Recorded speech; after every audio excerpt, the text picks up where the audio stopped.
356. The heavy rain was like the beating of drums on the battlefield. The battle on the mountain was fierce. Especially when the woman riding the sword suddenly reappeared after her death and walked out of the ruined temple unscathed. Wang Qi, the gentleman on the top of the mountain, and the demon buried in the river looked at each other.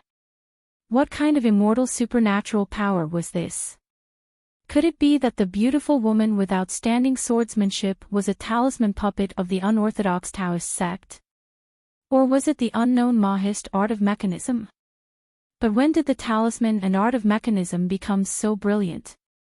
In the open space of the mountain forest that was flattened by the sword Qi time and time again, the military general Su Qingzhou glanced at the immortal master of Caomu nunnery, Su Tong. If Su Tong had not reminded him to be careful, he would have reached out to grab the infatuated sword that was bound to be a magic weapon. However, Su Tong asked him to quickly move away. Su Qingzhou was shocked and decisively abandoned the magic weapon that was at his fingertips. Only then did he escape from the sword master's sword-controlling technique of the resurrected woman. Otherwise, at least one of his arms would have been lost here. Su Tong's heart was heavy. This woman is definitely not an ordinary pure martial artist. Su Qingzhou fixed his eyes and saw that the long sword on the ground had been driven away. Then, the sword Qi came down in an instant and the woman whose head was separated from her body disappeared into thin air. On a tree in the distance, Sui Yu stood on the branch unscathed, holding the infatuated sword in her hand. Sui Yu looked at Su Qingzhou who was wearing the military school's golden crow armor and the immortal master Su Tong who was holding a talisman made of golden material in her hand. She was full of fighting spirit. She had a feeling that as long as there was another life-and-death battle that exhausted her pure genuine qi, she would be able to break through the realm soon. Su Qingzhou's mind was shaken for a moment. This woman, after dying once, had her cultivation and momentum increased so obviously. It was obvious that she had seized the opportunity to break through the realm in the battle and had made up her mind to use him and Su Tong as whetstones to sharpen her martial arts. Once she reached the seventh realm of Golden Body, his famous saber, Daqiao, would lose its meaning. Su Qingzhou was a strong-willed and battle-hardened warrior. Even so, Su Tong, as a qi trainer and a member of the Caomu nunnery, the #1 immortal sect in the Great Spring Dynasty, had a smooth journey of cultivation. Su Tong was not afraid of a simple warrior at the peak of the sixth realm at all. However, in the face of an enemy who was very likely to break through the realm on the battlefield and seemed to be an unkillable existence, she could cut off his head with one sword strike. How could Su Tong not be frightened? There were all kinds of strange things in the boundless world. There were thousands of magic weapons and spiritual weapons, but a qi cultivator only had one life. Su Qingzhou had already sensed Su Tong's cowardice, but he did not fly into a rage out of humiliation. He did not lash out at the immortal who had enjoyed 100 years of bliss in the Mirage City, nor did he panic. Instead, he said calmly, "Let's kill her again. If she comes back to life, the two of us will avoid her." Su Tong gritted her teeth and the golden talisman in her hand was shining. "Then let's kill her again at all costs." Sui Yu twitched the corner of her mouth. She looked at Su Qingzhou and Su Tong. They were just two skeletons under her feet on the way to heaven. On the other side of the battlefield, Lu Baixiang also needed to take a breath. However, because Sui Yu helped to attract Su Qingzhou and Su Tong's attention, the Wu Dao guru and qi cultivator secretly waited for this moment to launch a sneak attack. The lethality of the attack was far less than that of Su Yu and Su Tong. Therefore, he only had a wound on his ribs. He covered the wound with one hand and his shoulder was pierced by a dark green arrow that was specially made by the imperial court and covered with talisman patterns. Lu Baixiang shook the blood on the tip of his saber casually. He did not even look at the arrow, let alone free his hand to pull it out. Including him, the four most powerful people in the lotus flower-blessed land each received a sentence before they walked out of the painting. However, they did not know about it. As the leader of the four, Chen Pingan was even kept in the dark. Wei Xian was the first to walk out of the painting. However, the sentence at the entrance of the ruined temple was said quite late. At that time, Liu Baixiang believed that Wei Xian would not lie about this kind of thing. He also believed that it was not Chen Pingan who secretly instructed Wei Xian to lure the four to fight to the death. However, Liu Baixiang did not want to die for the time being. Zhu Lian was not dead. The hunchbacked old man in front of the ruined temple was the most vigorous. Indeed, the more seriously injured he was, the stronger his killing power was.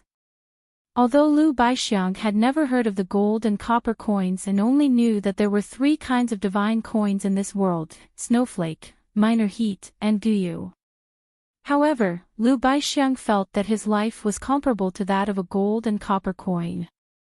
Anyway, he was about to break 1,000 armor. Since the agreement was imminent, there was no need to rush. Moreover, it was still too early to catch a big fish like him in this siege. Regarding the matter of breaking through the realm, Liu Baixiang's view was probably the most indifferent among the four.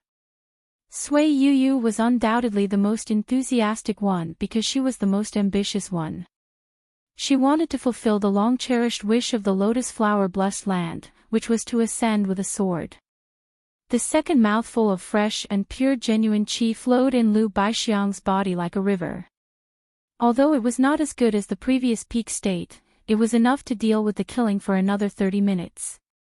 The ruined temple was at the foot of the mountain. The border army of Daquan went up the mountain to kill the rumored giants of the Devil Path.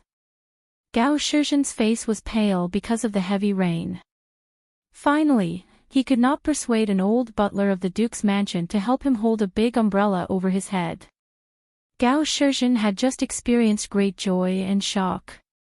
First, a spy on the mountain sent a message to the foot of the mountain. The woman with a sword was killed by General Su and Immortal Su. Her head was cut off by Su Qingzhou and her soul was scattered by the master of the Caomu nunnery. She could not be more dead. However, a moment later, another scout came down the mountain to report that the swordswoman had come back to life and started another battle with Su Qingzhou and Su Tong. This time, the swordswoman chased after the two of them and no longer targeted the border army soldiers.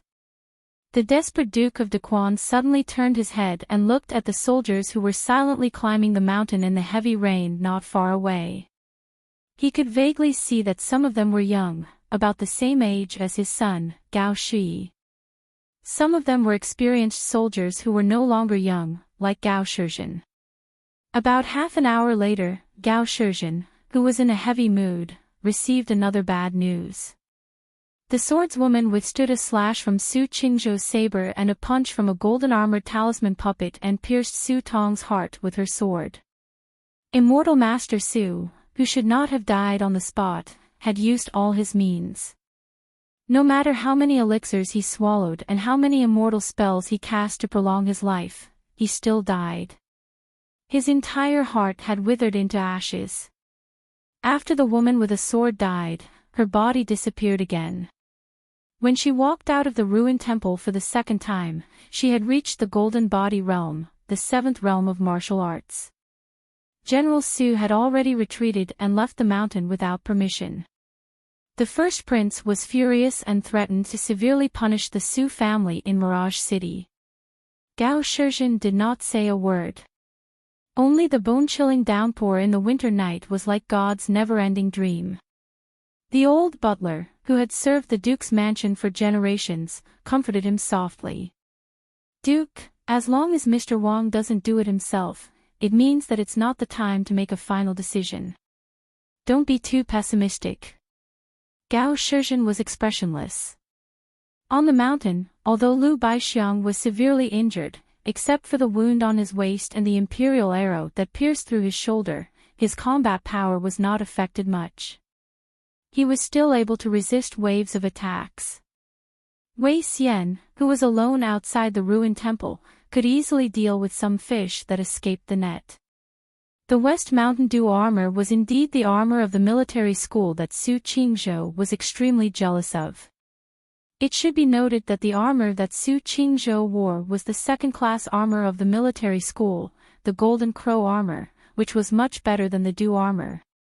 In addition, Wei Xian was born in the army.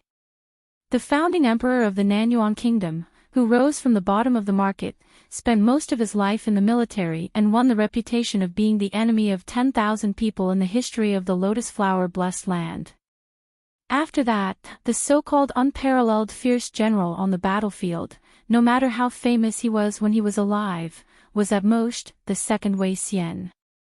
Therefore, Wei Xian was more suitable for fighting in the chaotic army than Liu Baixiang.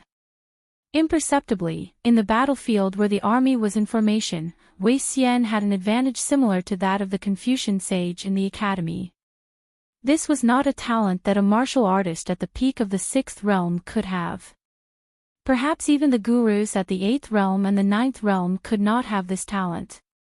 Zhu Lian did not hold back his strength, so he was seriously injured. When Wei Xian was about to switch positions with Zhu Lian rejected Wei Xian's good intentions.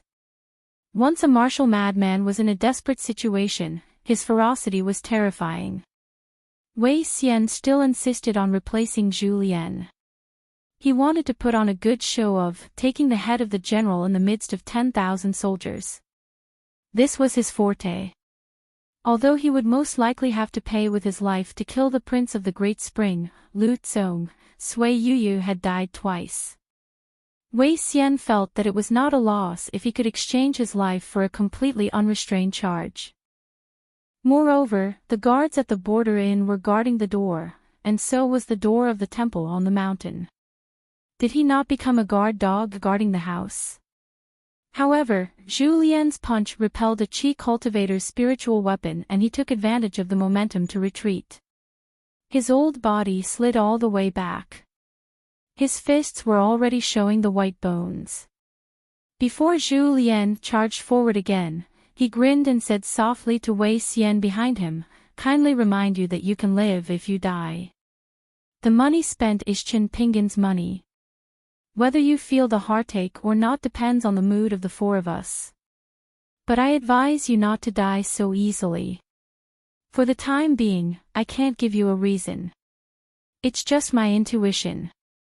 Believe it or not, if you don't care, you can bypass these annoying flies who know some spells and go kill that Prince Lu Kang. I won't stop you." Wei Xian seemed to be unwilling to accept his kindness. He asked, "Can you help me block the armored soldiers from entering the temple for a moment?" Zhu Lian had already kicked heavily. His body was like lightning. He turned his route several times and once again tangled with the accompanying cultivators and the armored soldiers at the side. Obviously, Zhu Lian would not help. Wei Xian punched a Daquan border soldier who was trying to hack at his mask. The soldier's chest armor caved in and he knocked away a comrade behind him. The soldier's corpse directly hit the ground and bled from his 7 orifices. He fell to the ground and could not get up. Wei Xian took the time to turn to Qin Pingan and said, "To catch bandits, first catch the ringleader. Shall I try?" Qin Pingan nodded in agreement. Wei Xian took a deep breath and rushed forward quickly. He only slightly bypassed the battlefield where Zhu Lian was. Zhu Lian laughed, "You will suffer if you don't listen to the advice of the elderly. It's rare that you have the heart of a bodhisattva, but you still treat it as a deaf ear. What a world." Qin Pingan raised his head again and looked straight at the mountain peak. In the dilapidated temple, Pei Qian was showing off her belongings to the little lotus figure. She took out the treasure box again. For the first time, she did not have her guard up against that silly little lotus figure. Other than Qin Pingan, it was the one that Pei Qian trusted the most in this world. However, the little lotus figure was absent-minded. It often stood on tiptoe and looked at Qin Pingan outside the door. Pei Qian scolded it with a sullen face. What? Don't you have confidence in my father? You have a broken arm and you are blind, right? Who is my father? Will he lose? Let me tell you. Even if I become a fool who doesn't like money one day, my father will not lose to others in a fight. The little lotus figure was confused. What was the relationship between the two? It could not understand what this bad-tempered tanned girl was thinking. Chen Pingan's voice came into the dilapidated temple. Use the branches to copy books and practice writing. Pei Qian, who was squatting on the ground, felt like she was struck by lightning. She secretly slapped the little lotus figure's head. She did not dare to do it, for fear that the 500 words would become 1,000 words. After getting up, she took the mountain walking stick and started to write Sage's articles on the ground. Every time she wrote a word, the little guy jumped and sank into the ground. Then it stuck its head out beside the word and giggled. Pei Qian rolled her eyes. How could there be such a boring little thing in the world? Was it a little idiot? Alas, she should talk to Chen Pingan later. She could sell it for money and buy it a new book. On the top of the mountain, the buried river monster was eager to try. Or I go down to practice. Wang Qi hesitated. The burly man looked at the rain. In another quarter of an hour, the rain will be lighter. At that time, even if you beg me, I will be too lazy to do it. Don't forget, I'm not here to help you kill people. I'm just here to help my master keep an eye on the situation here. When the time comes, I just need to take the sword-cultivating gourd from Chen Pingan's body and then I can leave. Of course, he also needed to help his master find the treasure that could hide from the mysteries of heaven. As for how to find it, it was very mysterious. Wang Qi, a rebellious gentleman of the academy, was not qualified to know this secret. The burly man quietly shifted his gaze and looked at Lu Baixiang, who was holding a narrow knife. Wang Qi thought carefully and nodded. You can do it, but don't show your real body. Otherwise, I can't explain it to the Dafu Academy. The hill master is not easy to fool. The burly man sneered. That's easy. Just say that I, the buried river monster, was enlightened by you and abandoned evil. I want to ask for a water god temple from you and the imperial court of Daquan. So I'm willing to do something in exchange for a legitimate identity. Why is it hard to explain? Wang Qi smiled bitterly. Emperor Lu Jin may believe this seemingly reasonable wording, but the hill master of the academy will definitely not take it seriously. Okay, just do as I said. Don't fight Chen Pingan with your true body as a monster. You only need to force Chen Pingan to show a flaw. Wang Qi paused, full of murderous intent. I want him to be destroyed here. The burly man curled his lips. Okay, I hope you can do what you say and kill Chen Pingan, who is waiting for us to come to him. Don't be a glib talker. At this point, the burly man laughed. I almost forgot that you scholars are the best at glib talkers in our world. Sorry for the disrespect. Wang Qi did not want to lower himself to the same level as this barbarian monster. The buried river monster did not care whether the ruined temple would notice the movement at all. He strode out, and every step he took made the mountain tremble. He rushed out of the cliff at the top of the mountain in an instant, drawing an arc in the air, and finally landed with a loud crash, making a loud noise. Wang Qi sighed softly, his face full of sorrow. Only after becoming a golden core cultivator can one be considered a member of my generation. It was just that one would grow old and wither.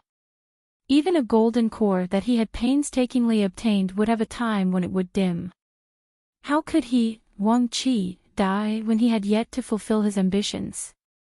This was especially so for golden core Qi refinement warriors. They had a much clearer understanding of life and death than those muddle-headed mortals. How torturous was it to count the days and wait for death? It's here. Chunpingan was not deaf and naturally knew that the burly river demon had made such a huge commotion at the bottom of the towering mountain peak. He held the withered branch that he had casually picked up with his left hand and patted the blade-strengthening gourd with his right hand. Chu-yi and Chu-yi flew out of the gourd and disappeared. He retracted his right hand into his sleeve and took out a demon pagoda subduing talisman that was made of golden talisman paper and personally written by Zhong Kuei with little snow cone. This rare talisman paper was given to the buried river monster by the Great Spring Imperial Court when the Green Touring Manor was founded. It was one of the 3 golden talisman papers that Zhong Kuei had given Chunpingan. It was the Wind Thunder paper with the dragon claw seal on the background. Chunpingan did not know the identity of the intruder for the time being. However, the world was so coincidental that a demon pagoda subduing talisman written in the Green Touring Manor happened to be used to kill a buried river monster. It was really the cycle of heaven and retribution. As for Chu-yi and Chu-yi, they were used after Chunpingan took out the demon pagoda subduing talisman and before he stabbed the intruder with his sword. They were used to stop the gentleman Wang Qi from coming to the rescue. The gentleman Wang Qi, who was standing on the mountain peak, sighed in his heart. It was indeed a thought that separated the god and the devil. He hoped that this siege would go smoothly. After this, he would no longer care about the grievances of the mortal world after he obtained the immortal's incantation. He would concentrate on cultivation and one day become the deputy headmaster of the academy. By then, he would make up for the fate of the Great Spring Empire. A young Taoist priest with a hibiscus crown on his head did not travel far with the wind. Instead, he shrank the ground time and time again and soon left the border of the Great Spring Empire and came to the south of the northern Jin Kingdom. He went all the way south and chose a quiet and remote forest and lake. Finally, he stopped at a mountain peak and disappeared. Underground, there was a completely different world. It seemed to be an ancient path that had been buried. The young Taoist walked for another 1,000 miles. There were many forks in this ancient path, but he didn't choose a direction and didn't hesitate at all.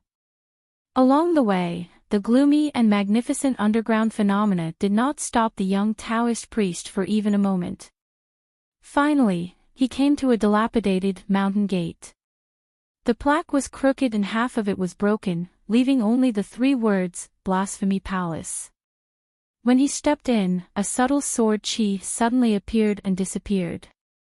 There were broken walls and ruins everywhere. The young Taoist priest walked slowly. The Eagle Fortress, the Green Touring Manor, and Hure Town. Other than the inn where Zhonyang stayed, the other 2 places were not too important. To be precise, the Eagle Fortress used to be extremely important, but now it was a thing of the past. He did not want to think about it. Later on, during his travels in the Tongya continent, he unintentionally planted willows everywhere. As for the failure of the willows, the young Taoist priest did not care at all. Sweeping the world of the 3 kingdoms, the 2 big demons of the Fuyao sect and the Taiping Mountain were the key to his plan in the Tongya continent. However, he found that there was a guy of unknown origin who appeared again and again on the great path that he had walked. The first time was a coincidence, the second time was still a coincidence, but what about the third time? He had to be careful. If he was not careful, he would end up with a real body in his hometown that used the mountains as a pillow. If the damage to his soul was too severe, he would not be able to wake up for hundreds of years. By then, wouldn't he miss out on the great undertaking of expanding the territory and fighting for hegemony?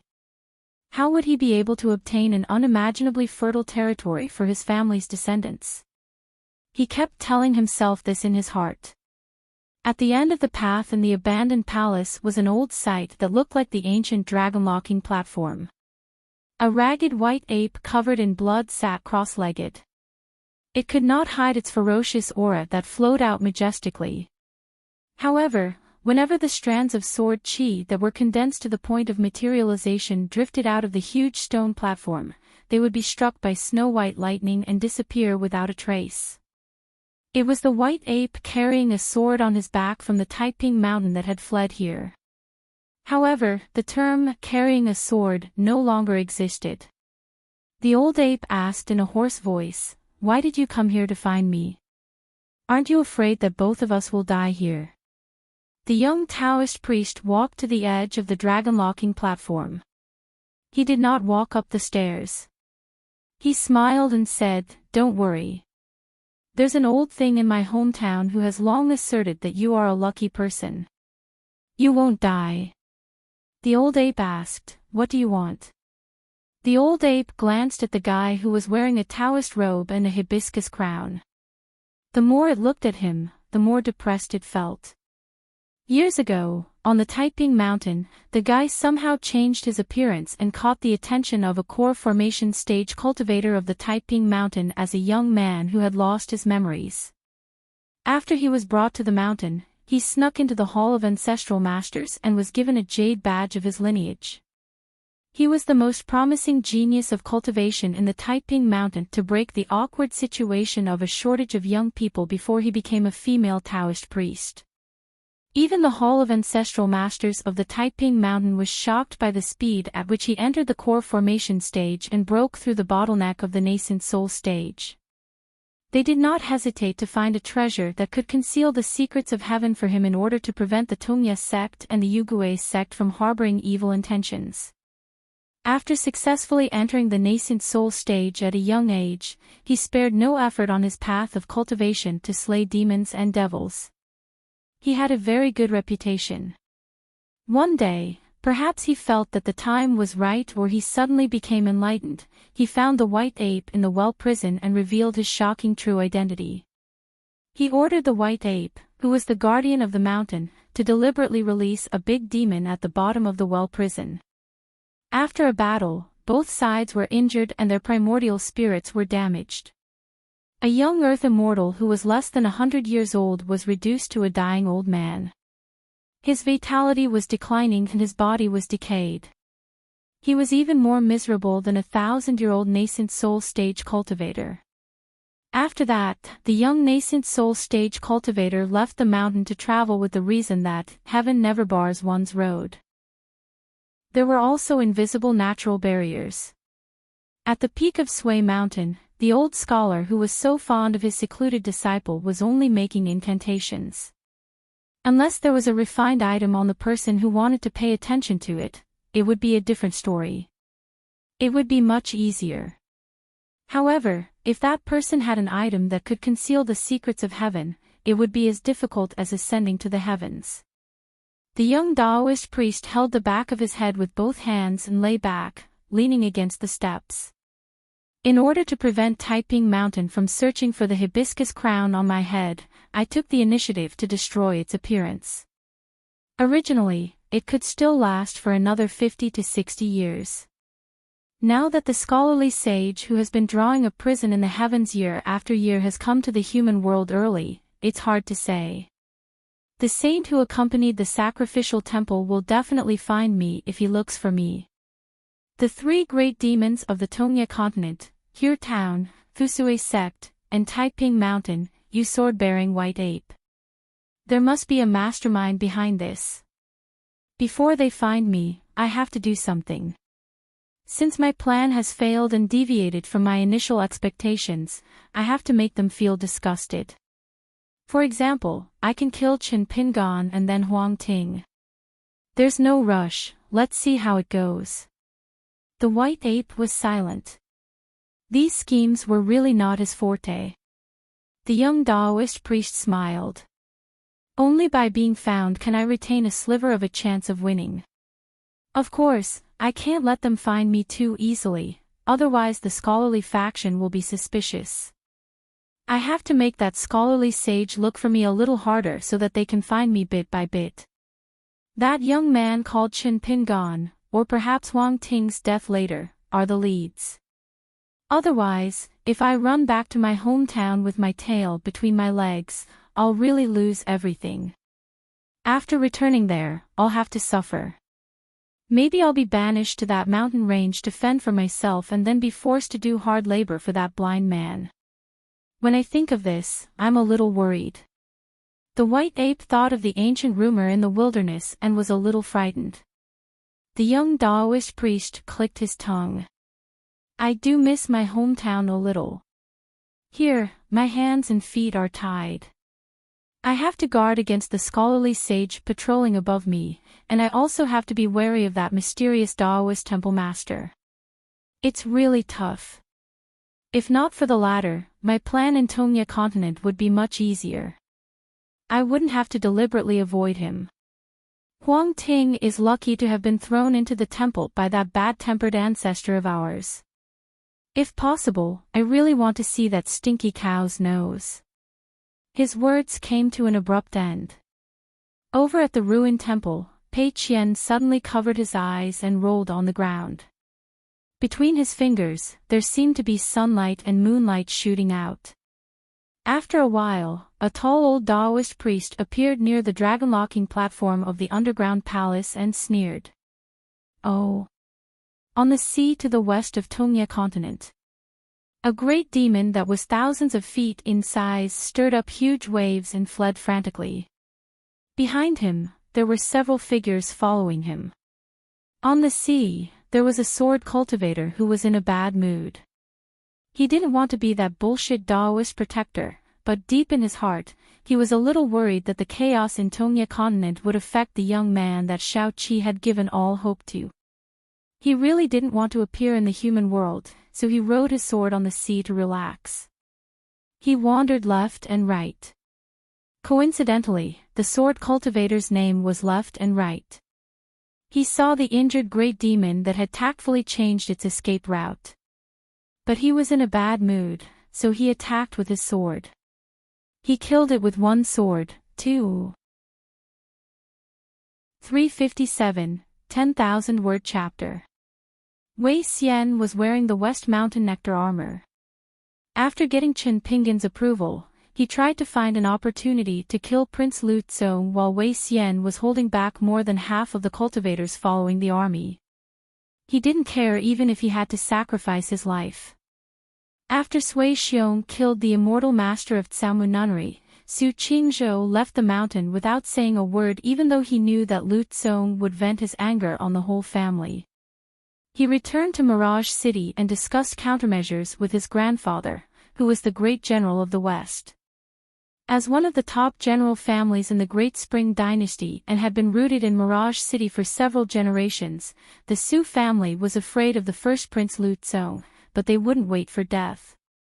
The one sitting on the throne was still the current emperor, Lu Zhen, not Lu Kang. If they really fell out with Lu Tsong, the Su family would just be determined to rely on the second prince and replace him with a real dragon. The battlefield where Lu Baixiang was located was still in a stalemate. The 5,000 men of sacrifice of the Great Spring Border Army were indeed the direct subordinates of Lu Kang. They knew that the military law was strict. Even though they were being killed and watched their fellow soldiers die one by one under that person's blade, they still didn't care about their lives and crazily charged forward. The martial arts grandmasters and cultivators who were hiding in the dark couldn't bear to watch. It was truly too tragic. Some of the cold-hearted military officers even had their faces covered in tears and rainwater, but they still dutifully carried out their duties. No matter who it was, those who dared to cower in fear and retreat were immediately beheaded. The ethereal poems of traveling immortals might be written about the elegance of the immortals on the mountain. However, there had never been any frontier fortress poems that could really write about the bloody cruelty of the battlefield. After the buried river demon fell to the ground from another mountain peak, he ran over in big strides and rushed straight. If there were trees blocking his way, he would hit them with one hand. Chen Pinggan looked at the momentum of the approaching person and made a decision in his heart. He replaced the talisman between the two fingers of his right hand in his sleeve with 3 talisman papers stacked together. Back in the Bio mansion, Zhong Kuei borrowed the small snow cone. In return, he wrote a total of 6 talisman papers for Chen Pinggan. 3 of them were his own. He wrote 3 talismans that could be formed by the talisman of 3 talents, which was also known as the Iron Cavalry circling the city talisman. Before writing the talisman, Zhong Kuei took a breath of noble spirit. There were more than 100 generals wearing silver armor and riding white horses. The cavalry army, which was the size of a grain of rice, charged out on the talisman paper. In the end, they arranged the troops and stopped their horses, turning into a talisman pattern. After that, Chen Pingan took out 2 golden talisman papers and a green talisman paper from the sage's manuscript from his own pocket. Zhong Kuei bitterly followed Chen Pingan's request and wrote the Talisman of 5 Thunders of the Taoist Master Mansion on Longhu Mountain, the barrier-breaking talisman to prevent ghosts from going up and down the mountain, and the last sword-suppressing talisman that was far superior to the Jing talisman in terms of rank and power. Zhong Kuei named it as the Sword of Throwing Fish Rises, the Sea of 9 Provinces Boils. The buried river demon, who did not dare to show his true form, was less than 100 steps away from Mangqi. Chen Pingan slowly walked out of the eaves and walked to the right side. Soon, the distance between the 2 sides was only 50 steps. Chen Pingan shook his wrist and the 3 talismans were ignited by a puff of pure genuine qi. They quickly flew out of his sleeves and he said in his heart, "Array in front." The burly man laughed and did not stop walking. He jumped and attacked the young man who was holding the withered branch. A martial artist using talismans. "Aren't you afraid that I'll laugh my teeth off?" But soon, the buried river demon could not laugh at all. After the 3 golden talismans' bodies were burned up, the burly man who was still in the air was surprised to find that the 3 illusory talismans began to spin around him rapidly. The burly man's cheeks sank into his dantian and used the 1,000-pound drop. When he hurriedly landed on the ground, one of the 3 talismans' illusory cavalry with a white horse and silver armor rushed out with a spear. The burly man said sternly, "Go to hell." With a twist of his body, he spun in a circle and quickly smashed the 3 cavalry with 3 punches. But a steady stream of cavalry rushed out of the talisman. There were no more and no less, 3 at a time, and they were silent. The burly man was trapped in the center of the battle formation. He was still fearless and his fists were like rainbows. He killed the cavalry that rushed out of the talisman's formation again and again. Every time the burly man changed the battlefield, the 3 talismans would float with him and always maintain the original distance. The burly man was excited to kill. He revealed his ferocious appearance and only felt satisfied and happy. It was not difficult to temporarily trap and exhaust a river demon that was almost in the gold core stage with 3 commanders' orders. It was even possible to force the demon to reveal its true body. However, it was absolutely impossible to exhaust the great demon that buried the river to death. Chen Pingan naturally knew this and did not expect the 3 talismans to trap and kill the burly man. The gentleman from the academy, Wang Qi, who stayed at the peak of the mountain, patiently waited for Chen Pingan's flaw. Chen Pingan was also looking for a chance to kill the burly man in the formation with a talisman or a sword. The rain was still pouring and there was no sign of it slowing down. The buried river demon was annoyed by the 3 strange talismans' entanglement. Why was it that the cavalry formed by the talisman's gallbladder's aura could not be killed? How many of them had he smashed into pieces and scattered their spiritual energy? 150, 200. It felt more and more that the situation was not good. The young man who was standing 30 steps away with the dried branch in his hand was definitely not waiting for it to break the talisman formation out of kindness. Then there would be a **T battle between gentlemen. Especially the dried branch in the corner of its eyes, it felt uneasy. Something was wrong, there was definitely something strange. Forget it. Wang Qi should be a coward and not do anything. I don't care how you reason with the Dafu Academy. The buried river demon with many small wounds on its body saw that the rain was about to fall. If it did not take advantage of the situation now, its power would be greatly reduced when it showed its true form. The eyes of the water demon were snow-white and its muscles began to twist extremely. Wang Qi at the peak of the mountain obviously saw the buried river demon's plan and shouted angrily, "No!" The water demon did not care about these. The earth suddenly trembled and showed its huge true form. Its eyes were as big as lanterns and its body was hundreds of feet long. Its head was at the place where the burly man stood. The cavalry whose aura had not been exhausted by the circling talisman pulled away from it. There were still armored cavalry charging towards the river demon.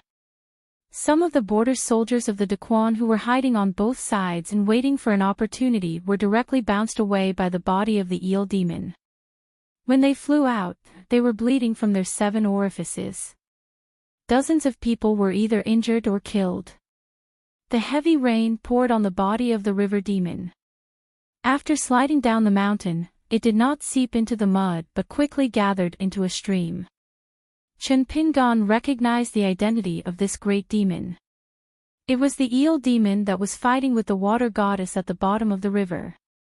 It seemed that the hidden master at the peak of the mountain was no doubt the Academy's gentleman, Wang Qi.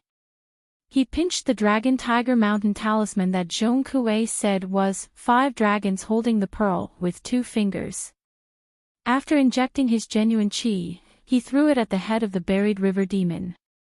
There were indeed 5 slender, flood dragons more than 100 feet long hovering in the air with white pearls in their mouths. There were thunder and lightning lingering around. The buried river demon just thought that it was time for it to use its supernatural powers. It did not expect 5 flood dragons that faintly contained the power of heaven to appear above its head. After a slight stagnation, it roared loudly and began to struggle violently. It wanted to break free from the siege of the circling talisman and suffer as little as possible from the thunder and lightning pearls. The cavalry held their spears and pierced the body of the eel demon again and again. They allowed the body of the buried river demon to sweep them away. Their bodies dissipated together with their spiritual qi and returned to the world. A flood dragon opened its mouth and a snow-white thunder pearl shot out, smashing into the head of the buried river demon. The mountain trembled. 2 more pearls smashed onto the vital part of the river demon and its tail. Not only was its body shaking from the pain, the soul and golden elixir of the river demon were also trembling. The only good thing was that the huge force that burst out finally swept down and smashed the 3 damned talismans. A long green rainbow landed on the tree trunk of this mountain from another mountain peak. It pleaded with Qin Pingan telepathically, "Both of us should stop now. I'll let Lu Tsong lead the troops and leave immediately. How about that?" When Wang Qi said these words, he gritted his teeth. That buried river demon was truly an incompetent thing that could only spoil things. After a flood dragon spat out the thunder and lightning pearl, it would automatically dissipate and disappear. Chen Pingan did not have any intention of stopping. In the end, the 2 flood dragons naturally spat out the most righteous thunder magic beads that contained the most powerful magic in the world without any hesitation. The 5 flood dragons had already disappeared, but the 5 pearls were firmly embedded in the body of the buried river demon. From the head to the tail, when they finally connected into a line, they emitted a bright light. In the body of the river demon, thunder and lightning swam rapidly, finally forming a huge lightning bolt that was almost as thick as the river demon's body. Qi and Shiwu, who were telepathically connected with Qin Pingan, changed their original strategy. They drew out 2 fireflies and pierced into the lantern-sized eyes of the buried river demon. Sui Yuyu also controlled the infatuation sword that had pierced through countless hearts and accurately nailed it into the head of the buried river demon. It pierced through, and the entire long sword directly entered the ground below the head. It was enough to show its sharpness. As for Wang Qi and Qin Pingan, they acted almost at the same time. They both had the intention to kill. Qin Pingan used the withered branch as a sword and swept out. And the heavy rain between heaven and earth seemed to be controlled by the gentleman Wang Qi in an instant. The raindrops changed their falling trajectory one by one. Tens of thousands of raindrops shot towards Chen Pingan. After the sword, Wang Qi's figure was no longer on the branch. Chen Pingan stood in the position of the gentleman of the academy. He shook his shoulders, and a wave of ripples surged out from his robe, bouncing off the raindrops that were embedded in the golden robe. As a gentleman of the academy, Wang Qi retreated to avoid the battle. The dying buried river demon could no longer control the stream of rainwater under its body. Its blood and rainwater seeped into the soil together. The withered branch in Chen Pingan's hand turned into powder. He swept over to the head of the buried river demon. He reached out in the air and grasped the infatuation sword in his hand. He directly chopped off the entire head of the buried river demon. The heavy rain gradually stopped. Soon the soldiers on the mountain began to retreat down the mountain. In the end, Wei Xian did not manage to capture the first Prince Lu Kang. He only killed a sword practitioner who had sworn to protect him. He had to let Lu Tsong retreat to the foot of the mountain and put away the military school's armor pill in his sleeve. Zhu Lian was the most seriously injured, but he did not die even once. Lu Baixiang walked towards the buried river demon's body. Only then did he have the chance to pull out the special arrows from his body. He did not throw them away. Instead, he held them in his hand and sheathed his narrow saber. On the western sea of the Tongya continent, the great demon that had revealed its true form to escape was inexplicably killed on the spot by a sword.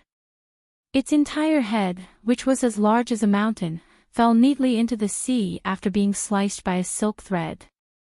Its corpse, which was as long as a mountain, was still floating on the sea, bobbing up and down. The three great cultivators of Tongya continent who had chased it all the way here all had different thoughts. The current lord of Taiping Mountain, Song Mao, held his long sword upside down with the tip of the sword facing backwards to show his sincerity and gratitude. He said loudly, "Song Mao of Taiping Mountain thanks Senior for helping us kill the great demon." However, the sword practitioner whose sword aura flowed wildly like a waterfall ignored the lord of Taiping Mountain's goodwill. The patriarch of Tongya sect, who was in charge of the sect's discipline and genealogy, had a gloomy expression. Song Mao was the only one who did all he could to chase the great demon all the way. He did not care about his own life and wanted to perish together with the great demon. However, although Song Mao was the first lord of Taiping Mountain in name, his cultivation was not very high. This time, he did not dare to bring one of the Mountain Protector's celestial swords because of the incident in the well prison. Therefore, he did not have the strength to do so. As for the patriarch of Tongya sect, who was the leader of Tongya continent's immortals, he did not want to risk his cultivation to kill the great demon. A great demon that had fallen but was still in the 11th realm was not easy to deal with. The outcome was already decided. This beast would not be able to escape from the three people's sight. What was the hurry? Therefore, the patriarch of Tongya sect, who was in the unpolished Jade realm, regarded this mission as a good one. Killing the great demon that was wreaking havoc in Fuji's sect would not only bring him good karma, but also make Ji Hai, the sect master of Fuji's sect, who had lost his Daoist companion, feel grateful. Therefore, although he had been discreet during the chase and did not use the sect's most precious treasure, he was determined to kill the great demon in his heart. The patriarch of Jiang clan, who controlled the Cloud Cave blessed land of Yugue's sect, had a jade-like face. In terms of appearance, he was even younger and more handsome than his only son, Jiang Beihai. At this moment, he was full of smiles. Obviously, he was in a good mood after the great demon was killed by the sword practitioner on the sea and the patriarch of Tongya sect's plan failed. After all, he did not bring the sect's immortal weapon with great killing power. For the sake of his good friend Lu Fang's Tao of Sword, he secretly went to Lotus Flower Blessed Land, which was equivalent to disappearing from Tongya continent for 60 years. There were many complaints in Yugue's sect. Therefore, he was pushed out. He wanted the horse to run but did not feed the horse. Wouldn't this patriarch of Jiang clan slack off in his work? Dressed in a Daoist robe and wearing a hibiscus crown, perfected Lord Taiping Mountain Song Mao, although he was slightly unhappy, he was clear about what was right and wrong. The other party was arrogant and did not put him and Taiping Mountain in his eyes at all. He had his confidence. However, he could not think of when such a sword practitioner with great swordsmanship had appeared in Tongya continent. Song Mao could not figure out the other party's temperament and background. He did not know why the other party attacked. Was he taking the opportunity to kill the great demon to obtain good karma, or was it purely because he saw injustice on the road? Could it be that he coveted the great demon's body full of treasures? Or even wanted to take it all for himself and not allow the other three to touch it? Song Mao naturally did not care about the great demon's body. However, this great demon was the main culprit of the chaos in Tongya continent. It was because of its cooperation with the old beast, the sword-bearing white ape, that the great demon ran rampant in the central part of Tongya continent. It had to be moved back and let the Confucian Academy take a look. Then, the Academy would ask the school of Yinyang to predict the future. Therefore, Song Mao did not know what to say for a moment. That strange sword practitioner looked at the founder of the Tongya sect and said 2 words. "You're not convinced." The founder, who was famous in the entire Tongya sect, said some words with hidden killing intent. "It's best to keep this great demon alive and bring it back to the Tongya sect. Who knows, we might be able to find out more about the conspiracy. You saw that the great demon was severely injured and killed it with a sword. That would cut off all clues. How are we going to find the mastermind behind the scenes? Otherwise, why would the 3 of us chase it so far? What a coincidence. The Tongya sect's West Sea is so vast. You just happened to appear on the great demon's escape route." The smile on the face of the head of the Jiang family of the Jade Gui sect did not change. He never complained about things being too lively. Song Mao was about to speak. That strange sword practitioner who looked like a middle-aged man said indifferently, "Then let's do it." From beginning to end, the sword practitioner only said these 2 words. He was not convinced. Let's do it. This was not the style of an immortal on the mountain. Even the middle 5 Qi refinement warriors halfway up the mountain might not be so vulgar. It was more like a martial artist at the bottom of the pugilistic world. Song Mao did not have time to be a peacemaker. Another sword strike. Only this time, it was delivered to the unconvinced founder of the Tongya sect. That old immortal's expression changed drastically. Unable to say a single word, he hurriedly summoned a natal magic treasure that he had refined for 1,000 years. It was an ancient ritual bell that he had obtained from a shattered grotto heaven. The bell was the head of the 8 notes. This ancient bronze bell that was no taller than an arm after refinement hovered above the head of the Tongya sect's founder. The ancient bell projection was dozens of feet tall, enveloping the old man within. The outer wall of the ancient bell was engraved with an inscription of an ancient Confucian sage of merit and virtue. At this moment, the words that were the size of a fist were circulating rapidly. The old man stood within it, looking solemn and dignified. However, when the sword qi cleaved down on his head, the old man who thought that he could at least resist for a moment realized that the ancient bell projection in front of him had been split apart. He no longer dared to be careless and retreated with his natal bronze bell, hoping that the sword qi would weaken after he retreated thousands of feet away. He retreated again and again. On the surface of the sea that was more than 10 miles long, there was a ravine that had not been filled by seawater for a long time. When the sword qi finally disappeared, the founder of the Tongya sect was pale. He was shocked and distressed. Holding the natal ancient bell in his hand, he saw a fine scratch on it. How many heavenly materials and earthly treasures did he have to use to repair it? How could that sword cultivator's casual sword strike be so powerful? Not to mention the Tonga continent, not to mention the small Aquarius continent in the north. Even the Hassa continent should not have such a sword immortal. Chao Shi, who had refined a large river into a flying sword on her wrist, and the person in charge of guarding the Zhenhai Tower, definitely did not have such a sword chi.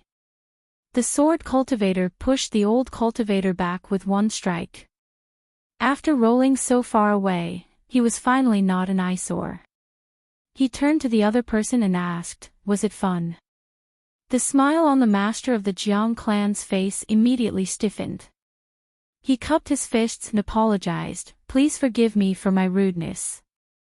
The sword cultivator sneered, "Senior, you are much older than me." The master of the Jiang clan was famous for his fearlessness on the Tonga continent mountain. He said seriously, "On the path of cultivation, the one who reaches the top wins. I, Jiang Shangzhen, do not dare to be mentioned in the same breath as you." The sword cultivator no longer paid attention to Jiang Shangzhen, who he had never heard of.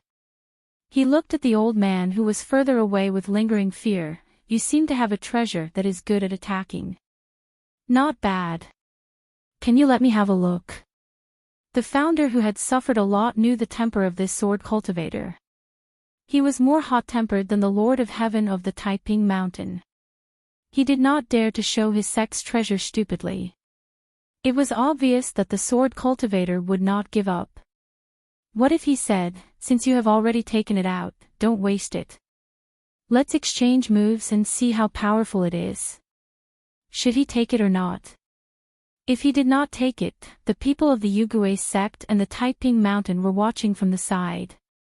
If he took it, it would be fine if he took it. But if he could not, would he be buried together with the big demon? The old cultivator no longer dared to put on airs. He hurriedly said, "Carrying the sect's treasure is only for killing demons. It cannot be casually revealed." He cursed in his heart.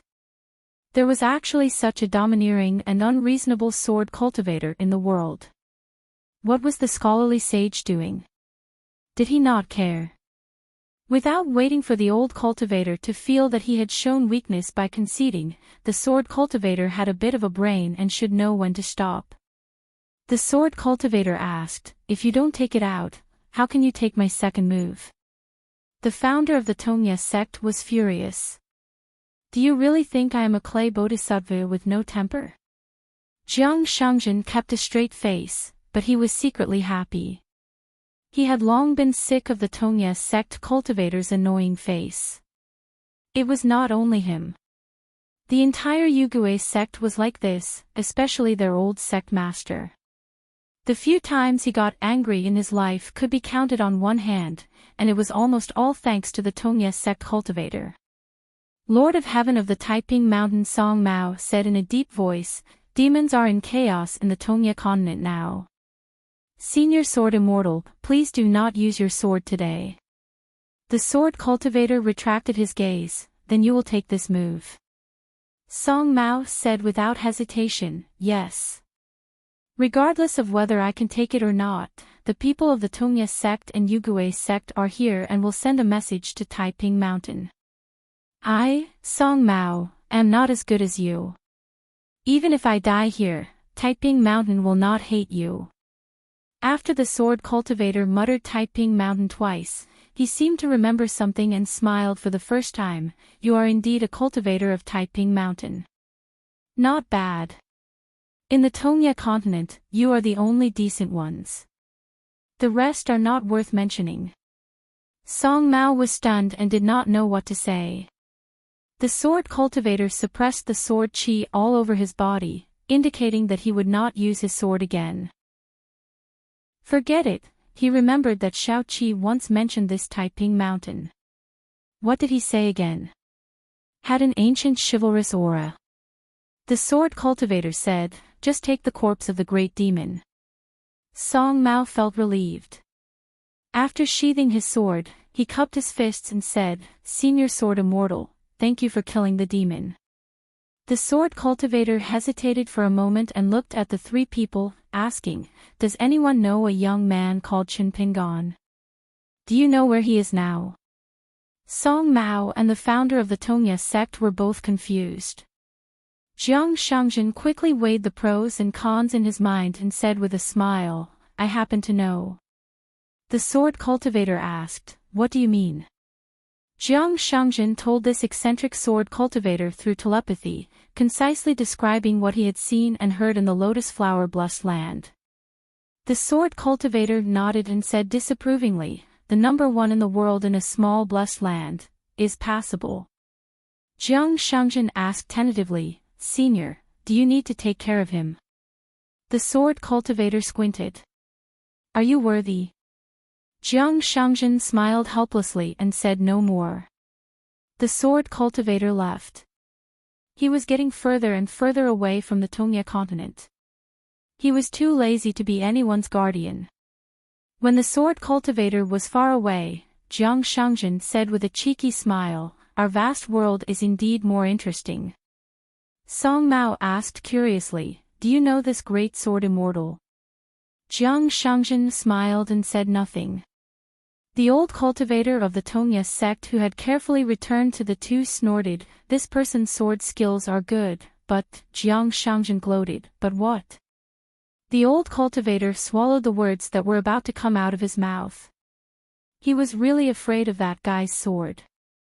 It was too unreasonable. The next moment, the old cultivator felt that his ancestral grave was emitting smoke. It turned out that the sword cultivator had returned in an instant. He glanced at the old cultivator and said to Jiang Shangjin, this great demon's monster core is yours. Jiang Shangjin cupped his fists and smiled, I know what to do.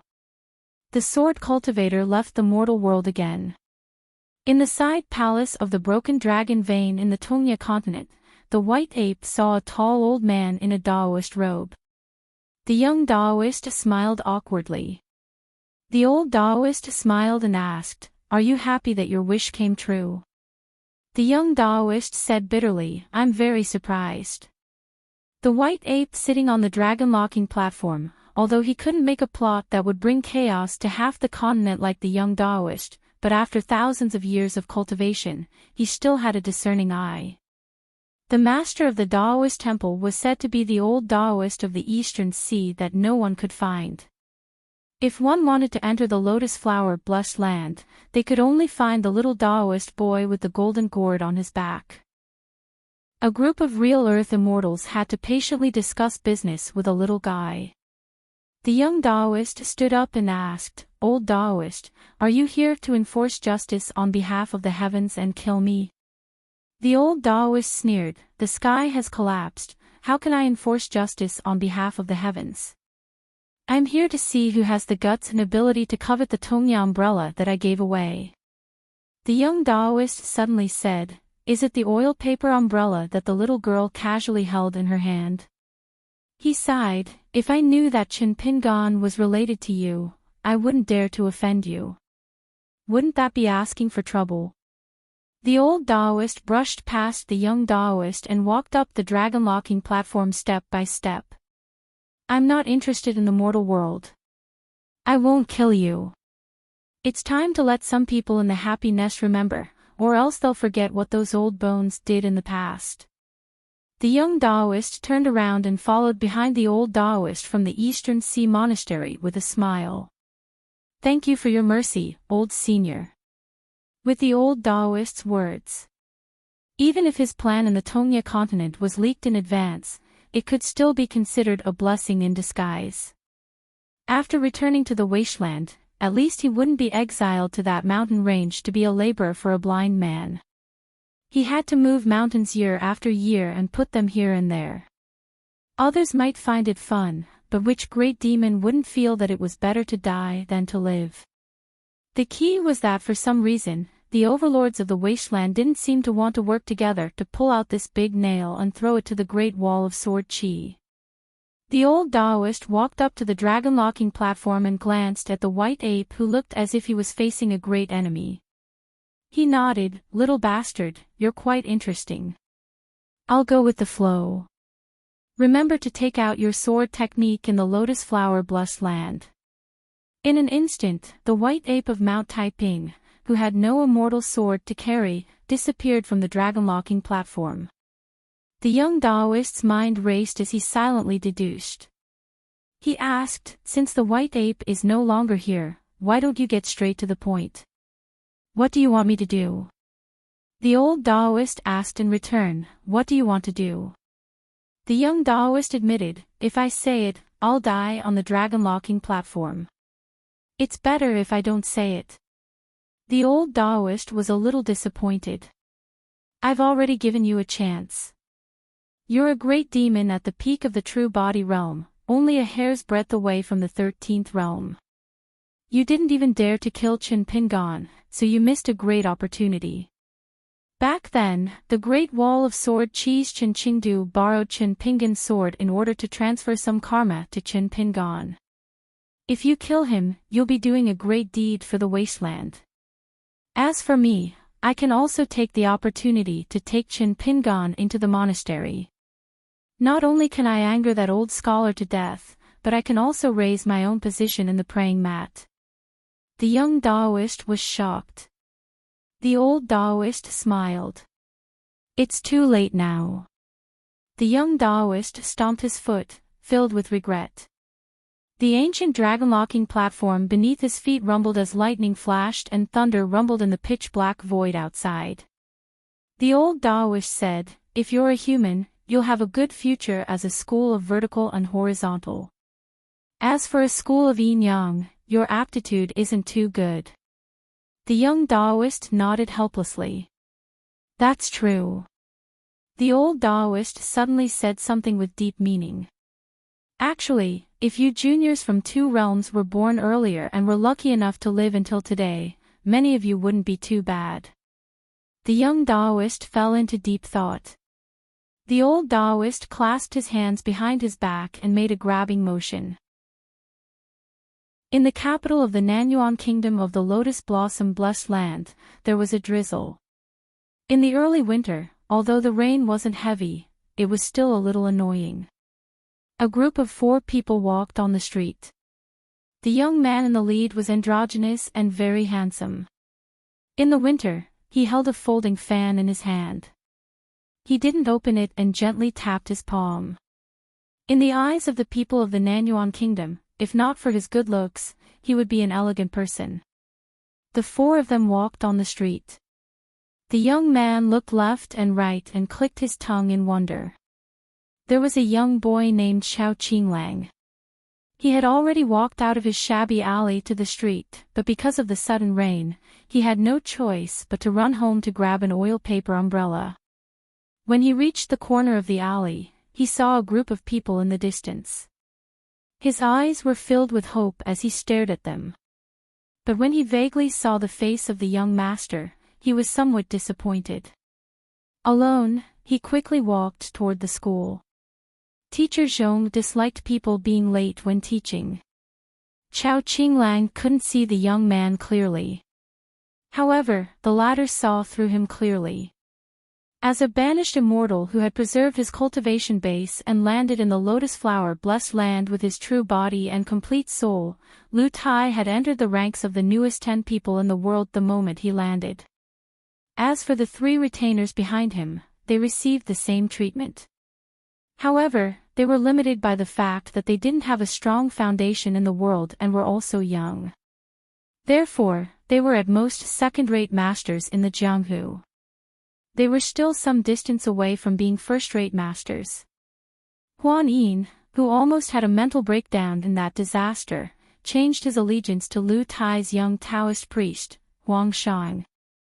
Tao Xiang, an external talent of the Eagle Fortress, was the evil cultivator with the 5 sacred mountains crown on his head. He was a chess piece nailed into the Eagle Fortress. Now, the 3 of them were Lu Tai's unofficial disciples.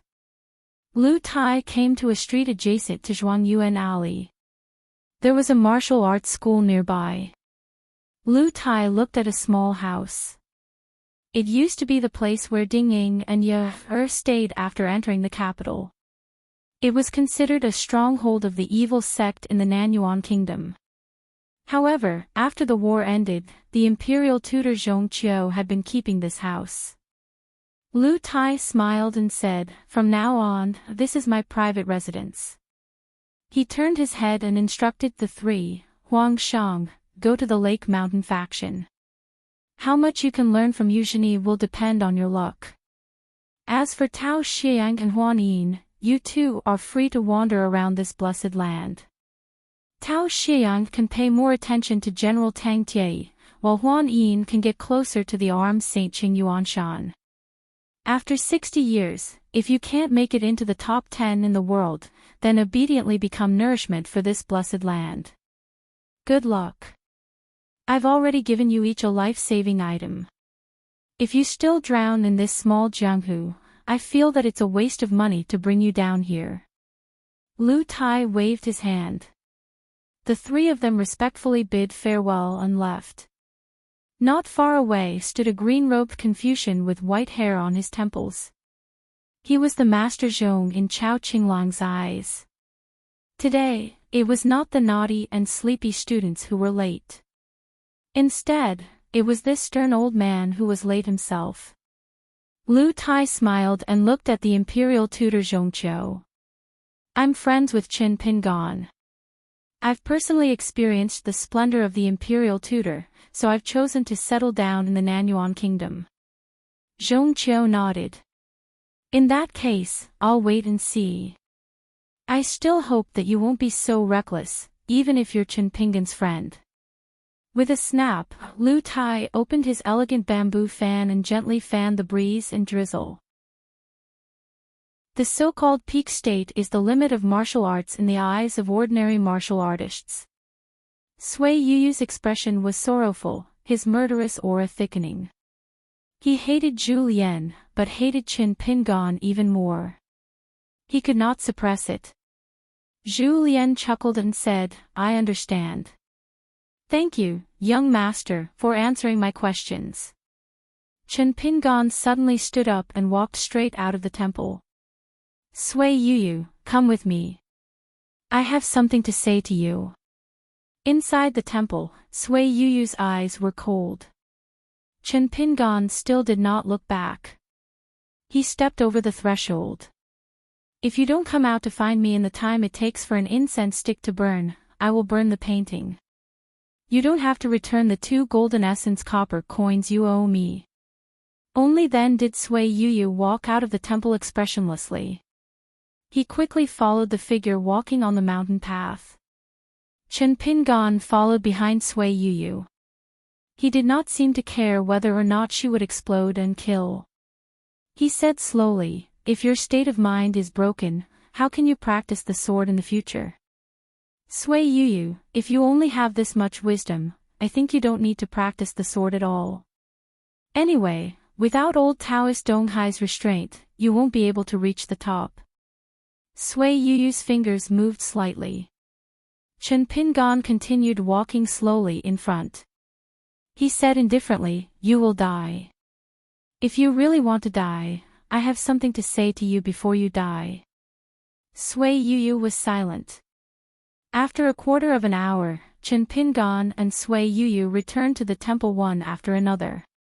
Although Sui Yuyu's complexion was very bad, her state of mind seemed to have improved. There was no trace of murderous intent. She also did not have the crazy desire to kill everyone in the temple because of the collapse of her martial arts. The two sat by the fire again. Qin Pingan took Pei Qian's bowl of rice and began to eat his second bowl of rice. The flatterer Pei Qian was still squatting beside him, holding a small jar of pickles in his hands. Qin Pingan looked around and asked with a smile, "What do you think of this strange world?" The four were silent for a moment. Lu Baixiang was the first to speak with a smile. "What is the matter in the mountain? Pine flowers make wine, spring water makes tea, I wish for great freedom." Zhu Lian laughed. "Love moves in the world, but in the middle of summer white porcelain plum soup, the sound of broken ice hitting the wall. I wish for the beauty's heart. Wei Xian thought for a moment and said something befitting of his identity as the founding emperor, killing millions of soldiers, the blood of the precious sword is still fishy. Pei Qian glared at him, old Wei, *t. Can't you speak properly? Wei Xian nodded, this is a poem given to me by a scholar of Nanyuan Kingdom. If I were to recite it myself, it would be. Under the heavy rain, the price of firewood and rice rises. Using the bench as firewood, scaring the bed. Pei Qian nodded and smiled, old Wei, this poem is much better than the previous one. I can understand it. Wei Xian accepted it with a grin. Back then, there were many great scholars who sincerely said that I did have some talent in literature. Pei Qian rolled his eyes. Sui Yuyu continued, I wish to follow the teacher to the heavenly altar and sweep the fallen flowers with the immortals. Chen Pingan turned to Pei Qian and asked with a smile, you're the only one left. Pei Qian was surprised and said shyly, I haven't studied much yet. I don't know how to compose poems yet. Chen Pingan ate a big mouthful of rice and picked up some pickles with his chopsticks. He smiled, I didn't ask you to compose a poem. Pei Qian was in high spirits, then I'll really say it. Don't be angry, don't scold me. Chen Pingan nodded. Pei Qian said loudly, I want to read the worst books, eat the most expensive dishes, scold the worst people, and beat the wildest dogs. Chen Pingan almost choked on his rice. Pei Qian saw that the situation was not good and felt that his ambition was not big enough. He glanced at the mountaineering staff by his feet and hurriedly added, how about I add the biggest hornet's nest? Wei Xian said with a straight face, at such a young age, you already have such a tyrannical ambition. Pei Qian grinned at old Wei and gave him a thumbs up, old Wei, you're still the best. You have a good eye. No wonder you can become an emperor. Alas, it's just that you're a bit poor now. Chen Pingan shook his head and laughed. Outside the ruined temple, the rain stopped. 358. Inside the ruined temple after the rain, the bonfire brought some warmth. Chen Pingan sat cross-legged on his knees, and the little guy quietly pointed at Pei Qian's eyes. Chen Pingan understood and asked Pei Qian to go out with him. The little guy sank into the ground and helped Chen Pingan to patrol the small temple. Although Chen Pingan did not see Pei Qian's strange phenomenon in the ruined temple, after the battle, Pei Qian's sleeves were full of blood and his body was covered in mud. He said that his eyes hurt and he rolled on the ground for a long time. At that time, the little guy waved his hands and feet and roughly explained the process to Chen Pingan. One big and one small walked out of the ruined temple. After Chen Pingan walked for a distance, he turned around and stopped. He squatted down and stared at Pei Qian's eyes. Why did your eyes suddenly bleed? Pei Qian still had lingering fear, his face was pale, and his eyes were full of tears. He shook his head and choked, I don't know. It suddenly hurt so much, as if something was going to explode, like the firecrackers used by rich people during the New Year. By the way, can we set off firecrackers during the New Year? It's so festive. I've always wanted to try it myself. Chen Pingan did not know whether to laugh or cry. He said softly, when I left my hometown, someone told me not to return to Longquan County for 5 years. But it's not difficult to set off firecrackers during the New Year. Let's get down to business. Did the old Taoist who threw us out of Lotus Blossom Blessed Land do something to your eyes? Did he say anything to you? Pei Qian thought for a moment and said, in Old Wei's house, which is the capital of Nanyuan Kingdom, there is a well. I looked at the bottom of the well for a while and then looked at the big sun above my head. I was annoyed. Then I saw a very tall old guy in a Taoist robe. He said that he wanted to put something in my eyes. Of course, I didn't agree, but the old Taoist said that it was very valuable. I thought for a while and agreed. Pei Qian exclaimed and quickly tilted his head. It turned out that Qin Pingan had pulled her ear and lectured her, "You're so obsessed with money that you don't even want your life anymore." Qin Pingan finally let go of Pei Qian's hand after Pei Qian complained about the pain in his eyes. Qin Pingan fell into deep thought. Zhong Kuei kept saying that Pei Qian's eyes were beautiful, so he must have noticed something, but he didn't say it out loud. In fact, Zhong Kuei had secretly said a prophecy: the sun rises from the eastern sea, melting gold for 10,000 miles.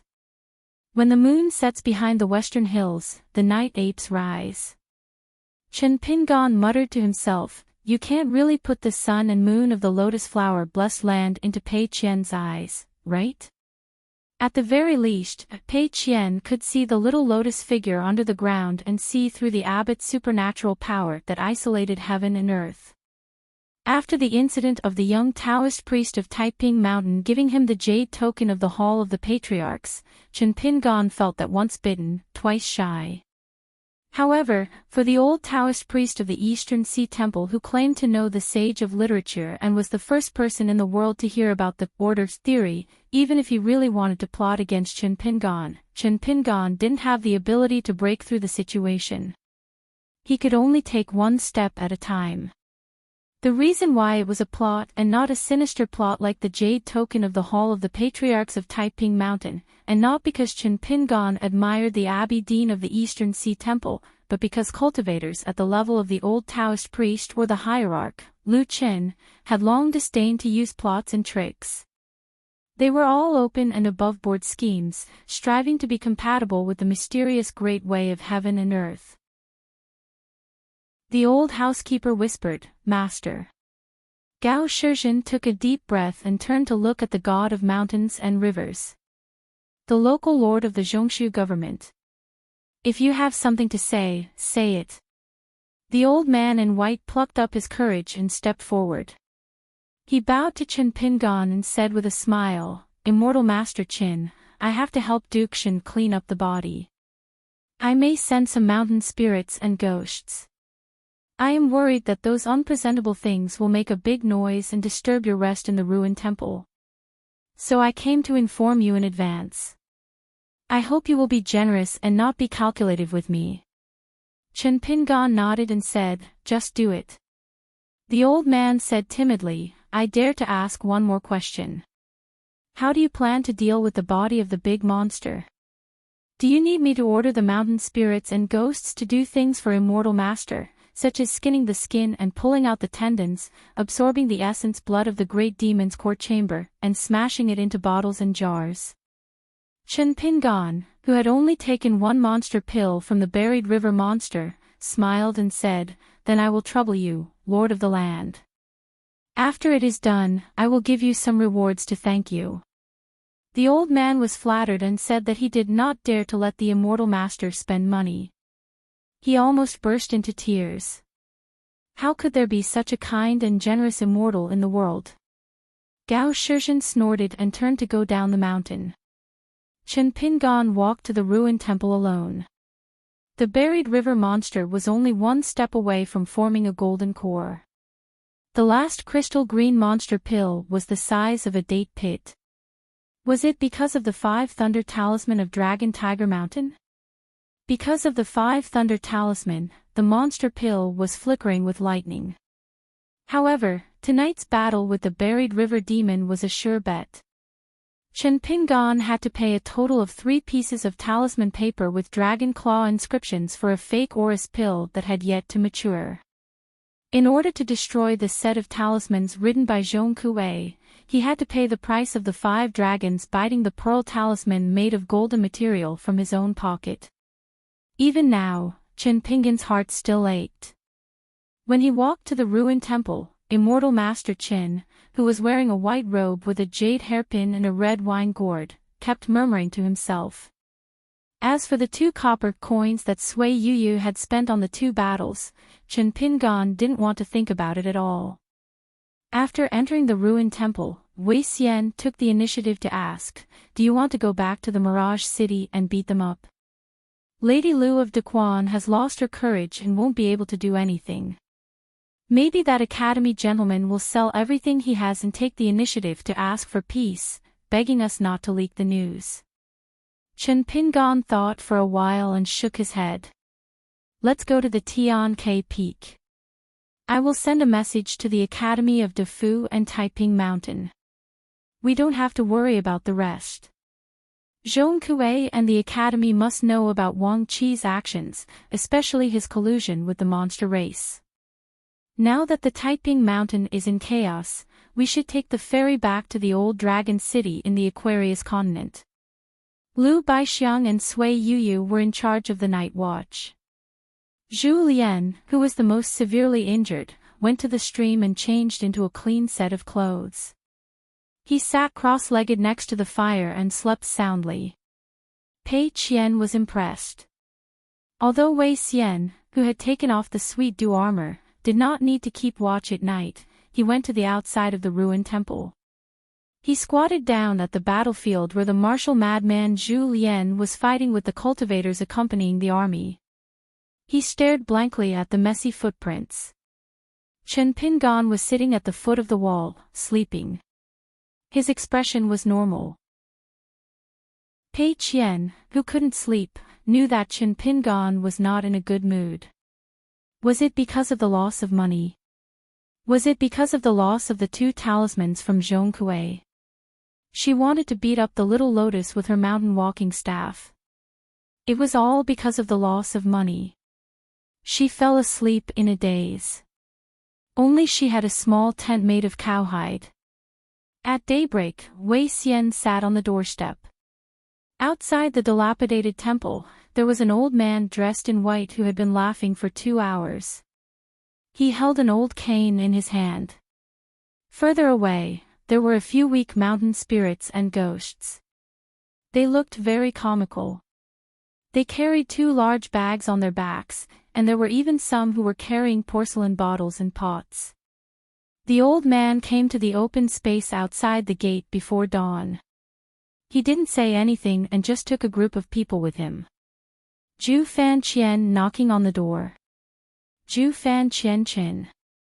Zhu Fan Qian Fan. Zai Pai Hua Fai Chen Yu.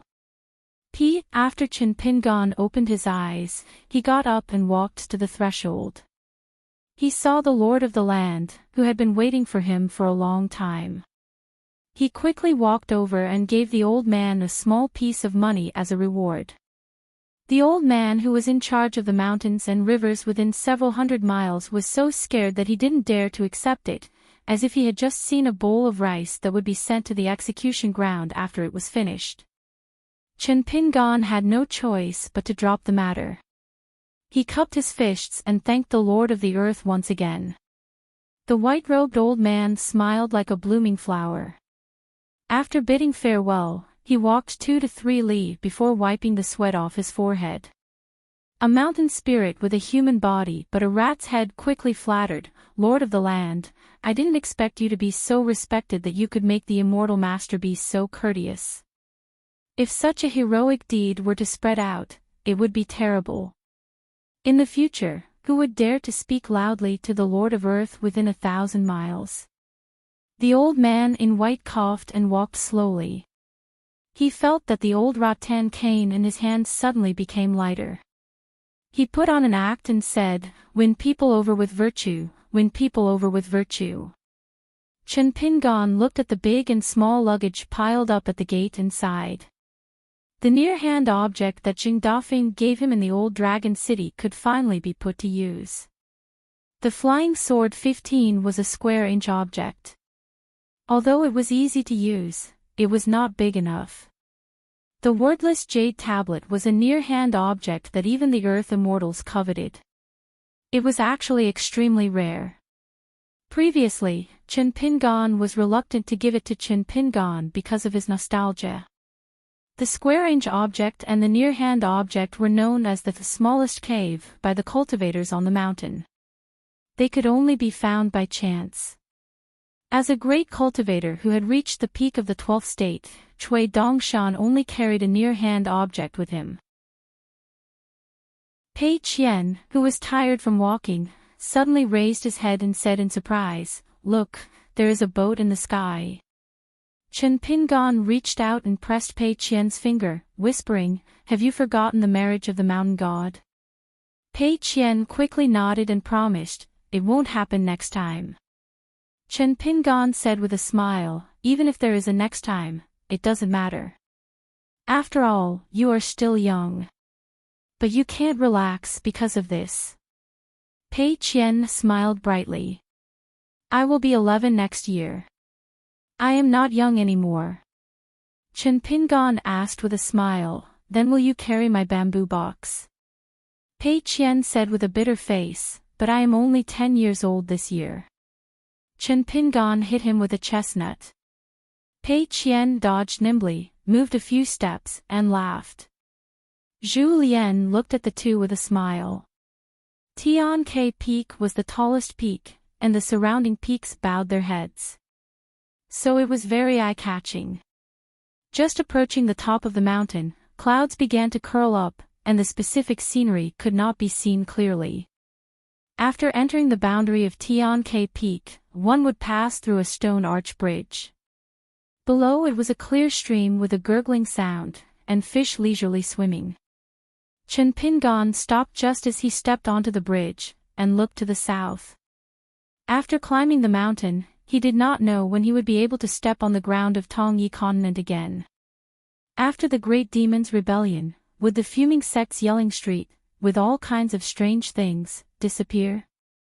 Would the outer sect odd-job worker youth who stumbled upon the great conspiracy be like him, changing from a bumpkin to a different person? Over at the Eagle Fortress, was Lu Tai's balcony effective? At that time, why did he secretly put the narrow saber Bing Shui, which was worth 20 pieces of grain rain money, into his bag? At that time, when Chen Pingan saw Lu Tai accept Tao Xiang and the other two as nominal disciples, he did not quite understand Lu Tai's words, "Do not approach evil, do not know good." Now, he somewhat understood the meaning. Would Zhong Kuei still be the gentleman of Defu Academy in the future? Would the female Taoist Huang Ting be another good fortune when she chased after the white ape with a sword on his back? After Zhou Fei of the Lotus Flower Blessed Land Spring Tide Palace returned to the Jade Gui sect, he suddenly became the master of the entire Cloud Cave Blessed Land. Was he called Jiang Shangjin? Did the incense of the Bayou Manor and the Buried River Temple become more prosperous? Did the Great Spring Mirage City welcome the first winter snow of this year? How is Chao Qinglang doing in that small house? Is she doing well? Was the school teacher's knowledge great? Would he teach him the principles beyond the books? On the bridge, Lu Baixiang and the other three saw Chen Pingan stop, and stood on the bridge as well. Chen Pingan looked into the distance, and the charcoal girl raised her head to look at Chen Pingan, who was not quite the same as usual. Zhu Lian began to flip through the books whenever he was free. After Pei Qian saw Chen Pingan, he stood on his tiptoes, wanting to see what this crazy old man was reading all day long. He was so sneaky that he could not be seen. On the right side of the Verdant Goat Palace is a huge stone wall surrounded by clouds and mist. It is a natural painting of a flood dragon spreading rain. The left side is close to the cliff, and it is the most famous dressing table for immortals.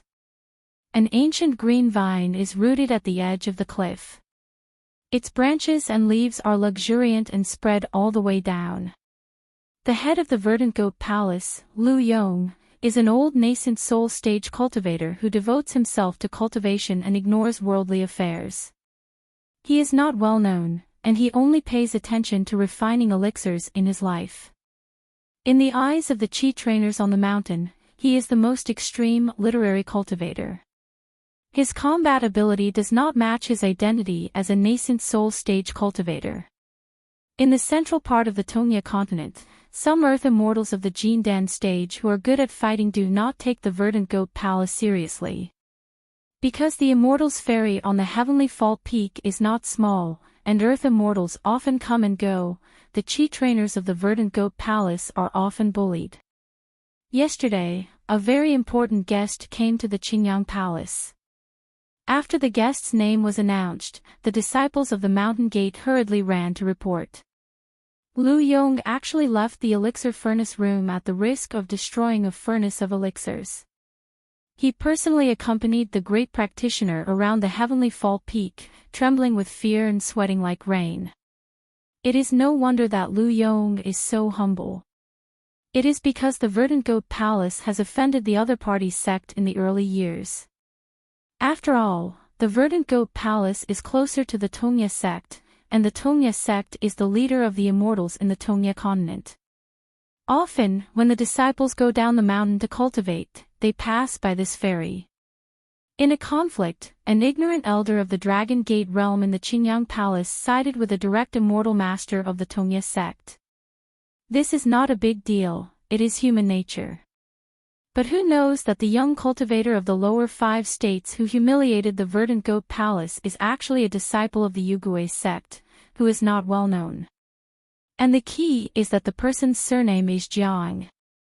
The people of the Yugui sect surnamed Jiang are rich. Why are they rich? The blessed land of the Cloud Cave belongs to the Jiang family. How can they not be rich? That year, the disciple of the Jiang family did not threaten to kill. He just spent a lot of money and reserved all the ferries at the ferry of the Heavenly Fall Peak for a whole month. This caused hundreds of Qi cultivators of the Tongya continent to stay in the Qingjing mountain and stare at each other near the Verdant Goat Palace. They stayed for a month before they could set off. Everyone wanted to smash the Verdant Goat Palace to pieces. As for complaining to the young man of the Jiang family, no one has the guts to do so. As an earth immortal of the nascent soul realm, Lu Yong directly hid himself to refine elixirs.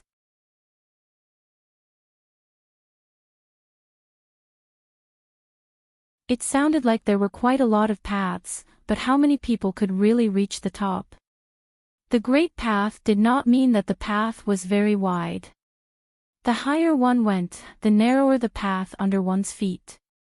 It could even be a single plank bridge. However, Jiang Shangzhen was self-aware. No matter how high his path of cultivation was, it would not be as high as a single plank bridge. He would not need to fight with the ascendant realm in front of him. There would also not be a situation where the later generation had to squeeze him out to continue moving forward. As for the sword immortal cultivator on the sea, he probably had to return to the Jade Gui sect and ask the old lord for advice. Not to mention his other abilities, the old lord was more well-informed than anyone else. The old lord had the habit of wanting to ask the new female disciple what color undergarment she wore and the habit of eavesdropping on the mountain when the consecrators quarreled like shrews on the street. It was really great. In the world, how many top cultivators in the immortal realm would hide in their mansions and watch all kinds of fairies of small sects show off their so-called talents through the magical power of their respective sects? Would there be an old man who anonymously sent a lot of small money to those sects? He even sneaked out of the sect and personally sent them opportunities and magic weapons? Every year, the Jade Gui sect relied on the commission of the Cloud Cave blessed land to become rich. Old man, as the master of a sect, how could you have the face to tell me that you had no money in your pocket and that you were panicking? You even told me with a face full of pride that you had found a kindred spirit. It was the old master of the invincible Holy Fist sect in the Aquarius continent. You even wanted to find an opportunity to visit him. You even felt that it was a pity that Fairy Su Jia of the Martial Mountain died prematurely. Sometimes, Jiang Shangzhen really couldn't understand how the old lord cultivated to the immortal realm. The old lord, who almost never talked about the great Tao with Jiang Shangzhen, actually talked to him for a long time after he stripped off his identity as the banished immortal Zhou Fei and returned to the sect. He said that he shouldn't treat the women in the world like that. The women in the Spring Tide Palace in the Lotus Flower blessed land were really pitiful. After Jiang Shangjin was lectured for a long time, the old man asked him to go to the West Ocean to kill a big demon. He didn't even give him a pretentious treasure of the sect. He was probably really angry. On the contrary, who was brought out of the blessed land by Jiang Shangjin, was rewarded with a magic weapon that the old man had secretly kept. Of course, it was under the name of Jiang Shangjin. The 6 of them walked up the 3,000 steps of the Green Tiger Palace. Chen Pingan felt a little strange that they didn't meet anyone along the way. He looked up, but the clouds blocked his vision and he couldn't see the Green Tiger Palace. Pei Qian tugged at Chen Pingan's sleeve and whispered, "There are 2 people standing up there. They seem to be waiting for us." Chen Pingan's heart sank. Could it be that someone from the Great Quan Empire refused to stop? At this moment, the 2 people seemed to have realized that they were discovered. They walked down the steps and slowly walked out of the sea of clouds. One of them was a handsome young man, and the other was an old immortal with a sage-like demeanor. However, the old man was obviously 1 step slower, like a retainer. Chen Pingan's footsteps were still neither fast nor slow. Even the green sword-suppressing talisman in his sleeve was pinched between his fingers. Looking from afar, the 2 people seemed to be walking slowly, but in fact, they were extremely fast. In the blink of an eye, they stood 7 or 8 steps above Chen Pingan's group. Pure martial artists needed time to sharpen their realm. They were more down-to-earth than chi cultivators, who didn't care about talent and fortune. Lu Yong complained incessantly in his heart. Judging from Jiang Shangjin's tone, he was really a sworn enemy. That little immortal master's cultivation didn't seem to be high, so his background must be too strong, so much so that the Jiang clan head didn't dare to kill him casually even if he showed up now. Could it be that he was the direct descendant of the old pervert of the Tongyi sect? Jiang Shangjin smiled happily. "Chen Pingan, I'm relieved that you didn't put on a desperate stance when we met. Let's chat while we climb the mountain." Chen Pingan concisely said, "Okay." In the end, Chen Pingan and Jiang Shangjin walked side by side. Lu Yong followed behind, while Pei Qian quietly walked on the first step of the Earth Immortal Nascent Soul Realm. He was only a few steps away, secretly sizing up this old immortal on the mountain. As soon as Lu Yong showed signs of turning his head, the charcoal little girl would immediately turn her head to look at the distant scenery, tapping the mountain walking stick in her hand on the steps. Lu Yong was surprised. The more he looked at this little girl, the more intelligent she seemed. Although this palace master of the Green Tiger Palace was incomparably weak in fighting, he was still a nascent soul realm cultivator after all. He could roughly tell whether a seedling of cultivation was good or not and how far she could go. Jiang Shangjin first asked about the identities of the 4 retainers. Chen Pingan didn't hide anything, so when Jiang Shangjin found out the truth, he couldn't guess any of them correctly. He slapped his forehead and said self-deprecatingly, "My eyesight is comparable to Lu Yong's." The atmosphere didn't seem to be heavy. It didn't seem like the meeting of enemies, like old friends meeting again. Or was it just talking and laughing? But the truth was only known to Jiang Shangjin and Chen Pingan. Jiang Shangjin asked, "Did the journey to the north go smoothly?" Chen Pingan shook his head and said, "There were some bumps and bumps. I had a lot of conflicts with the 2 princes of the Great Quan Empire." "Oh." Jiang Shangjin turned his head and asked, "Palace Master Lu, what's the name of the Great Quan Emperor?" Lu Yong quickly replied, "Lu Zhen." Jiang Shangjin looked at Chen Pingan and said, "I brought their father here and asked him to apologize to you. It's not long to go to the Mirage City. Maybe Lu Zhen will be standing in front of you while you're having a vegetarian meal in the Green Tiger Palace. But the Great Quan Empire is under the control of the Dafu Academy. The Hill Master of the Academy has a strong background. He comes from a sage's mansion in the Central Divine Continent and has a brother who is the Grand Chancellor of the Academy." Just don't kill Lu Zhen, or I won't be able to clean up your mess. Of course, it wouldn't be a problem to give that old emperor a good beating. Chen Pingan said, you really don't have to do this. Can you tell me why you're looking for me this time? Are you going to stop me at the ferry of the Heavenly Fault Peak and take me to the Jade Gui sect? Jiang Shangzhen laughed heartily and wiped his mouth. He laughed to himself and said, on the way here, I thought of doing that. It's hard to find you. If I say that I don't have any resentment, I'd be lying to myself. In fact, there are disciples of the Jade Gui sect cultivating in the Mirage City. Otherwise, I wouldn't have been able to wait in the Qingyang Palace. I'll tell you directly. I stayed in the Mirage City for a day and learned about what you did in detail. I also went to see the new Minister of Personnel surnamed Yao. I just looked at him from afar and asked the disciple of the Mirage City to help take care of the Yao family in the future. Then, I went straight to the Green Tiger Palace to see you. Chen Pingan stopped. Jiang Shangzhen continued to walk up the steps and said indifferently, when we get to the top, I'll tell you everything. Chen Pingan followed Jiang Shangzhen and stepped into the sea of clouds surrounding the Heavenly Fault Peak. The journey was filled with white fog, but it suddenly opened up and they saw a majestic palace. It turned out that they had reached the top of the Heavenly Fault Peak. When they walked into the sea of clouds, Lu Yong wanted to take a good look at the girl.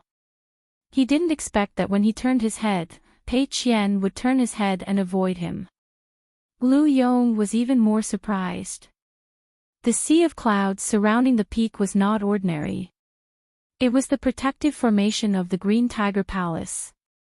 If ordinary people fell into it, they would feel as if they had fallen into the clouds. They would see nothing as far as their eyes could see. Chen Pingan stood still, straightened his clothes, and touched the white jade hairpin on his head. Jiang Shangzhen still walked forward confidently. After taking a few steps, he saw that Chen Pingan was still standing in the same place. He turned his head and found that the young man who killed Ding Ying had a very strange expression. When Lu Yong, Pei Qian, and Wei Xian reached the top of the mountain, Chen Pingan was still standing there, motionless. Pei Qian followed Chen Pingan's line of sight and realized that there were many people at the palace.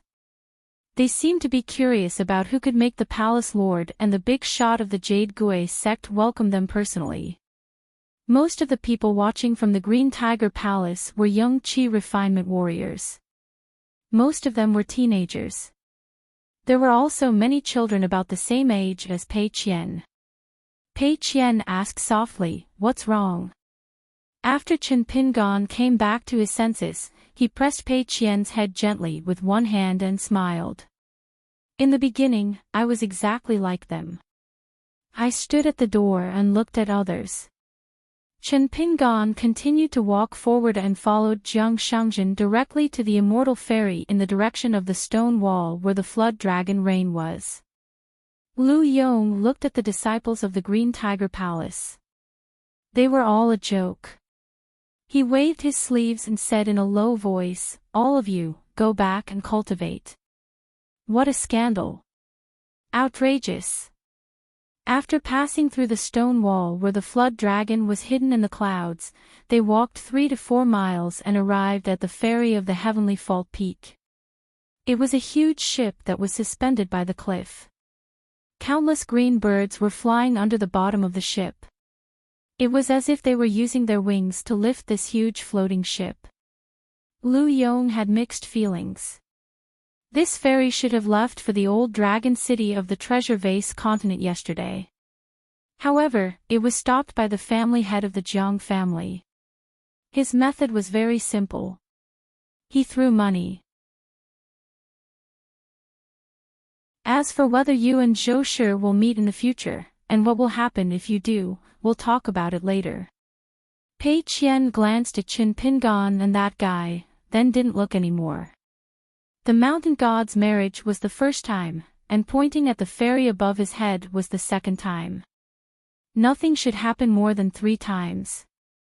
Pei Qian could see them, but he didn't look anymore. Lu Yong, Wei Xian, and the others couldn't see them, so they didn't look anymore. After a while, the two figures reappeared beside the crowd. Chen Pingon took the lead and walked towards the ferry, followed by Pei Qian and the others. After Chen Pingon boarded the ferry, he turned to Jiang Shangjin and cupped his fists. That's another matter. Thank you. Jiang Shangjin nodded with a smile. How many years had it been since he felt so relieved? The steward of the Azure Tiger Palace was already waiting at the bow. He carefully led Chen Pingon and the others to the top floor of the ferry. Jiang Shangjin was still looking at the ferry, speechless for a long time. Lu Yong could only accompany the Jiang clan lord in a daze. The ferry was only waiting for Chen Pingon and the others. Soon, it rose into the sky and headed north. Jiang Shangjin retracted his gaze and said softly, "Esteemed guests have arrived. Isn't the Azure Tiger Palace planning to give something to immortal Master Qin?" Lu Yong's heart skipped a beat and he said, "Of course, we will. But I hope you can tell me what to give him." Jiang Shangjin sneered. "Give him whatever is valuable. You are a nascent soul cultivator. Do you need me to teach you how to give gifts?" Lu Yong gritted his teeth and said carefully, "What if immortal Master Qin refuses? What will the Azure Tiger Palace do?" Jiang Shangjin turned around and said coldly, "Cry and hang yourself. How can he not accept it? It's not easy to cheat money into one's pocket, but it's hard to give him money. If the Azure Tiger Palace can't even do such a small thing, why don't you just go to hell?" Lu Yong was sweating profusely. "You are right, senior. I know what to do." Jiang Shangjin snorted. "I don't care what you give him, Lu Yong. Give me a price and I will pay back the Azure Tiger Palace double." Lu Yong had a plan.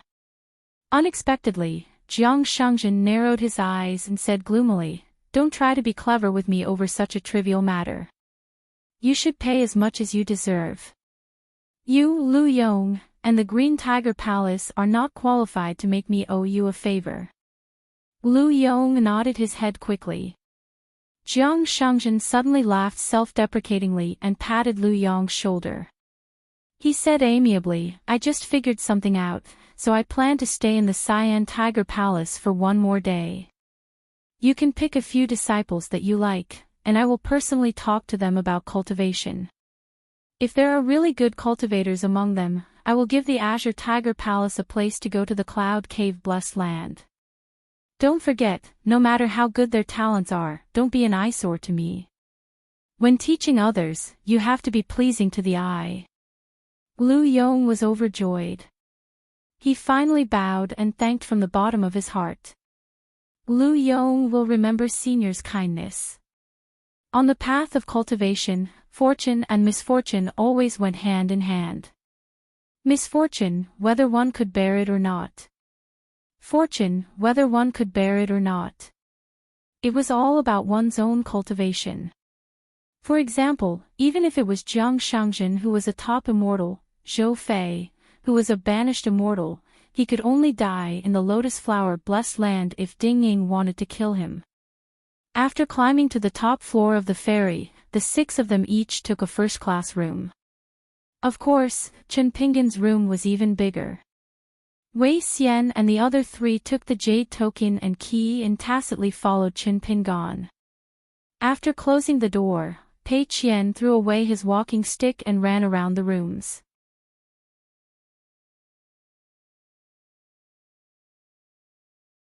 "You're worth teaching. There's still hope." Pei Qian suddenly turned his head. He was about to fight the old bastard when he saw Chen Pingon walk out of the study. He immediately suppressed his anger and obediently turned his head back to recite the book. In the end, Pei Qian stayed on the observation deck to recite the book. Sui Yuyu had already left. Wei Xian and Zhu Lian also left separately. Only Lu Baixiang was left sitting at the table, facing Chen Pingon. Lu Baixiang smiled and asked, "My lord, aren't you going to ask me about the content of that sentence?" Chen Pingan took off the blade-strengthening gourd and poured 2 cups of wine. He handed one to Lu Baixiang and smiled. "If you want to say it, say it. If you don't want to say it, what can I do?" Zhu Lian once thought that Chen Pingan looked at Lu Baixiang in a different light because Lu Baixiang was the first to say that sentence. He could be considered the first traitor to surrender. On the contrary, Lu Baixiang still hadn't said anything. He was the last of the 4 people in the painting. Lu Baixiang's expression was strange. After drinking a cup of wine, he said, "Compared to the other 3, my sentence was the most meaningless. Spending money like running water, are you happy?" Chen Pingan said helplessly, "That's indeed the tone of that person." Lu Baixiang asked, "Can you not call me my lord in the future?" Chen Pingan shook his head. "That won't do. It sounds quite exciting." Lu Baixiang hadn't expected such an answer. He thought that Chen Pingan would most likely agree. Chen Pingan laughed. "No need to call me that. It's just a joke." Lu Baixiang slowly stood up and saluted with cupped fists. He smiled and said, "Chen Pingan treats me like a national knight. Lu Baixiang will definitely repay you like a national knight." Chen Pingan could only follow suit. "If it were Zhu Lian saying this, I'd be used to it. I'm not used to you saying it." Lu Baixiang smiled and took his leave. Chen Pingan sat alone at the table. After a long time, the sound of reading continued. He said, "Let's go back to the house." Pei Qian had been waiting for these words. He closed the book and cheerfully ran back to the house. He plopped down on a stool and poured himself a cup of tea. He said in a hoarse voice, "I'm so thirsty." Chen Pingan asked, "You really don't hate me?" "Ah." Pei Qian's face was blank, but his expression was not fake. "Why?" Chen Pingan smiled and said nothing. Pei Qian said pitifully, "Can I not copy books today? I climbed so many stairs. It's so tiring." Chen Pingan slapped a talisman on Pei Qian's forehead. "This demon-suppressing pagoda talisman is yours." Pei Qian was just about to cheer when Chen Pingan said, "Go back to your room and copy books." Pei Qian pondered. He had struck it rich. He slung his bag over his shoulder, grabbed his walking stick, and skipped away to copy books. Chen Pingan walked to the observation deck. How many times had he taken the immortal fairy? Sui Yu was resting in his room with his eyes closed. The infatuation sword, which was getting sharper and sharper, was on the table. After nurturing the sword for so long, Sui Yu could clearly feel a sword intent swimming in the scabbard. It was sword intent, not sword chi. After the battle that night, she followed Chen Pingan out of the ruined temple. The two had a conversation. Chen Pingan's words were not very polite. "I don't need you to return the 2 gold coins. But from now on, Wei Xian, Zhu Lian, and Lu Baixiang have spent my gold coins. Whether they return them or not is to be determined. But you must return them." "But I don't care when you return them. But I want to make things clear first. It's better to say the ugly words first than to fall out with me when the time comes." Some of his words were very suspicious. "Don't think that I'm not qualified to talk to you about cultivation and sword Dao. I've seen 2 of the strongest sword cultivators in the world in terms of sword arts and sword intent. Although I haven't been practicing the sword for long, I already know where the peak of sword intent and sword arts is. I just need to walk there step by step." Some of his words were very mysterious.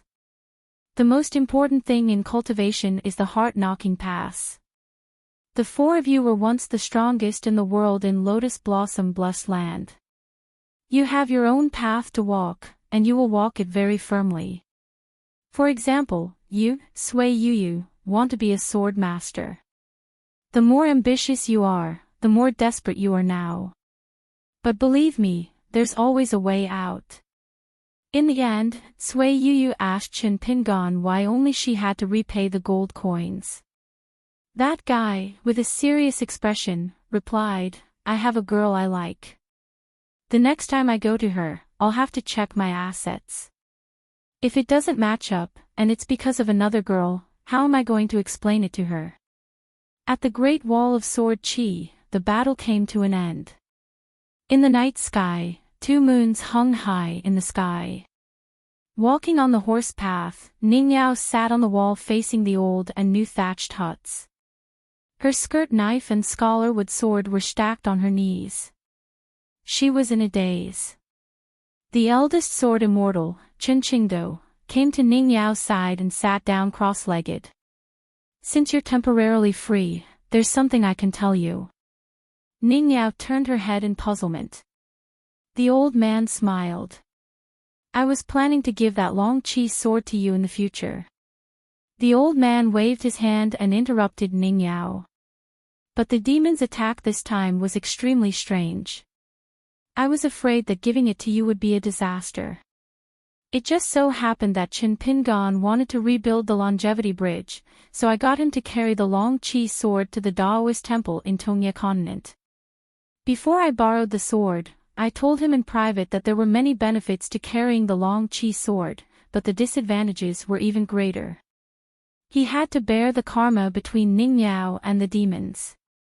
Chen Qingdou smiled and said, that child, for the first time, he showed a very different look and expression. Even when he was fighting Chao Ci and we watched him lose 3 rounds in a row, Chen Pingan's eyes weren't as bright as they were now. It really left a deep impression. Chen Qingdou turned his head and asked, Last Ning, why aren't you angry? Don't you blame me for making an unnecessary move and letting him bear the risk? Ning Yao curled her lips. Angry? I'm not angry. I'm Ning Yao. He's Chen Pingan. She was in high spirits. It was as though she was saying that she wasn't surprised that the guy she liked was willing to do so. Chen Qingdou jumped off the wall and walked towards the thatched hut. He clicked his tongue and said, It's so late at night and I still have to bear such a sword. I'm just asking for trouble. Ning Yao rested her cheeks on her hands and began to miss him. She had a proud smile on her face.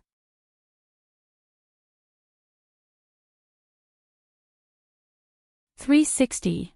It's still a 12,000-word chapter.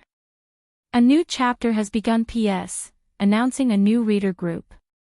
The group name is The Grass Grows and the Orioles Soar.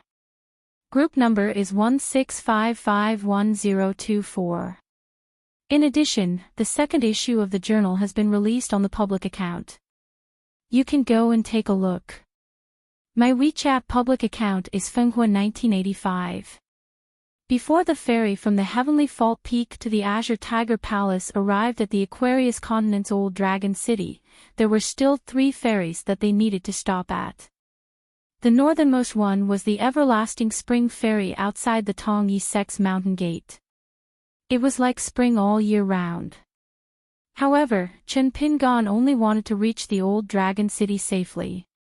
During this time, they stopped at the 3 ferries for nearly 10 days. Pei Qian was not allowed to disembark from the ferry and stroll around the shops at the ferry. The little girl Charcoal could only move a stool to the observation deck and watch the bustling and prosperous scenery of the 3 ferries. Occasionally, Wei Xian would come over to chat with Pei Qian. However, although they did not disembark from the ferry, Chen Pingan asked the Azure Tiger Palace's elder to help them purchase many items. Wei Xian and the other 3 all gave a list and handed it over to the steward. Wei Xian asked for some books on local customs and customs. Liu Baixiang bought an imperial zither from a dynasty in the mortal world. Sui Yu did not ask for anything. He was still all by himself and his sword alone. Zhu Lian gave a long list of books, but Chen Pingan immediately asked Zhu Lian to take it back. He said that the immortal fairy did not sell these books and that he would go to the market bookstore to search for them when he reached the old dragon city. Zhu Lian wrung his hands and could only give up. It turned out that the stooped old man wanted to buy a pile of novels.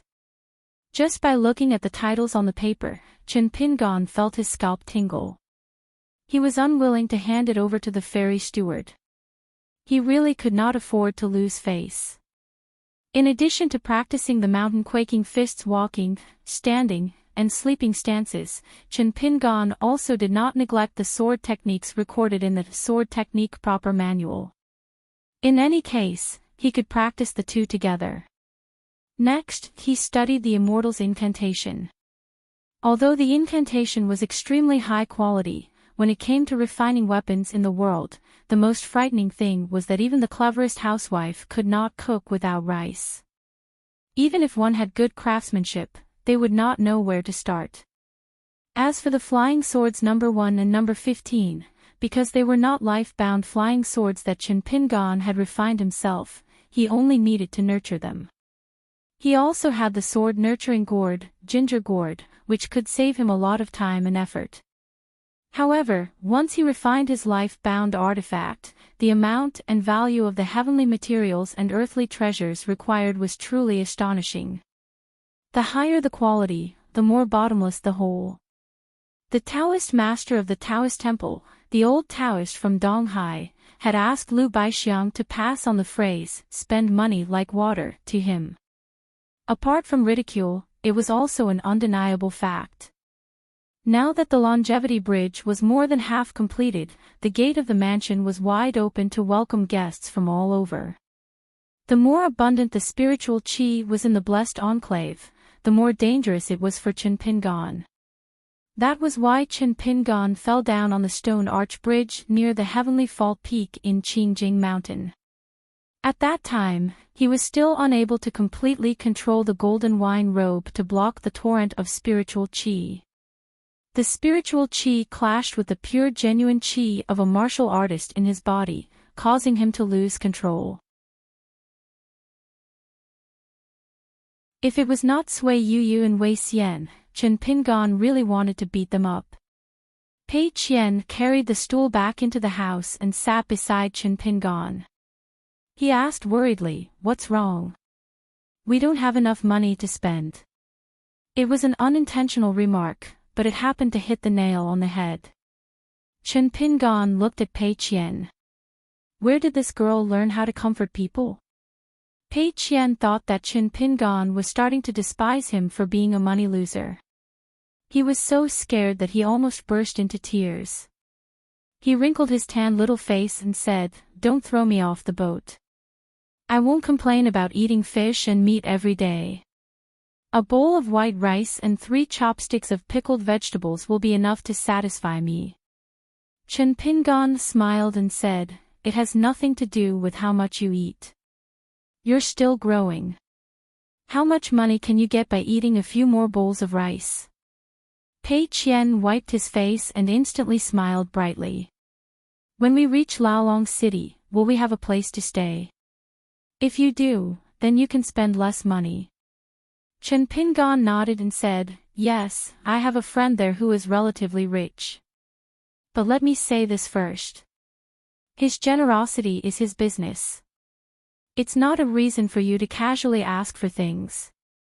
Pei Qian was sickly and said weakly, "I know." She thought that she would be able to meet a guy like Yao Jinji again. He didn't even blink when giving her things and would even beg her to accept it. The key was that Chen Pingan couldn't refuse. If he had known earlier, he wouldn't have said those words to Yao Jinji. Once, Yao Jinji, who was wearing a veil hat, chatted with Pei Qian in private. Pei Qian saw that she took off the veil hat and her skin was white and tender. It made Pei Qian feel ashamed. Later on, he forgot what they were talking about. Pei Qian laughed and secretly flattered Yao Jinji. "Sister Jinji, you're so beautiful. It's natural for you to have beautiful thoughts."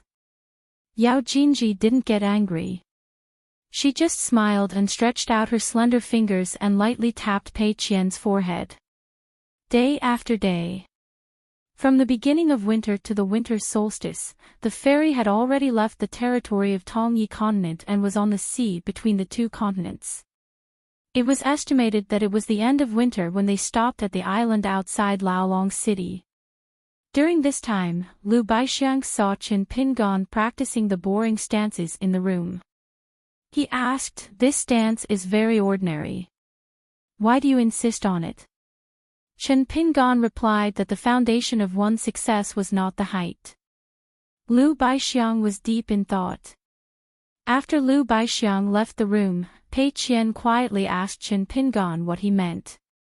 Qin Pingan laughed and said that he couldn't think of any clever words. He was just fooling around. People who were good at chess all liked to think in a complicated way. This made Pei Qian extremely happy. On this day, Qin Pingan sat in the study. He took out his brush and put it down. Pei Qian, who was sitting opposite him copying books, was even more anxious than Qin Pingan. Qin Pingan finally stood up and left the room to find Zhu Lian. When he returned, Pei Qian found that Qin Pingan was becoming more and more hesitant. In the end, he could only put away his brush and paper. Pei Qian was very puzzled. Previously, Qin Pingan had written 2 letters to Dafu Academy and Taiping Mountain. He had sent the flying sword to take the 2 letters away with a whoosh. Then, who was this letter written to? Qin Pingan came to the observation platform and practiced the sword furnace stance. Someone knocked on the door. Pei Qian ran to open the door. After seeing the person, she bowed and said, "Pei Qian greets old immortal Lu of Qinghu Palace." The old man smiled and nodded. He was in a good mood. It was Lu Yong, the nascent soul earth immortal of Tian-Kai Peak. Qin Pingan hurried to greet him. After sitting down, Pei Qian skillfully poured 3 cups of tea. First, she gave it to Qin Pingan, then to Lu Yong. Of course, she didn't forget to pour a cup for herself. Lu Yong beat around the bush and chatted for almost 15 minutes. Then, Qin Pingan patiently chatted politely with the land immortal on the heavenly fault peak, whose limelight had been crushed by Jiang Shangjin. Don't take an earth immortal lightly. Qin Pingan had been through the big and small Jianghu. He knew the weight of an earth immortal. He wouldn't look down on the palace master of Qinghu Palace in front of him just because he knew him and could be neither servile nor overbearing in front of Jiang Shangjin. To put it bluntly, once the old nascent soul realm cultivator who could guard a place with good feng shui and own an immortal fairy, put aside their complicated relationship, was determined to kill Qin Pingan, it would be a piece of cake for Lu Yong to kill him. Seeing that Qin Pingan didn't use his power to bully others, Lu Yong's impression of this young man improved a little. The person who relied on his power was not only Jiang Shangjin, who came all the way to Tian-Kai Peak, but also the boss behind the scenes who made the head of the Jiang family the position he was in now. Otherwise, Lu Yong wouldn't have needed to flatter a young man who didn't have any relatives or friends and couldn't be offended. They would have just walked their own paths of cultivation. Why would Lu Yong go so far as to send gifts to him? After drinking 2 cups of bland tea, Lu Yong finally got to the point. It's a blessing for Qinghu Palace to have you visit Tian-Kai Peak, Mr. Qin. I was actually refining a cauldron of pills at that time. It's the Daoists' forgetting pill. This pill has a mild temperament and is most suitable for cultivators to take when they are meditating. Apart from calming the heart, the most important thing is to nourish the spirit, especially the heart acupoint. The name of the pill is forgetting pill, but there's actually a secular saying. It's better to forget about forgetting about cultivating pills. Once they started talking about refining pills, Lu Yong was in high spirits. He was a completely different person from when he was standing beside Jiang Shangjin. The heart is the master of the body, the general of 100 gods. However, since ancient times, it's difficult to settle the heart.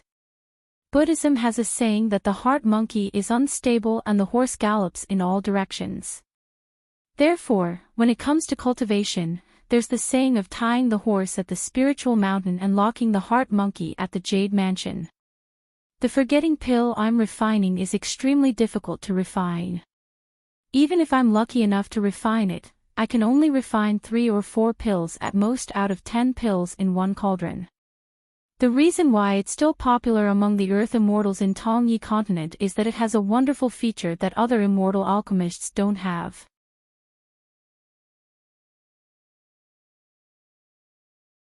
Finally, he only wanted to give away the bottle of forgetfulness elixir. However, everything was difficult at the beginning. It might not be easy after that. One wrong step would make it even more difficult. Chen Pingan did not know that Jiang Shangjin had treated the Azure Tiger Palace with kindness and authority. He was only sure of one thing. The only thing that had anything to do with Jiang Shangjin was to ask Jiang Shangjin to transfer the demon core to him. There was absolutely nothing more. Practicing martial arts to preserve one's life was Chen Pingan's external foundation. A pure mind could be tied to a stable position. It was even more so in a world where people's hearts were complicated. As long as Chen Pingan knew that with Jiang Shangjin's appearance at the Heavenly Fault Peak, Lu Yong would not dare to harbor any ill intentions towards him. Therefore, he did not accept the bottle of forgetfulness elixir. He was not worried that the Azure Tiger Palace would turn against him. Especially since Lu Yong was an earth immortal of the nascent soul realm. He would only cherish his current cultivation base and status. Therefore, the Azure Tiger Palace's old palace lord was bitterly regretful. In the end, no matter how hard he tried to persuade him, the young man's words were kind and gentle. However, he just did not accept the bottle of forgetfulness elixir. Could it be that, according to Jiang Shangjin's joke, an earth immortal of the nascent soul realm would cry and throw a tantrum in front of a junior in his own territory? Lu Yong could not do that. Therefore, he could only let Chen Pingan think about it again. Lu Yong left the room and went to another room on the same floor as the fairy. As soon as he opened the door, he saw the face that he was most unwilling to see. It was Jiang Shangjin with an indifferent expression. Jiang Shangjin, who hated people who thought themselves clever the most, did not waste any time talking nonsense with Lu Yong. He directly used the great magical power of the pure jade stage and turned this room into a prison of abbot heaven and earth. He stretched out his hand and grabbed, dragging the old nascent soul into the room. In the room, golden pillars with golden dragons entwined around them appeared out of thin air. They began to fly away from the pillars and passed through Lu Yong's Qi residence like golden chains. In the end, the most majestic golden dragon pressed down on Lu Yong's head with its claw and slapped him to the ground. Jiang Shangjin walked up to the old nascent soul, who was prostrating on the ground, and stepped on the back of his head. He laughed softly and said, "I've given the Green Tiger Palace face, but you're still not satisfied. Do you really think that I, Jiang Shangjin, am a kind bodhisattva? Do you know that if Chen Pingan had not appeared at the Heavenly Fault Peak and given me a little idea because of that jade hairpin, I wouldn't be preaching the great Tao to the disciples of the Green Tiger Palace. Instead, I would have slapped your nascent soul into that stone wall and used it as a mural." Jiang Shangjin slightly increased the strength of his foot. Poor Lu Yong, who was trapped in the small world, could not even let out a cry. Only his spirit was trembling violently. The pain made this earth immortal of the nascent soul realm, who was not good at fighting and killing, feel that he would rather die than live. Jiang Shangjin narrowed his eyes and increased the strength of his foot. "How many cultivators in the world are like you, Lu Yong? You don't know when to stop. Just because of a little opportunity, you became a half-baked mountain man. Do you think you're so great? Even I, Jiang Shangjin, have to tuck my tail between my legs. Just for a sword cultivator, I can suppress my killing intent and speak nicely in front of Chen Pingan. Lu Yong, you're even more arrogant than I am. The back of Lu Yong's head was slightly caved in. The entire continent knew that the Cloud Cave Blessed Land, which was originally jointly managed by the sect and the Jiang clan, was completely handed over to the young Jiang clan master at that time, regardless of criticism. About 500 years ago, the Tongyi sect had an unwritten rule: Jade Kasha can be bullied, but Jiang can be avoided. Moreover, it was rumored that this was due to the last words of a nascent soul cultivator of the Tongyi sect. The Jiang clan master, Jiang Shangjin, only had a willow leaf as his natal item. Not to mention the Tongyi sect, even the Jade Kasha sect's Earth Immortals had never seen it. The regretful second half of the Tongyi sect's old nascent soul cultivator's sentence was, "A willow leaf can kill an Earth Immortal." Jiang Shangjin rubbed his chin. "In my hands, the Jiang clan's prestige has been silent for 200 years. This time, if I don't kill an Earth Immortal, I would be letting down my ancestors." Lu Yong's face was covered in tears. He raised his head. "Senior, if you kill me, a low-level nascent soul cultivator, wouldn't you be humiliating the Jiang clan even more?" "Senior, you should kill someone else." Jiang Shangjin clicked his tongue. "These words, you're as astute as I am." Interesting. Jiang Shangjin snapped his fingers, and the willow leaf disappeared along with the small world. Lu Yong, who had just circled the gates of hell, still didn't dare to get up. He sat on the floor in a sorry state. "Senior, please give Lu Yong another chance. If I don't satisfy you this time, Lu Yong will seek death. However, if that happens, I hope Senior won't take your anger out on the Azure Tiger Palace." Jiang Shangjin nodded. "At least you said something reasonable. Alright, get up. You're a nascent soul cultivator, yet you're weeping endlessly. If word gets out, people will think that I, Jiang Shangjin, am bullying others by relying on my realm. Consider yourself lucky. If you, Lu Yong, were in the Jade Roa realm today, you would already be dead." As expected, Lu Yong immediately stood up. Once again, tears flowed down his old face. "Senior, thank you for sparing my life." Jiang Shangjin lamented. "Looking at your attitude, I actually feel a little sorry for you. It seems that you've stayed in a certain place for too long, and your heart has softened. You must know that when I met an Earth Immortal of the Tongyi sect of the same realm, I still felt that he wasn't sincere enough even after he kowtowed 1,000 times.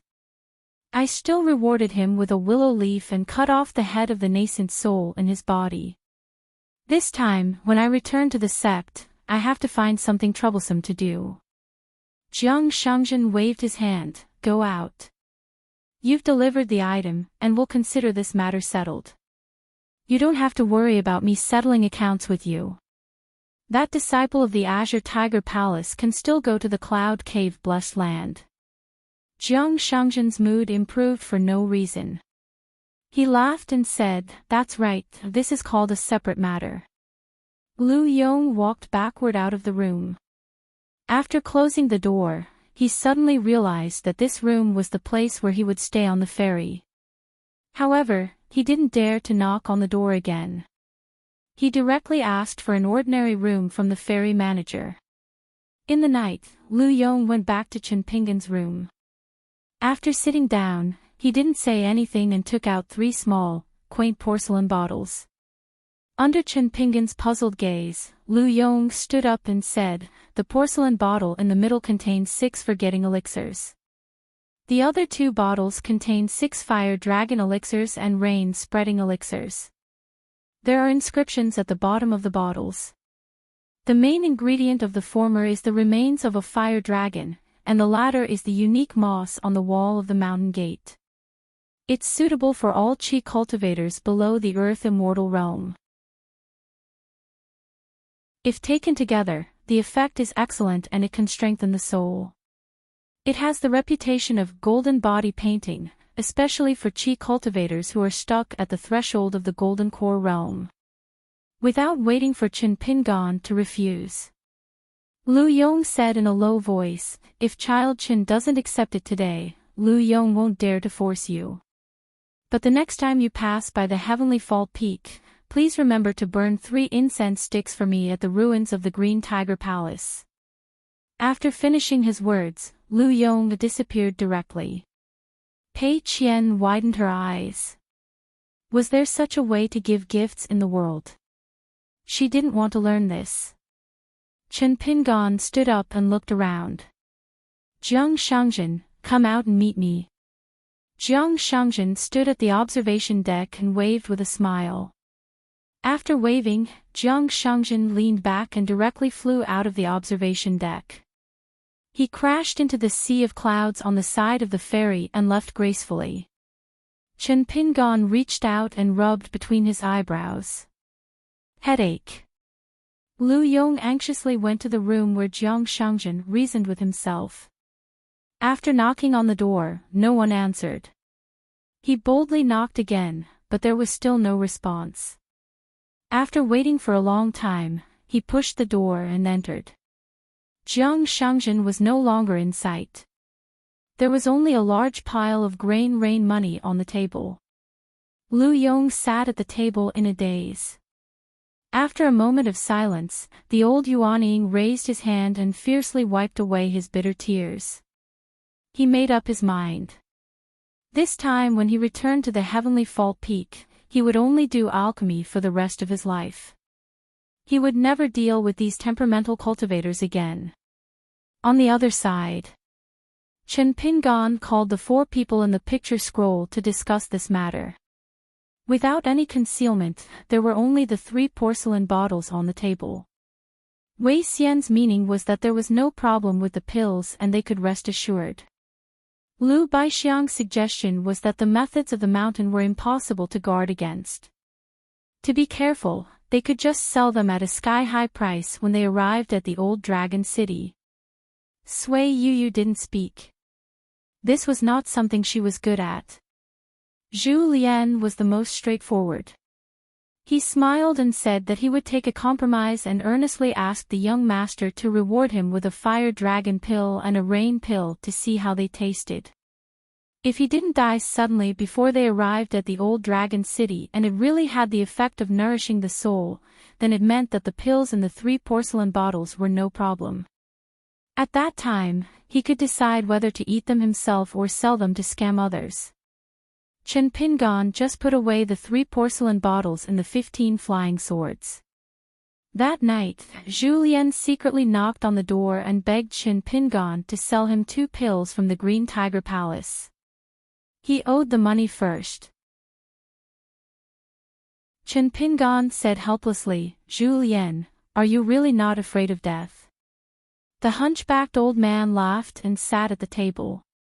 He rubbed his hands and said, "In the lotus flower blessed land, I'm used to being number 1 in the world. Now that I've come to such a big world, I don't have to think about being number 1 anymore. But I still have to fight for the first place among the 4. Otherwise, how can I have the face to serve the young master? I can't even compare to a little girl." Zhu Lian continued, "Riches and honor are found in danger. In the previous battle at the temple, I wanted to have a moment of pleasure and let go of my hands and feet to kill. I've left some roots in my body. Do you really have the heart to let me be the last one to reach the golden body realm?" Chen Pingan asked, "Have you really thought it through?" Zhu Lian nodded and said seriously, "It's good that I haven't thought it through. With my character, I won't act until I see a rabbit. How can I disturb the young master's rest by knocking on the door?" Chen Pingan took out 2 porcelain bottles and poured out 2 different colored pills. He said helplessly, "Life and death are your own responsibility. Take these 2 pills as your reward for fighting to the death in this broken temple." Zhu Lian took the 2 pills from Chen Pingan's hand and popped them into his mouth. He laughed mischievously and stood up to bid farewell to Chen Pingan. Young master is fair in his rewards and punishments. This old servant will follow you loyally. This kind of flattery went in one ear and out the other for Chen Pingan. Zhu Lian glanced at Pei Qian, who had his head tilted and his cheek pressed against the table. The latter stared at him blankly. Zhu Lian left. In the middle of the night, Pei Qian had already gone to sleep next door. Chen Pingan was alone in the room practicing his stance. He sighed and went to open the door.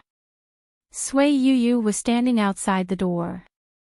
She said, "I don't want the fire dragon pill or the rain pill. I only want one forget pill. You want to accompany Zhu Lian to pull chestnuts out of the fire.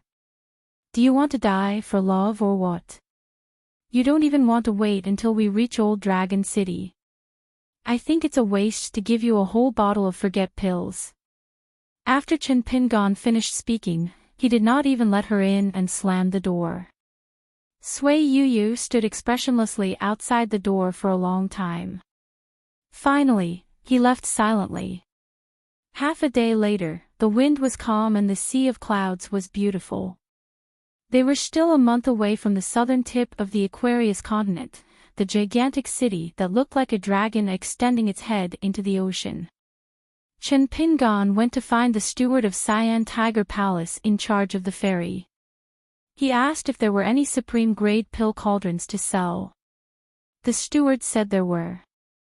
Although Cyan Tiger Palace did not deal in this business, but the old palace master had spent his life on refining pills. He had collected many pill cauldrons.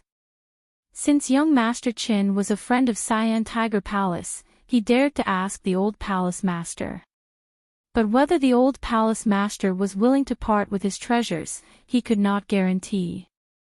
He needed to use a flying sword to send a message to Cyan Tiger Palace.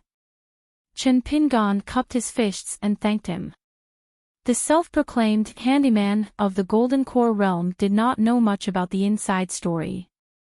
He was only sure that this young master was a disciple of a powerful immortal family with a frightening background. He seemed to be friends with the unreachable Jiang clan master. Otherwise, he would not have dared to agree to ask the old palace master about the sale of pill cauldrons. Those were the old palace master's lifeblood. Every cauldron that was temporarily not in use was carefully kept by Lu Yong. As long as he was not refining pills, he would personally wipe them every day. But in the depths of his heart, he knew that the price that Lu Yong quoted was absolutely fair. Chen Pingan took a deep breath and no longer had the slightest bit of hesitation. He said without hesitation, "Palace Lord Lu, I definitely want to buy it. But I'm not afraid of being laughed at. Whether my friends over at Old Dragon City are willing to lend me so much Gu money, I really can't say right now." After saying that, Chen Pingan clasped his fists and said, "If I let Palace Master Lu come here in vain, I apologize here first." Lu Yong had mixed feelings. He thought that it would be great if the cultivators on the mountain, regardless of their cultivation level, were all easy to talk to and polite like Chen Pingan. Before he met Jiang Shangjin and Chen Pingan, he dared to scold whoever dared to open their mouths. If the person was a chi trainer below Yuanying, he might even beat him up. But before that, Jiang Shangjin and Chen Pingan did not know whether he was willing to sell this bizarre 5-color golden stove or not. But now, his state of mind had changed completely. After Lu Yong returned to the Green Tiger Palace this time, he brought along the grain rain money that he almost exchanged with his life. After thinking about it, Lu Yong really figured out one thing, and that was how he should deal with Jiang Shangjin. Therefore, after receiving Chen Pingan's flying sword message from the ferry, he was not angry but happy. Enduring the pain in his heart, he brought along this elixir cauldron that could be said to be Lu Yong's coffin capital. As long as Chen Pingan dared to buy it, he, Lu Yong, was willing to sell it. There was another secret that was unknown to others, and that was the 5-colored golden cauldron. Its quality was too high, and it had always been Lu Yong's regret. This was because the elixir refinement technique that he was good at was not the best, and the heavenly materials and earthly treasures that he had, or the various materials that others sent to him, Lu Yong, could only use the 5-colored golden cauldron once every 100 years. Moreover, every time he refined elixirs or refined items, the income and expenses would be balanced. Occasionally, he would even make a loss. Even Lu Yong had to admit that if this cauldron was placed in the Green Tiger Palace, it would be of little value to him. Before Lu Yong returned to his house, Chen Pingan could only say a few words of courtesy. "Words cannot express my gratitude for your kindness." Lu Yong was in a good mood, and left with a smile. He actually left the 5-colored golden cauldron with Chen Pingan, and even gave him an elixir refinement manual of unknown materials. Chen Pingan carefully kept the elixir cauldron in the object near him, and began to flip through the elixir refinement manual written by Lu Yong himself. After a while, he left the house, and went to the sword room on the ferry that provided flying sword messages, and sent a letter to Jiang Shangjin of the Jade Gui sect. After briefly mentioning Lu Yong's selling of the cauldron, the letter wrote at the end, "One big and one small, I owe you 2 favors." In a house, the Jindan stage manager of the ferry stood beside Lu Yong, and said that Chen Pingan had written a letter and sent it to the Jade Gui sect. As for the specific content, naturally, he did not know. Otherwise, who would dare to use flying sword messages in this world? Lu Yong made a sound of acknowledgement. The Jindan stage Earth Immortal asked curiously, "Palace Master, this young Master Qin has an extraordinary background." Lu Yong carefully deliberated, and said with a smile, "What do you think of owning an object so close to him at such a young age?" Just as he left the house, Lu Yong, who had learned his lesson, realized that something was wrong. In order to show his sincerity, he generously left the 5-colored golden chamber stove to Chen Pingan. However, this cauldron was extremely extraordinary, and ordinary objects might not be able to fit it. Even if it was forcefully stuffed in, there would be signs of it bursting out of the small cave. However, when Lu Yong paused for a moment, he was surprised to find that the aura of the elixir cauldron had disappeared in an instant, and the aura of Chen Pingan's house was extremely calm. There was no doubt that the object was so close to him. The Jindan stage Earth Immortal sighed, "Rich, so rich. He must be a direct descendant of a rich family on the mountain with 1,000 years of inheritance. It's just that a young immortal of such origin, traveling the world, likes to bring a pure martial artist as a retainer. It's quite interesting." Lu Yong was unwilling to talk more about Chen Pingan, and waved his hand. Alone, Lu Yong sighed with emotion, "I didn't suffer in vain, my Green Tiger Palace will prosper." When the ferry finally slowly docked at the lonely island of Old Dragon City, Chen Pingan breathed a sigh of relief. They had arrived at the Aquarius continent. It was the end of winter. There was no sign of the Fan family's Osmanthus Island ferry at the ferry. It should be going back and forth to the inverted mountain, and had not yet returned. He did not know if he had the chance to see Lady Gui. But when Chen Pingan saw the Jindan stage Earth Immortal standing at the door, and Palace Master Lu Yong's figure, Chen Pingan knew that something was wrong. As expected, the Jindan stage Earth Immortal had a strange expression, and said, "Palace Master has urgent matters to attend to, and needs to return to Tian K Peak immediately, so he wanted me to pass on a message to young Master Qin. The few pieces of Guyu money, when you pass it to the ferry, it's fine. I hope young Master Qin will not worry too much about this small matter." Chen Pingan helplessly said, "I will do my best to pass the Guyu money to Senior." The Jindan stage Earth Immortal smiled, "I dare not rush young Master Qin. The Palace Master has spoken, and before he left the ferry, he spoke to me in a very serious tone. I dare not disobey." A few days after Lu Yong returned to Tian K Peak of Qingjing Mountain, an extremely fast messenger flying sword arrived at Green Tiger Palace, and his sword room almost collapsed on the spot. Trembling with fear, Lu Yong took out the secret letter, walked back to the mansion with a straight face, and then laughed out loud. From today onwards, in addition to the 100 pieces of Guyu money given to Lu Yong by the eldest branch of the Jiang family, the Jade Gui sect would buy all the elixirs produced by Green Tiger Palace, and help them to sell around Tongyi continent. Lu Yong clenched his fists, and hurriedly sent people to the foot of the mountain to recruit disciples, whether it was in the marketplace or in the countryside, or directly from the Great Spring, southern Qi, and other countries. In short, Green Tiger Palace needed to recruit disciples wantonly. It did not matter if their aptitude was slightly poor, as long as they cultivated for 7 or 8 years, as long as Green Tiger Palace trained them well, they would be able to refine the simplest of elixirs, and every elixir produced would be a steady profit.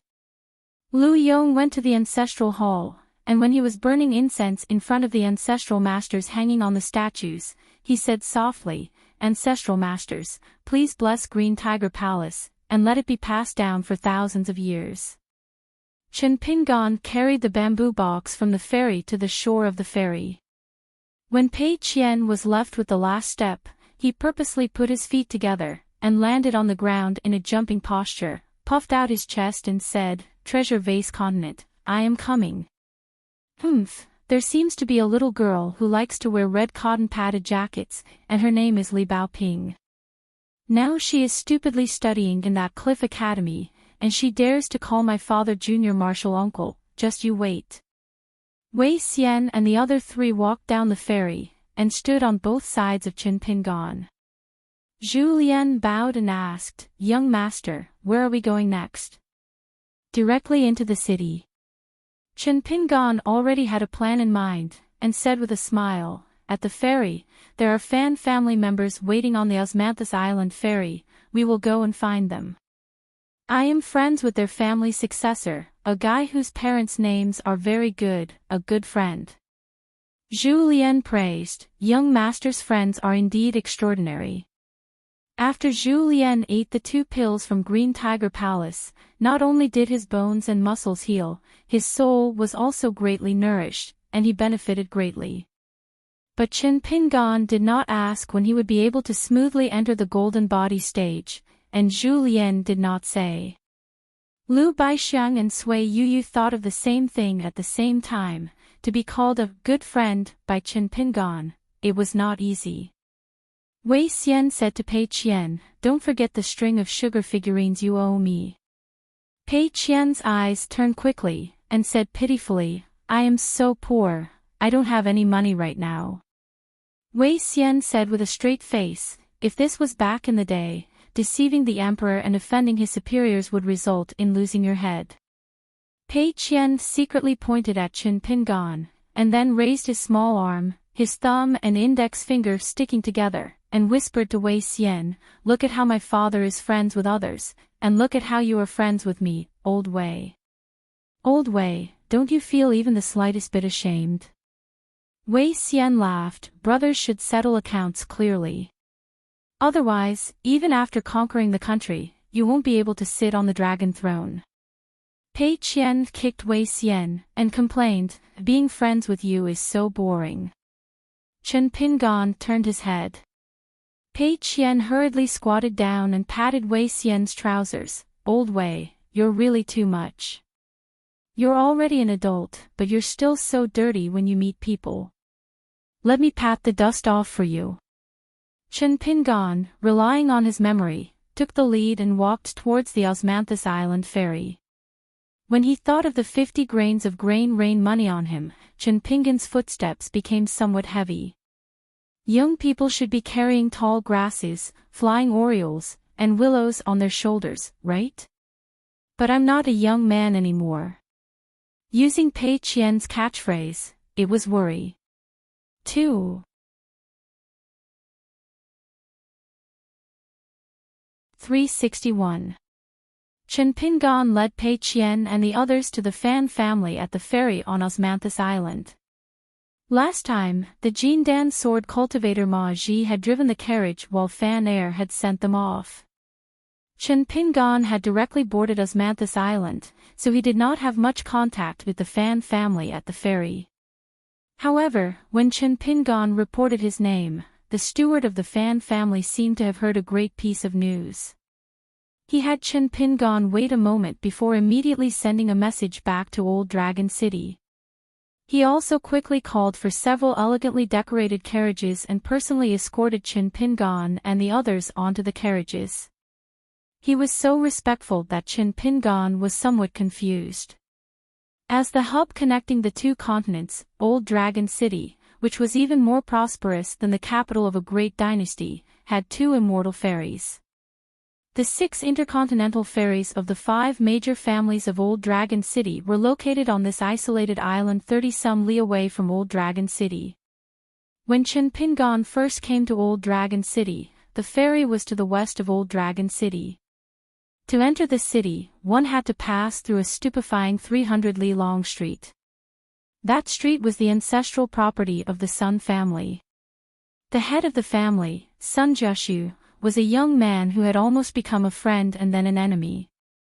To this day, Chen Pingon still could not let it go. Chen Pingon and Pei Qian sat in the same carriage. Pei Qian was riding on a ship pulled up by a blue bird. After floating in the sky for so long, he finally had his feet on the ground. He was very excited to have arrived at Chen Pingon's hometown. He lifted the curtain of the carriage and was very curious about the scenery outside. Lu Baixiang and Sui Yuyu began to chat inside the carriage. Wei Xian and Zhu Lian, who were in the same room, closed their eyes and dozed off, while the other opened his eyes and flipped through old books. Through the attitude of the steward of the Fan family, Chen Pingon sensed that something was amiss. He began to sort out his thoughts. He, Chen Pingon, was definitely not an important person. When he left Old Dragon City, he was just a 4th realm martial artist who had just broken through his bottleneck in the Sun family's ancestral home. The people he knew were only Fan heir, Sun Jushu, who had parted ways with him a long time ago, Xing Dafeng from Dusty Medicine Shop, and Fu Nanhua, whom he had made enemies with in Pearl Grotto Heaven but had not met in Old Dragon City. At that time, Old Dragon City was enveloped in a festive atmosphere. This was because the Fu family was going to marry a daughter of the Jiang family of Yunlin. To be precise, the daughter of the Jiang family of Yunlin was going to marry into the Fu family. The marriage partner was the young city lord, Fu Nanhua, who was almost stabbed to death by Chen Pingon together with Kai Qinqian. The saying of marrying down was very particular. Even the wealthiest Fu family didn't find it inappropriate. Riches and honor. Riches and honor. Riches and honor. Riches and honor. Riches and honor. Riches and honor.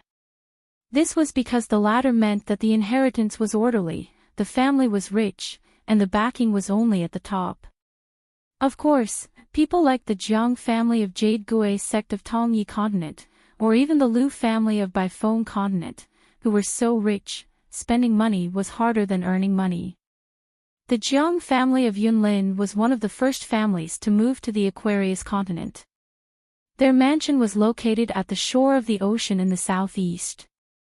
The mansion faced the ocean, and the gate was 30 miles into the ocean. In the end, there was a huge natural reef as the gate, and it was known as the East Sea. When the Confucian school of Confucianism had just become the orthodox school, the sage of rites had set the complicated rules of the world.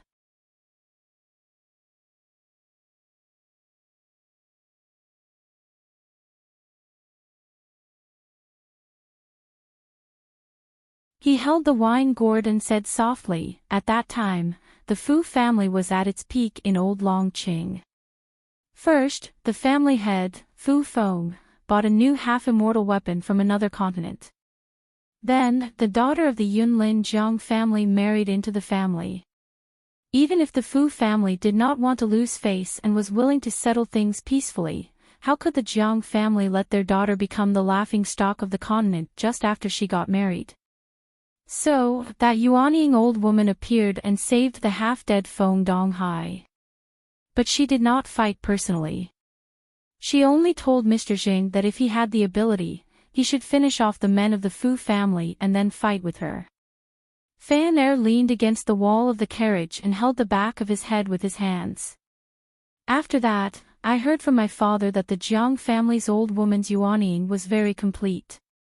She was probably only a little bit away from the upper 5 realms. It is very likely that City Lord Fu Feng, who had a half-immortal weapon, could only be on par with her. He looked at Chen Pingan. In the beginning, I always thought that Mr. Zheng was a 7th realm martial artist, which was more likely. Later, I felt that he might be a 8th realm martial artist. It was only after that battle that I realized that he was a 9th realm martial artist. The Fu family quickly invited Chu Yang, who was known as the #1 golden core cultivator in Old Longqing, to come out. He was even better at fighting than the Fong family's golden core sword cultivator.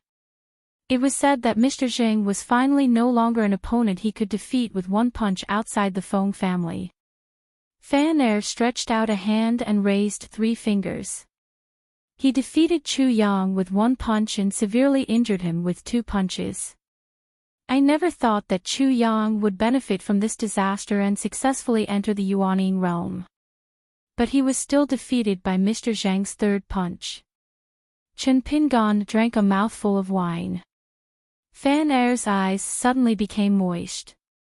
Our Fan family quarreled with each other that night. Many of the elders in the family kept tossing and turning, saying things have already come to this. Even if my father regretted it, he still felt that it was useless to apologize to Mr. Zheng. At the ancestral hall, they all persuaded my father to simply rely on the Fu family. Since the Fu family was so powerful, then they should go with the flow.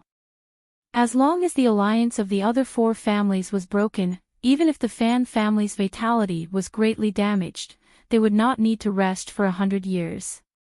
The second most powerful family in Old Longqing would be theirs. Auntie, my mother, and my sister, Fan Junmao, are all not qualified to enter the ancestral hall. No matter what I say, it's useless. Seeing me prattle on and on, my father was probably so angry that he asked me who the head of the family was. What could I say?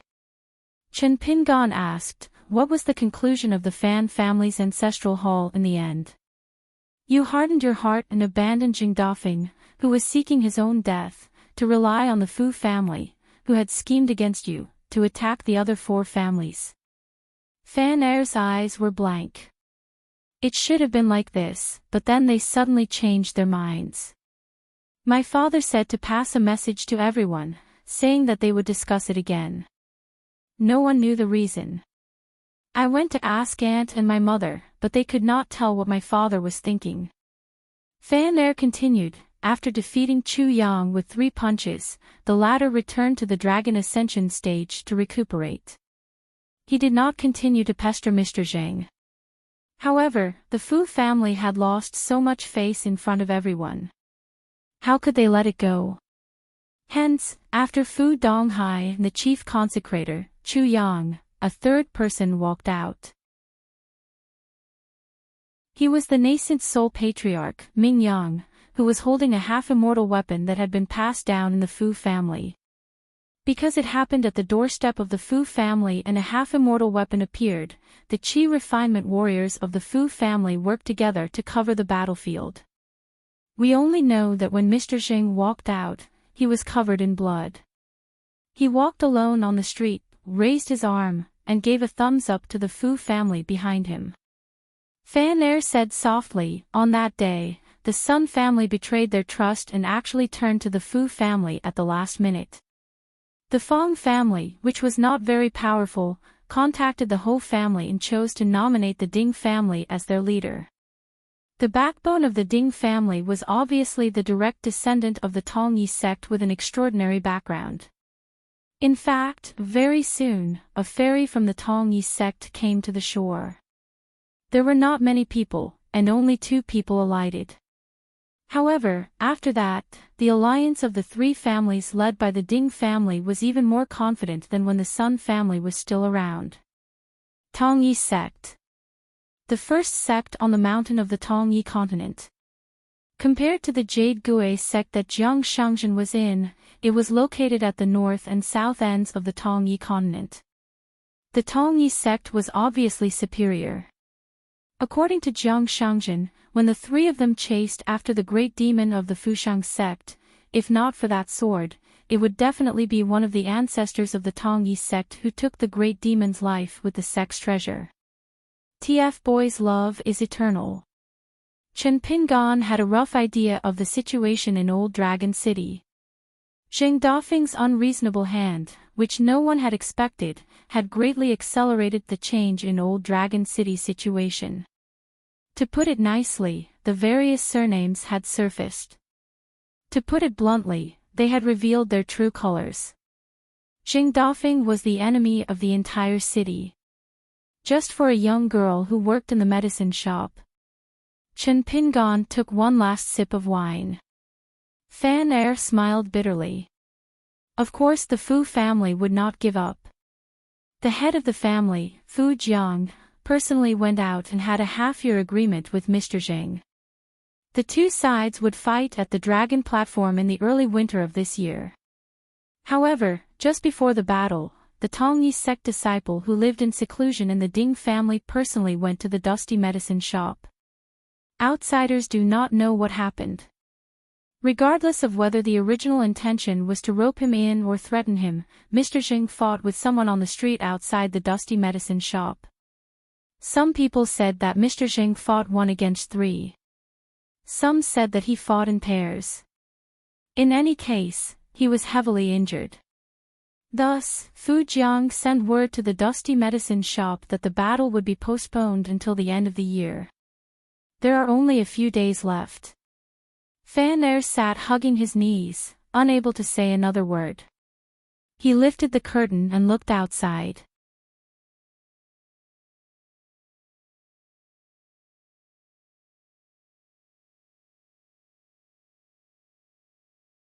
(362) 10,000 words chapter. Zheng Dafeng was stunned for a long time. He probably couldn't associate the young man in front of him with the charcoal young man who squatted beside the tree stump with him back then. Finally, he wiped his face and said, "Just talk. Why did you spray your saliva all over my face?" But Zheng Dafeng still took the bottle of forgetfulness pills. If Chen Pingan didn't lie, then 2 pills would be enough to suppress the injury. As for the root of the disease, it was still very difficult. It was no longer a matter of taking a few more pills. Pei Qian had already stuck her head out of the door. She raised the walking stick in her hand and said angrily, "Why can't you tell good from bad? If you say that again, I'll be angry." Zheng Dafeng put away the porcelain bottle, turned around and said with a smile, "You scared me. Who is this peerless heroine?" Pei Qian coughed and stood still. She leaned heavily on the walking stick and said, "Listen carefully. My name is Pei Qian. I'm a princess in distress. Chen Pingan is my master. I'm the first disciple of our sect." Pei Qian never said words like her father in front of Chen Pingan. Zheng Dafeng swallowed and turned to look at Chen Pingan. He probably wanted to ask where Chen Pingan, this blockhead, found such a girl. Chen Pingan said, "Let's go inside and talk business." Zheng Dafeng was puzzled. "Haven't we finished talking?" Chen Pingan laughed angrily. "I'm willing to interfere in this matter. It's not like I'm looking for death. Which forces in the opponent's camp have several Jindan and Yuanying Earth Immortals? Which forces are sitting on the mountain and watching the tigers fight? Which Earth Immortals will fight? Are there cultivators of the upper 5 realms waiting for an opportunity behind them? Don't I know a little about the geomancy situation of Old Dragon City and the route around the Dragon Ascension platform? Don't I have to listen to the 3 fights between you and the Fu family, the Fong family, and the Ding family?" Zheng Dafeng had a headache. He took out the porcelain bottle. Take it back, take it back. We're not on the same path. We can't pee in the same pot. Chen Pingan ignored Xing Dafeng and stepped over the door. Yin Master Zhao had already appeared in the shop. He smiled and said, I can explain it to you in detail. Xing Dafeng. Chen Pingan and Yin Master Zhao were sitting in the room. Of course. Then. Xing Dafeng took 2 big plates of salted peanuts and beef jerky for himself. Pei Qian looked at the seeds on his plate and then at Xing Dafeng's plate. Even his plate was bigger than hers. Isn't this a bit too much? Pei Qian gave a thumbs up. I'm impressed by your hospitality. Xing Dafeng waved his hand. Remember it in your heart. Don't mention it. Pei Qian sat cross-legged on the stool and munched on the seeds. Chen Pingan put the blade-strengthening gourd on the table and asked, Can you drink a little? Xing Dafeng peeled a salted peanut and shook his head.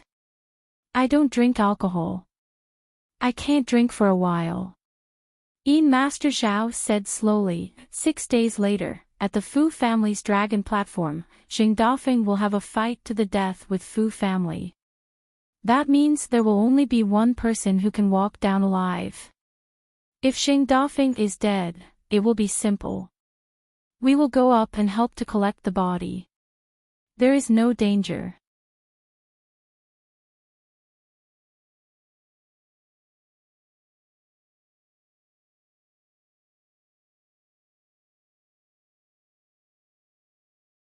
He was the best in the Lotus Blossom blessed land. Sui Yu pursued the pinnacle of swordsmanship. He wanted to achieve the unprecedented feat of ascension. Under Zhu Lian's amiable face was a complete madman. Even if all the martial artists in the world worked together, they would not be a match for Zhu Lian's fists. Xing Dafeng was looking forward to his next fist-feeding session. Chen Pingan's expression became serious. He asked, I want to refine a natal item. Can I find someone to buy it from the dusty medicine shop? And you must promise not to do anything to the treasure. If I succeed, I will have an extra life. Yin Master Zhao turned to look at Xing Dafeng. Xing Dafeng thought for a while, I have to ask someone. If she nods, then yes. Xing Dafeng suddenly smiled and asked, I trust her. Do you trust me? Chen Pingan replied, I trust your master. Xing Dafeng was speechless again. Yin Master stood up and smiled, I will go and find a few more maps. Chen Pingan turned to Pei Qian and said, You and Sui Yu will sleep in the same room. Wei Xian and the other 2 will squeeze together. I can sleep on the floor in front of the medicine shop. But if we can gather all the ingredients. Without waiting for Chen Pingan to finish, Pei Qian said righteously, Then I will sleep on the floor with Fairy's sister. Sui Yu and the other 3 did not have any objections. These trivial matters were not important in the face of the impending battle. Night fell. Chen Pingan brought a long stool. Sui Yu and Wei Xian consumed the elixirs from the 2 rooms and walked to the courtyard. Xing Dafeng placed one hand behind his back and the other on his abdomen. He smiled and said, When facing a cultivator of the same level, within 100 feet, a pure martial artist only needs 1 punch. Although I don't know the background of the 4 of you, I can temporarily treat you as 4 realm 7 chi refinement warriors. At least. All of you can come at me together. We can save time. None of them took a step forward. Xing Dafeng said helplessly, Why? Don't you treat me, a realm 9 martial artist, as a dish? Do you think it's embarrassing for the 4 of you to gang up on one person? Pei Qian moved a small stool and sat beside Chen Pingan's feet. Xing Dafeng turned to look at Chen Pingan. Chen Pingan extended a palm, indicating for Xing Dafeng to punch to his heart's content.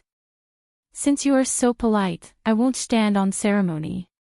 Xing Dafeng twisted his toes and disappeared. A dull thud sounded. 4 punches were thrown almost at the same time.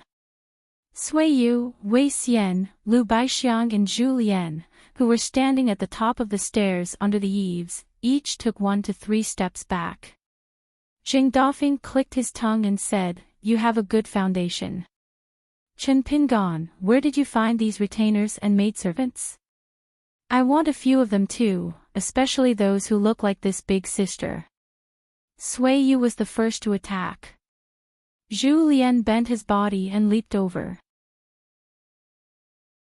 Wei Xian and Lu Baixiang almost simultaneously moved to the sides, supporting Sui Yu and Zhu Lian at any time. There was no need for words. They already had a tacit understanding. This was the realm that the 4-1 in the world of the lotus flower blessed land should have. Chen Pingan said softly, "If you are interested, you can take a closer look." Pei Qian raised a handful of melon seeds. Chen Pingan shook his head. Only then did she withdraw her hand. She shook her head while eating melon seeds and said, "I'm not interested. I'm far from, master." She called him father in private, but called him master in front of Chen Pingan. Pei Qian felt that she had really been enlightened by reading. A teacher for a day was a father for life. Chen Pingan said, "You're wrong. If it's just comparing martial realms, I'm actually not as good as the 4 of them. Right now, I'm only at the 5th realm of martial arts. But after several bitter battles, my foundation of the 5th realm is very good. So I can break through the bottleneck of the 6th realm at any time." To be able to make Chen Pingan feel that he had done a good job in something. It was probably not inferior to the old man surnamed Shui who said that Chen Pingan's foundation of a certain realm was not bad. Pei Qian raised her head and smiled brightly. "Master, you're the best." The 4 people in the courtyard had suffered under Jing Dafeng's hands. This was also because Jing Dafeng had deliberately suppressed his realm to the 8th realm of the far travel realm. Otherwise, there was no way to fight. Feeding a fist would become bullying. The cultivation of martial arts was not like the realm of a chi cultivator. The difference of one realm was like heaven and earth. Of course, there were exceptions. For example, the old man surnamed Shui who taught Chen Pingan boxing. He was the only pure martial artist at the peak of the 10th realm in the Aquarius continent. Back then, outside the bamboo house, he easily killed a 6th realm martial artist who wanted to learn from him with his 5th realm fist. But such an exception, even if he was not the only one, was close. Chen Pingan thought of Chao Xiai, the young man in white who walked on the wall of the Great Wall of Sword Qi and whose fist intent forcibly suppressed the sword intent on the city wall. Chen Pingan really wanted to know if he would still lose to Chao Xiai 3 times in a row without any suspense now that both of them were at the 5th realm. Chen Pingan gently put aside his messy thoughts and stared at the battle in the courtyard. But he said to Pei Qian, "Before entering the boundary of Qingjing Mountain, we passed by that county city. I actually forgot to apologize to you." Pei Qian, who was eating melon seeds, looked up and asked doubtfully, "Are you talking about that pancake? Why are you apologizing to me?"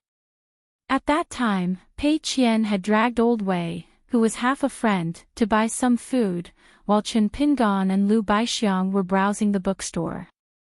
By the time Chen Pingan found Pei Qian, he discovered that the little girl was munching on a pancake in big bites. There was a woman dressed in luxurious clothing who was pointing and scolding the little girl, charcoal. Beside the woman was a child whose face was covered in tears and snot. The woman's scolding wasn't too vulgar, probably because she came from a scholarly family. She only kept saying that Pei Qian, this wild girl, didn't have a good upbringing. How could she be so rude and unreasonable, and how her parents didn't discipline her and so on. Chen Pingan's first impression was that Pei Qian had gotten into trouble again, so he walked over with a straight face. He was afraid that Pei Qian would not only fail to learn the principles in the books, but also get a domineering aura from interacting with him, Zhu Lian, and the other 3 for a long time. So when he walked up to Pei Qian, his tone was very harsh. Although he did not directly reprimand her, he was still biased towards the woman and the child. Pei Qian was also very afraid of Qin Pingan. Without another word, she handed the remaining half of the pancake to the woman, saying that she did not want it anymore and would give it to the child. The woman flew into a rage and became even angrier, feeling humiliated. She treated Qin Pingan as Pei Qian's family elder and lectured him together. Probably because she saw that Qin Pingan was dressed like a rich child from a wealthy family, the woman immediately restrained herself and scolded him more subtly. Qin Pingan waited for Wei Xian to say a few words before he understood the reason. It was because Pei Qian had bought the last pancake in the store. Coincidentally, there was a child who came by and wanted Pei Qian to give it to him. How could Pei Qian be willing? She began to shake her head and nibble on the pancake, purposely yelling that it was delicious. The child was immediately angered to tears and the woman began to scold her. However, Pei Qian did not care at all and happily ate the pancake. The more the woman scolded Pei Qian, the happier he became. Wei Xian watched from the side. As long as the woman did not make a move, he would not interfere. After Qin Pingan learned the truth, he held Pei Qian's hand and demanded that the woman apologize to Pei Qian. The woman was mad with anger and clamored that Qin Pingan would not be able to leave the city. Qin Pingan let her do it. After the woman left behind her ruthless words, she told Qin Pingan to wait and see. Then, she angrily left with the child. In the end, there was nothing. After waiting for a while, Qin Pingan saw that there was nothing else, so he led the group out of the city. Qin Pingan rubbed Pei Qian's head. I should apologize to you. Pei Qian was puzzled. He stopped eating the sunflower seeds and sat down on the bench beside Qin Pingan. He said uneasily, Old Wei said that the best meal in the world is the first meal. Father, you're not going to leave me alone again, are you? So you're lying to me first. For a moment, he actually called him father. Pei Qian was even more flustered. He threw away the sunflower seeds and reached out to grab Qin Pingan's sleeve. Qin Pingan knocked Pei Qian's chestnut. Pei Qian's tears immediately turned into laughter. All right, it's fine now. Pei Qian let go and supported himself with both hands on the bench. His feet swayed as he said, It's just a small matter. Master, you're apologizing to me. You really scared me to death. In the words of Old Wei's hometown, a small matter is just a drizzle. It's not even enough to wash my hair. Sigh. Qin Pingan also supported himself with both hands on the bench and said with a smile, Do you remember the last time we climbed to the top of Tian Ke Peak? Do you think I'm strange? Pei Qian nodded vigorously and said, I remember very clearly. You did a strange thing at that time. You stood as straight as a pencil and even adjusted the jade hairpin on your head. Isn't that what the books say? You don't know those guys from the Green Tiger Palace. They're not important people either. Why did you do that? I thought about it for a long time but couldn't figure it out. In the end, I stopped thinking about it. Qin Pingan's eyes were in a trance. He raised his head and looked into the distance. He said softly, A few years ago, at the gate of my hometown town, I met foreign immortals for the first time. They were big and small, old and young. I was standing beside Jing Dafeng at that time, separated by a wooden fence. I've always had good eyesight and memory. So until now, I still remember very clearly the way those people looked at me, their expressions. Qin Pingan paused for a long time. He laughed softly and said, So after I started practicing boxing, I always thought that if I become a mountain person in the future, I can't become those people. I can't look at others with that kind of gaze. I can't look at our world as if we're ants. This was probably the first time Chen Pingan was so serious. He was talking to this charcoal girl about principles that were not in the books. They were principles that belonged to Chen Pingan himself. Chen Pingan squatted down and picked up the melon seeds. He placed them in his palm and sat back down. He grabbed one for himself and extended it to Pei Qian. He said casually, "The way we sit, the way we speak, the principles we believe in." How do I put it? It's like telling the world how many books you've read, how many principles you know, how much suffering you've suffered, and how many silent teachings you've remembered from your parents. So I don't want others to look at me and think that Chen Pingan's parents, and those people that Chen Pingan admired from the bottom of his heart, only taught such a person in the end. Chen Pingan smiled at Pei Qian and said, "It's okay if you don't understand now. You're still young." I think at your age, Chen Pingan was speechless. He couldn't continue. Chen Pingan smiled and handed all the melon seeds to Pei Qian.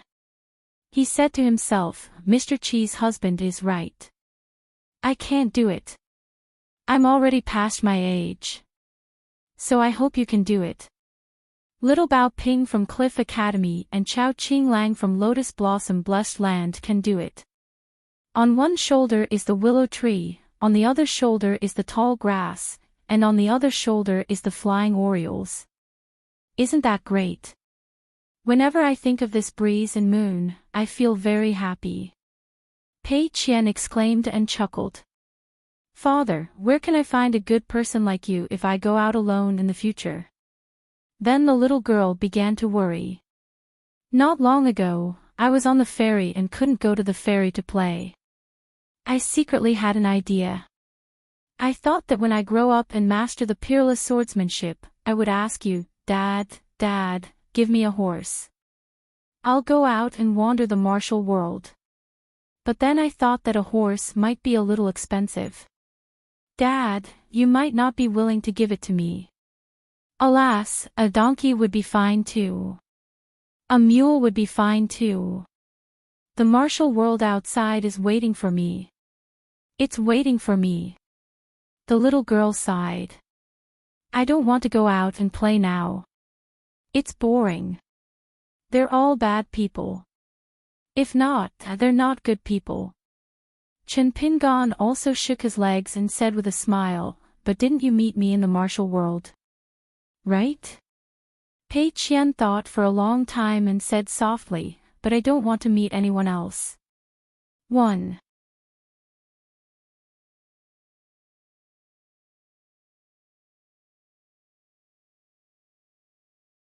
Even if he lost a lot of his family's wealth after the battle, he did not hold a deep grudge. Of course, not holding a grudge did not mean that he would be lenient when it was time to strike. However, Jiang Shangjin might still not understand why Chen Pingan wanted to kill Zhou Shi and Ye Er in the Lotus Blossom Blessed Land. Even Jing Dafeng, who was sleeping soundly, might not understand why Chen Pingan wanted to interfere in the chaos in Old Dragon City. In fact, the logic was very simple. If both sides were roughly equal in strength, then their paths would be different. Each side would have their own reasons for doing things. Back and forth, each side would rely on their own abilities to kill each other. Whether it was conspiracies or overt schemes, whoever lived or died, Chen Pingan could accept it all. However, Chao Qinglang's parents, the two heads that Zhou Shi and Ye Er casually threw on the ground, were dripping with blood. There was also the little girl from the medicine shop who died in the hands of the Fong family's disciples. No matter how many reasons and excuses Ding Ying and the Fong family had to convince themselves and the two worlds, these three people should not have suffered such a disaster.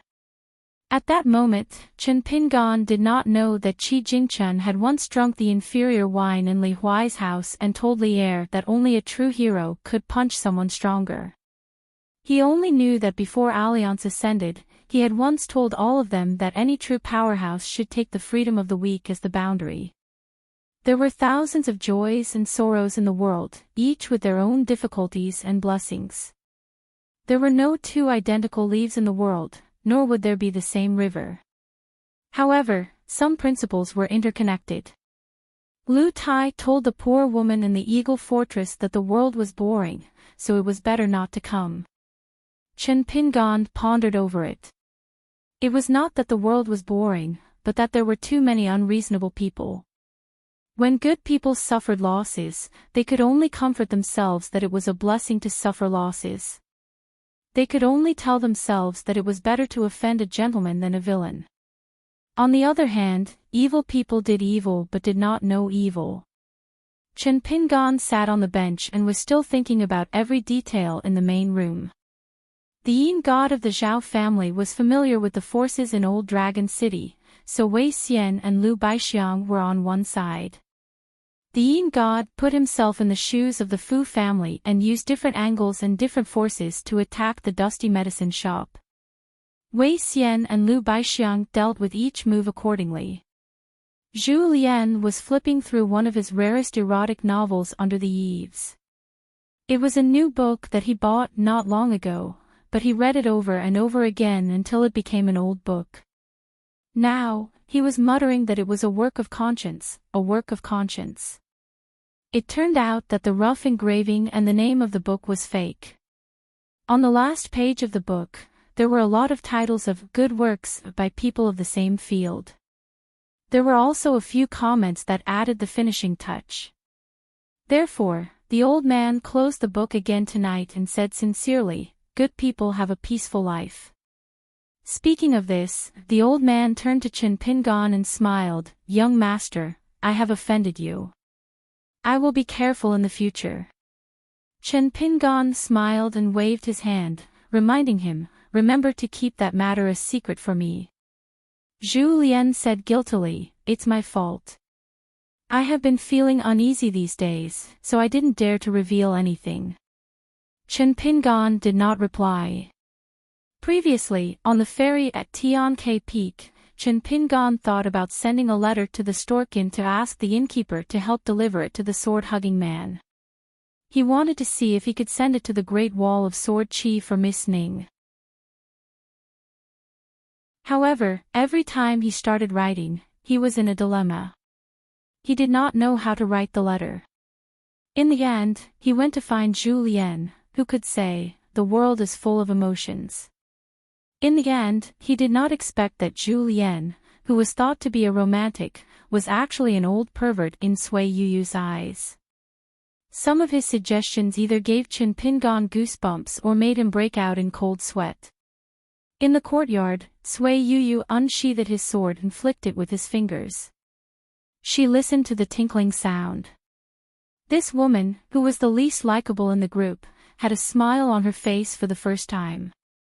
Chen Pingan smiled, "Sui Yuyu, you look pretty good like this. Why do you keep a straight face all day long? If there is a chance in the future, I will introduce you to Sword Immortal." Words from the bottom of his heart were filled with emotion and propriety. Sui Yuyu sheathed his sword and turned to look at Chen Pingan. He sneered, "You're showing your foxtail. Why, do you want me to warm your bed?" Chen Pingan laughed, "Don't, I'm a coward." Zhu Lian smiled, "I'm willing to follow the teacher to Tiantai and sweep the fallen flowers with the immortals." Good poem, good poem. Young master, are you a teacher or an immortal? Chen Pingan heard the old bastard Zhu Lian's obscene flattery and knew that things were going to be bad. As expected, Sui Yuyu's face was cold and murderous. He was probably thinking about who to kill first. Chen Pingan and Zhu Lian. Zhu Lian almost ran away at the same time. One ran into the house and the other ran into the pharmacy in front. Sui Yuyu snorted and returned to his house. Pei Qian was already asleep. She was probably used to being alone since she was young. No matter how much she tossed around, no one cared. She slept on the ground all year round or on the stone lion in front of the rich house. Her sleeping posture was a mess. With her hands and feet spread out, how could there be any warmth in her bed? Sui Yuyu frowned and walked over gently. He helped move the little girl's hands and feet and cushioned the corner of the blanket. Sui Yu lit the lamp and sat alone at the table. He was silent and only accompanied by his sword. Burying gods and killing immortal Shin Pingon slept in the pharmacy tonight. He slept lightly on the floor. In the courtyard, Jing Dafeng often fed the four people with his fists. Chen Pingon closed his eyes and listened to the sound of the flowing fists. Light or heavy, they rippled in his heart, like knocking on the door. The night passed peacefully in the alley. The Fu family still had some face. Furthermore, the battle was imminent. Even if someone had the strength to barge into the alley and challenge Jing Dafeng, it was the same as slapping the Fu family's face. And now, the face of the Fu family in Old Dragon City was the same as the face of the Yunlin Jiang family. If not for this, Fu Li would not have personally challenged Jing Dafeng to the ascending dragon platform.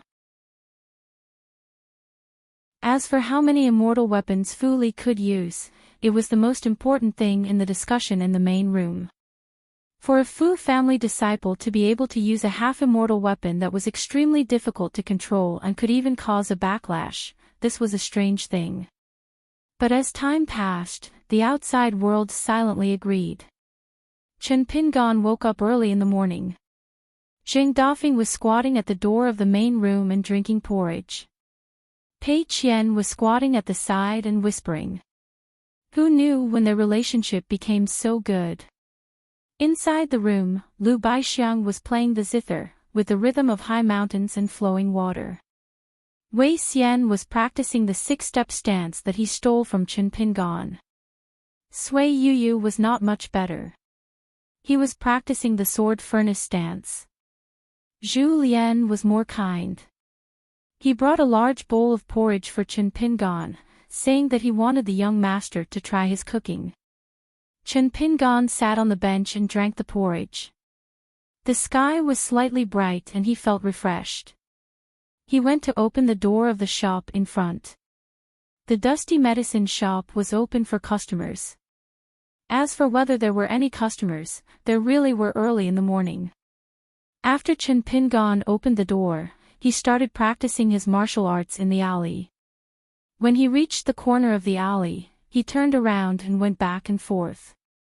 On the third round of his martial arts, a couple walked into his line of sight. It was not strange that one of them was someone he was familiar with, but the other was a woman that Chen Pingon was not familiar with. Her appearance was somewhat unexpected. The young man was Fan Er. Beside him was a young woman in green robes. Back then, on the dragon path, two fairies had brushed past each other. Chen Pingon had met her. She had even shown off her ability to control a wine jug in the air. Fan Er saw Chen Pingon from afar and laughed loudly. Chen Pingon, do you dare to fight with me, the fourth realm Fan Er? Chen Pingon stopped at the door of the medicine shop and shook his head. I don't dare. You and I are both fourth realm great grandmasters. Since we have met on a narrow path, if we don't fight at the peak, wouldn't that be a matter of regret for the world? Fan Er used a flurry of random punches to kill his master as his opening remarks.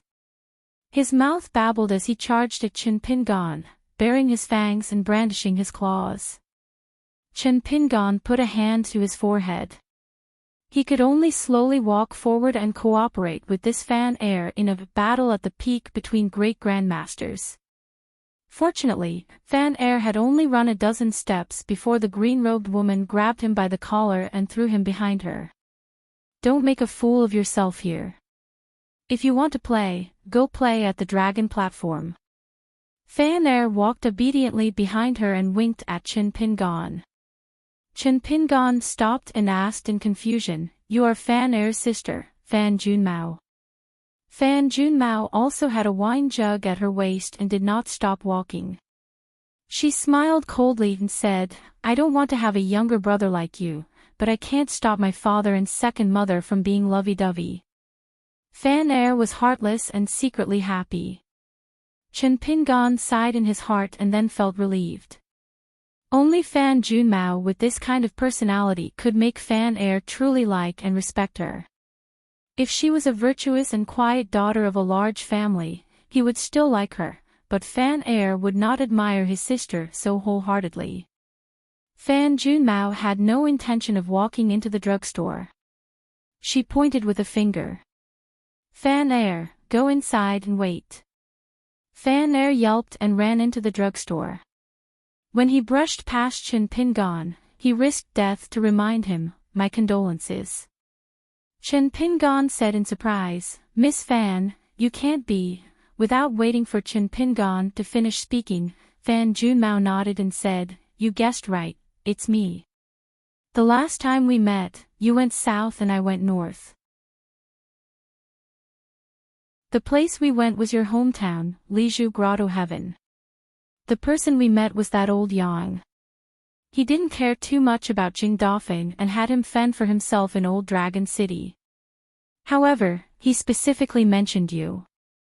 If I'm interested, I can take a look." As for old Yang's attitude toward Jing Dafeng did not want to fool Chen Pingan about this. Last night, he had already made it clear. The old man had already left harsh words that this useless disciple of his could not reveal anything, even if he died. Therefore, Fu Nanhua's impression of Jing Dafeng was that sloppy gatekeeper of Liju Grotto Heaven. Fan Junmao yelled, "Fan Er, throw out a chair. Remember, it's a chair, not a stool." Fan Er responded and really did carry a chair to the front of the shop and threw it out of the door. Fan Junmao caught it and put it on the wall opposite the medicine shop. She sat down and leaned back, the chair swaying. Languid, she said, "Jing Dafeng might not understand that Fu Donghai planned this." Fu Qi did not know. It was Fu Donghai, an idiot with no ability, who acted on his own. Fu Qi knew some of the secret history of Liju Grotto Heaven and wanted to rope Jing Dafeng in. Previously, he even brought a long-legged woman, I think she was called Fu Chunhua, to find Jing Dafeng. Unfortunately, Jing Dafeng rejected his good intentions. Even so, Fu Qi only treated Jing Dafeng as a dragon crossing the river, raised in the pond of the Fan family, and did not provoke him. However, Fu Donghai made a big mess and that old woman of the Yunlin Jiang family interfered. All of a sudden, that misunderstanding that Fu Qi could have explained and dealt with behind closed doors became a problem of the Jiang family's face. What should we do now? There is a gambling battle where one person must die on the dragon platform. Otherwise, the Fu family's first marriage alliance with the Jiang family would be a big slap to the Jiang family's face. If you were the old ancestor of the Yunlin Jiang family, what would you do? Chen Pingan answered, "Children and grandchildren have their own fortune. Face is not as important as reason." Fan Junmao was probably shocked by this answer. He took down the wine jug. "Luckily, I did not drink just now. Otherwise, I would have choked to death." Chen Pingan sat on the doorstep. "Although I have some conflicts with Sun Jiashu, I feel that among the big families in Old Dragon City, the Sun family's business is the most upright." Fan Junmao drank a mouthful of wine. His eyes were playful. He smiled and asked, "Our Fan family is not worthy of your attention." Chen Pingan smiled and said, "To be able to raise a future successor like Fan Er, the Fan family's style is definitely not bad. But there are many people who can speak in the ancestral hall. After there are more people, they will all have their own plans. As the head of the family, I have to take care of all aspects. It is very difficult to keep one's hands clean. It is hard to avoid compromising. I understand this principle. But on the matter of Jing Dafeng, the Fan family is not kind enough. If I want to do business with the Fan family in the future, unless Fan Er personally handles it, I will not be at ease. But if I do business with the Sun family, if Sun Jiashu does not interfere, I will be more at ease." Fan Junmao tilted his head and clicked his tongue. You are not stupid. Why does old Yang like to say that you are not smart? Chen Pingan laughed involuntarily. I have left my hometown for many years. Other than growing taller, my brain has also grown, right? Fan Junmao nodded. It is true that you have grown some brains, but when it comes to big matters, you are still not smart enough. Chen Pingan did not mind and went straight to the point. Can we start talking about business? Fan Junmao sneered. Just by looking at the list that Jing Dafeng gave me, I know that your refinement will definitely fail. Not only are you a layman, you are also arrogant. If I am not wrong, the natal item that you use to refine the 5 elements water must be of high quality. The refinement chance and cauldron are also not bad, right? Then do you know that other than the certainty of failure, once you fail, you will have accumulated many disadvantages and are destined to cause endless trouble? Chen Pingan's expression was serious. Fan Junmao smiled. I know that people like you do not believe in heresy. It is business. I do not care if you make a loss or profit after buying my family's goods. Rest assured, I have brought you a lot of heavenly treasures. I want the gold core of the old Yuanying of Jiaolong Gully. Such a rare item that has a price but no market really makes me a bit tempted. Otherwise, I would not have come personally. It is enough that Fan Air is here. Fan Junmao happily raised his head and drank a mouthful of wine. You are right. I want to take advantage of you and rob you when you are down. And this time, I will take advantage of you very ruthlessly. But can you, Chen Pingan, not buy it? Chen Pingan threw out the porcelain bottle that contained the gold core of the old Jiaolong Gully. Fan Junmao caught it. Chen Pingan asked, I heard from Jing Dafeng that you can control the sea of clouds above Old Dragon City. Then if I can take out something better, would you be willing to help? No matter the outcome of the Dragon Ascension platform, you will save Jing Dafeng's life. Fan Air has something close to him that I gave him. Right now, he should be taking it out. Since I am a descendant of the Fan family, I have to be honest when doing business. Everything is good, but the price is a bit expensive. Other than that, there is nothing wrong with it. Even if you go to the Fu family, they can only give you goods of similar quality.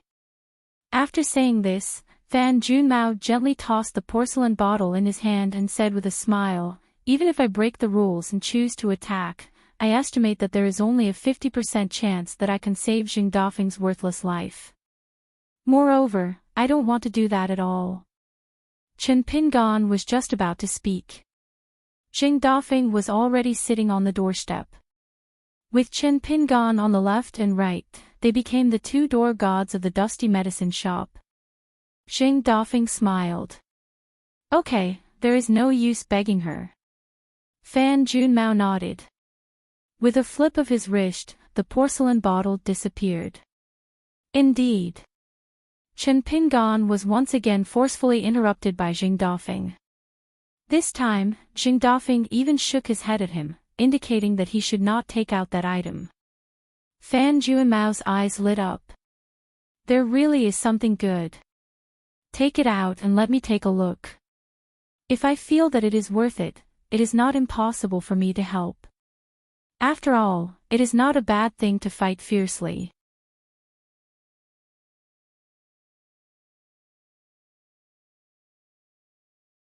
It did not seem like he was feeding them, but more like he was using them to practice.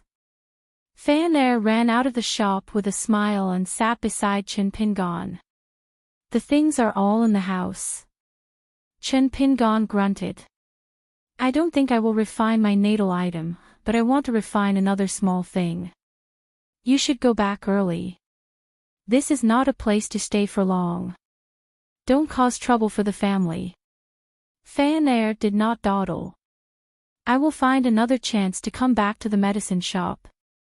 Chen Pingan stood up and walked Fan Air to the corner of the street. There was already a carriage waiting there. The coachman was the old golden core swordsman from the Osmanthus Island ferry, Maji. His natal flying sword was cool shade.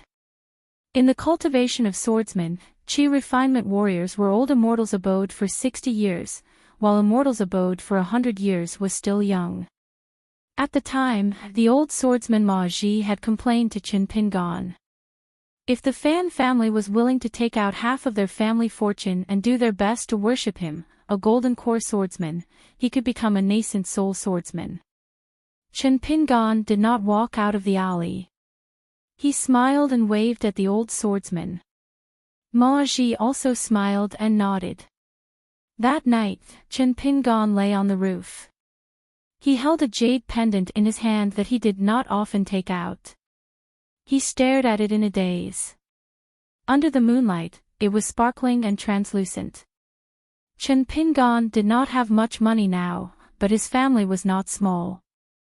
This jade pendant was one of the earliest family assets that Chin Pingan had. He had it before he left for his first trip to the Great Sway Kingdom. He did not refine the water character seal. On the road of life, there were some hurdles that one knew were dangerous. It was right to personally take the risk. However, there were some temptations that one had to listen to the old saying, if you have 8 feet in your life, don't ask for 10 feet. Chin Pingan placed the jade pendant on his body. He gently covered it with his hands and closed his eyes. The infatuated sword had been lent to Sui Yuyu. However, without Sui Yuyu, that sword was still far from enough for Chin Pingan. It was a pity that the long chi sword had been left in the lotus flower blessed land. Otherwise, he could have used it to fight enemies. If only someone could lend me a sword. However, there was no such thing in the world. Until the day before the great cold, the dusty medicine shop was still calm. There was not a single customer. However, there were no guests. A seemingly empty cross-continent ferry was docked at the lonely island in the sea. The old dragon city lord Fu Jiang, the old nascent soul swordsman of the Jiang family of Yunlin, and the direct disciple of the Tongyi sect, Du Yen, stood side by side, waiting for someone to come down from the ferry. In the end, only an inconspicuous old man came down from the ferry.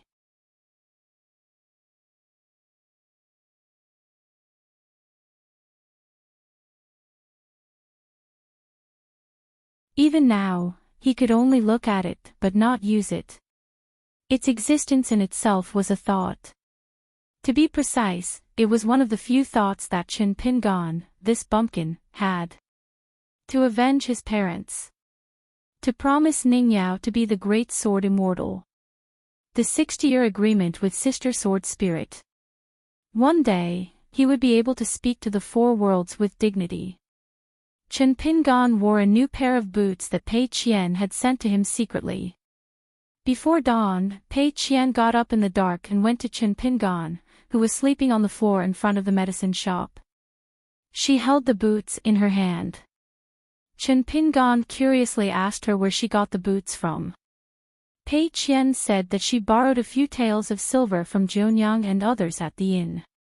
Besides buying food, she spent most of her money on this pair of boots.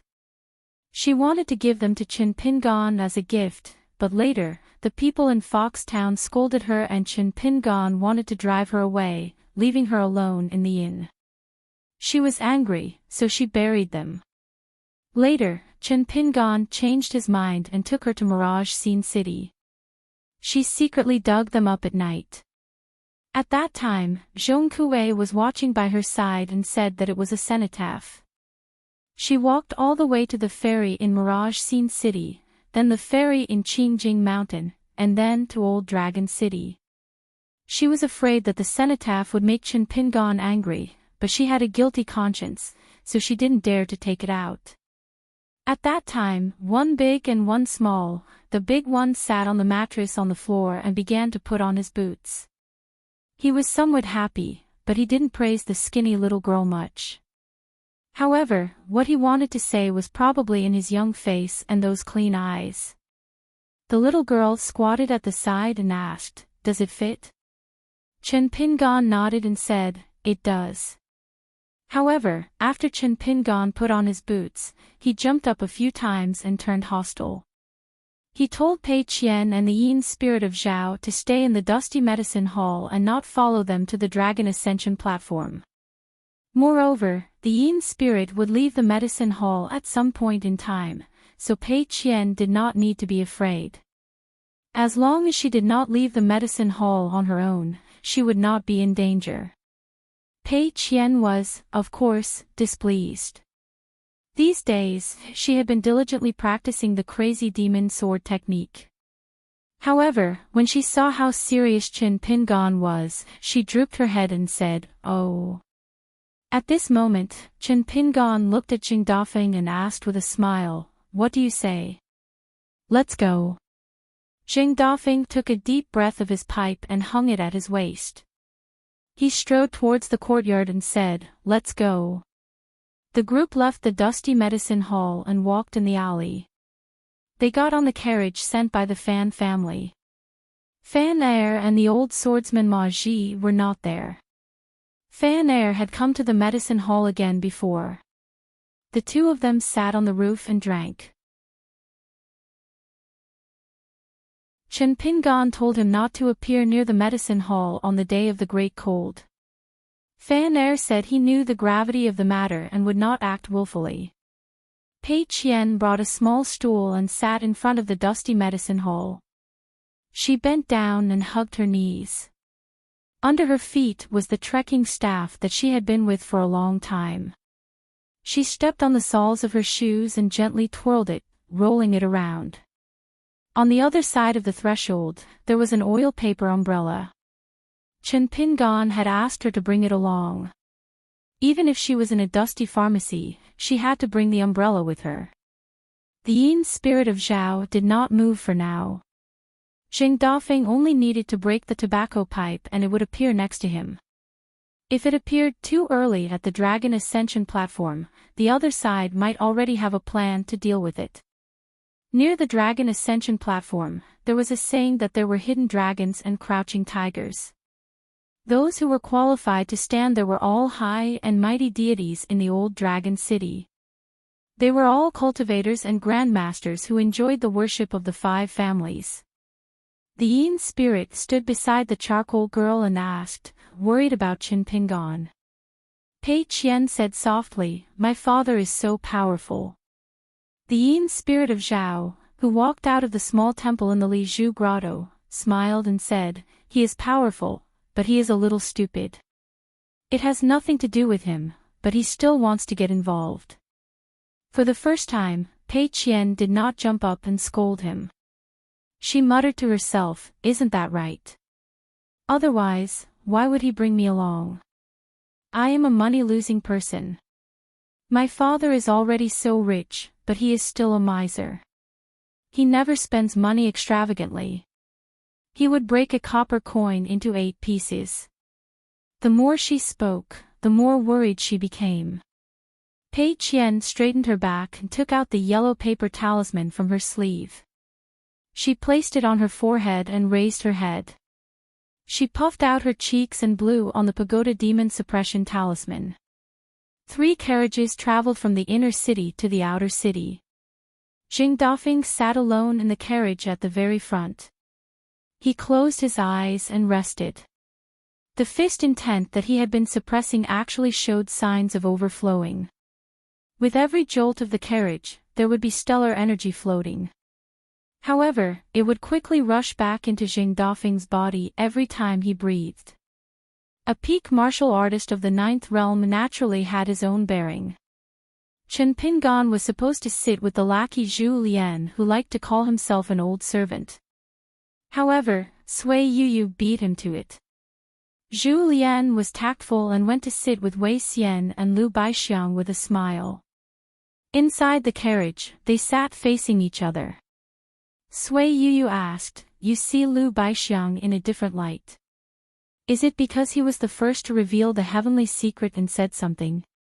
You're so displeased with me because you noticed the wisp of killing intent I revealed to you at the inn at the border that day?" Chen Pingan asked in return. The old Taoist said that after you came out of the painting, you would definitely be loyal to me. Did he do something to your state of mind? Chen Pingan answered his own question, but I feel that it doesn't seem like it.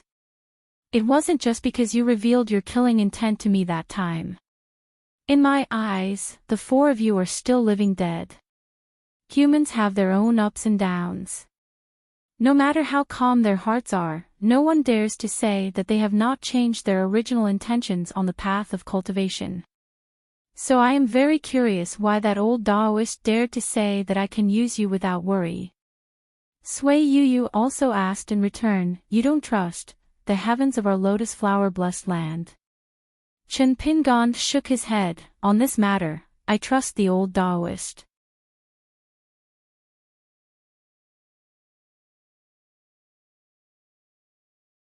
As for beautiful women like her, as long as he was willing to spend a lot of money, he could find a few in the old Dragon City. The Ding family stood in the middle, and the Fong family and the Ho family stood on the left and right respectively. But today, Du Yan, the powerful son-in-law of the Ding family from the Tongyi sect, didn't show up. It was good that he didn't show his face. The people of the three families in the old Dragon City could chat more easily. They didn't have to figure out the thoughts of the heir of the Tongyi sect all the time, for fear of saying something wrong and causing trouble. After all, an immortal sect named after a continent must have a profound foundation. Even if all the big families in the old Dragon City of the Aquarius continent joined together, they still couldn't compete with it, not to mention the children of the Shang family, who were ridiculed as profit-seeking people. They had always been in a state of disunity. The Aquarius continent was the smallest among the 9 continents, and the Tongyi sect was the largest immortal sect in the Tongyi continent in the south.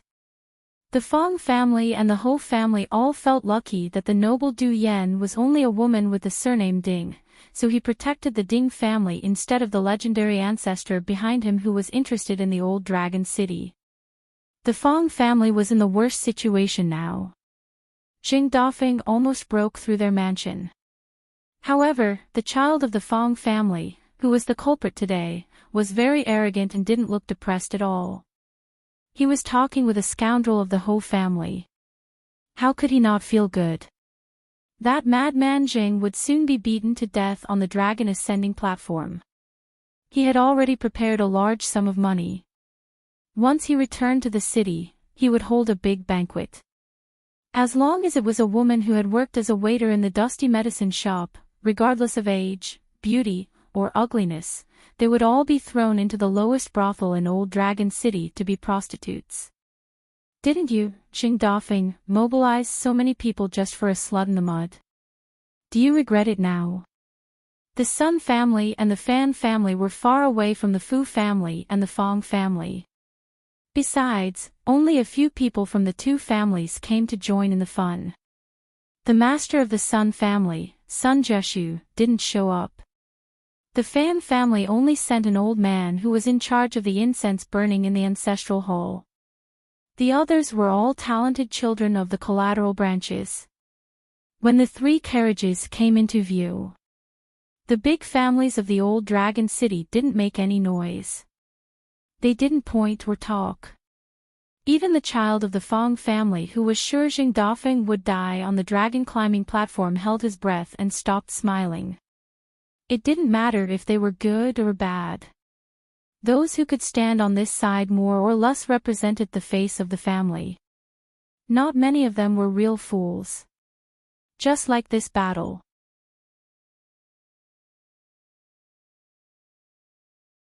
She died once, so it was nothing.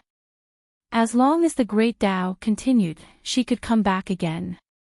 Therefore, the old man in the shop of the Yang family was the only one who couldn't die. As long as the old man could still live there, Fan Junmao, Li Er's daughter, Li Lu, and all the people chosen by the old man could die without disappearing. As for the world, who else was Fan Junmao afraid of except the old man? The answer was no. Even if the 3 ancestral masters of the 3 sects, who had reached the end of the path, came to the old dragon city and used their divine powers that were more powerful than the old man's, and they could really destroy her with a snap of their fingers, she would only feel hatred and not fear.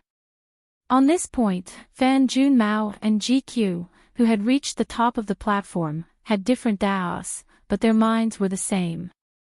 She suddenly sat up and looked at Fu Qi on the dragon climbing platform, confused. Jing Dafeng had reached the top. Fu Qi was ready. Today, Fu Qi didn't use the half-immortal weapon that the nascent soul ancestral master had. Fu Qi didn't wear the old dragon robe either. He also didn't take out the half-immortal weapon that protected the Fu family's ancestral hole. Fu Qi could no longer control the sea of clouds above his head. Therefore, Fu Qi only brought the half-immortal weapon that he had just bought from another continent, the ownerless flying sword left behind by a dead sword immortal. Fan Junmao felt that something was wrong. Something was very wrong. She patted the sea of clouds below her. The sea of clouds went around the dragon climbing platform and suddenly sank, instantly covering the entire old dragon city. At the same time, Fan Junmao bit his finger and drew a talisman on his hand.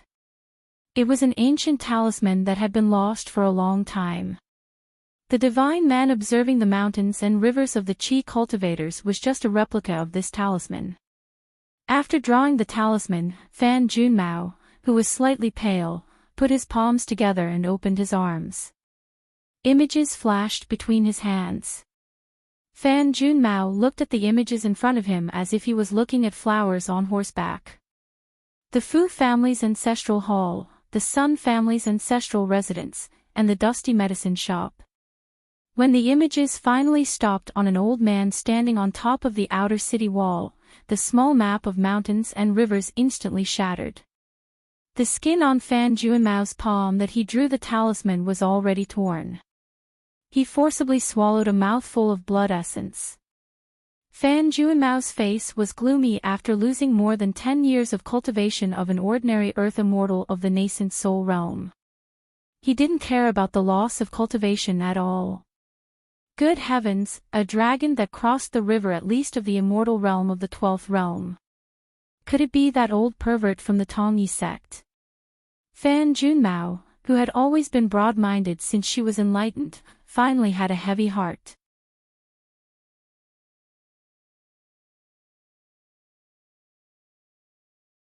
After traveling for a dozen miles, two of the Fong family's guardians, a level 7 martial artist, and a golden core cultivator appeared on the road. Jing Dafeng wanted to get off the carriage, but Qin Pingan stopped him. Sui Yuyu got off the carriage first, and Lu Baixiang followed behind. But for now, Sui Yuyu was dealing with two people alone. Lu Baixiang followed the two carriages slowly, ready to support Sui Yuyu at any time. One of the carriages stopped in place. Then, the whole family's guardians blocked the road. Zhu Lian jumped off the carriage.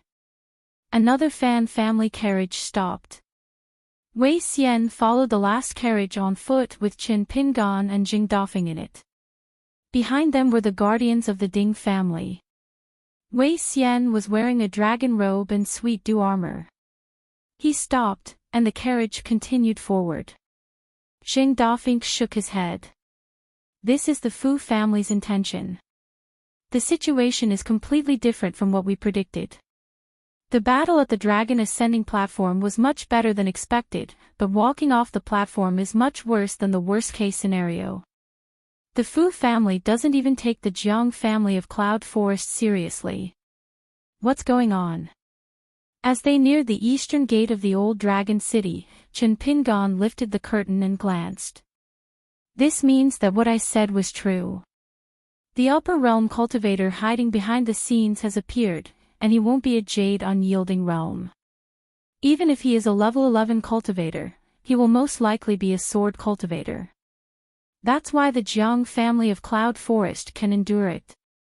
But the worst-case scenario is that the great cultivator waiting for us has long been involved in the marriage of the Jiang family's first daughter to the old dragon city. Killing you, Jing Dafeng, is just a small bonus for a big deal. As for the Fan family, they might have already been excluded and will face a round of cleansing. Whether or not Fan Junmao makes a move, the Fan family is already showing signs of destruction. Xing Dafeng said self-deprecatingly, if that's the case, I, Xing Dafeng, will die without a burial place. Let's see if that great cultivator waiting for me will give me a chance to enter the realm 10. The carriage slowly stopped. Chen Pingon lifted the curtain and looked up at the top of the city wall. He said softly, it might be more difficult. Xing Dafeng and Chen Pingon stood side by side on the main road into the city. There were 3 people standing on top of the city wall. One was an ordinary old man, Du Yan, the direct descendant of the Tongyi sect, and his wife, Madame Ding. The handsome Du Yan chuckled and said, "Old ancestor, aren't you being too much of a bully by coming here in person?" The old man smiled. If I don't bully people with my realm, why do I have to cultivate so hard? Besides, did my current cultivation level fall from the sky? Didn't I save up my fortune bit by bit through countless battles and near-death experiences? Du Yan nodded with a smile. You are right, old ancestor. Du Yan hesitated. That guy called Chen Pingon. The old man smiled. I've heard of this young man's name. That good-for-nothing borrowed the important weapon of the sect. In the end, it was a sword cultivator who killed the big demon of the Fushir sect and gave Jiang Shangjin a great advantage. I know the name of that sword cultivator. He is very powerful. Zhuozhuo, the disciple of the sage of literature. In the first 100 years, he broke the sword hearts of many excellent sword embryos in various continents. For example, Chao Jun of the continent of Saha. He was in the limelight for a while. Later, the old scholar was imprisoned in the merit forest of the academy and disappeared. His swordsmanship is very brilliant. Zhuozhuo asked about the name Chen Pingon on the sea. So Chen Pingon must have a deep connection with the sage of literature. Du Yan's scalp tingled.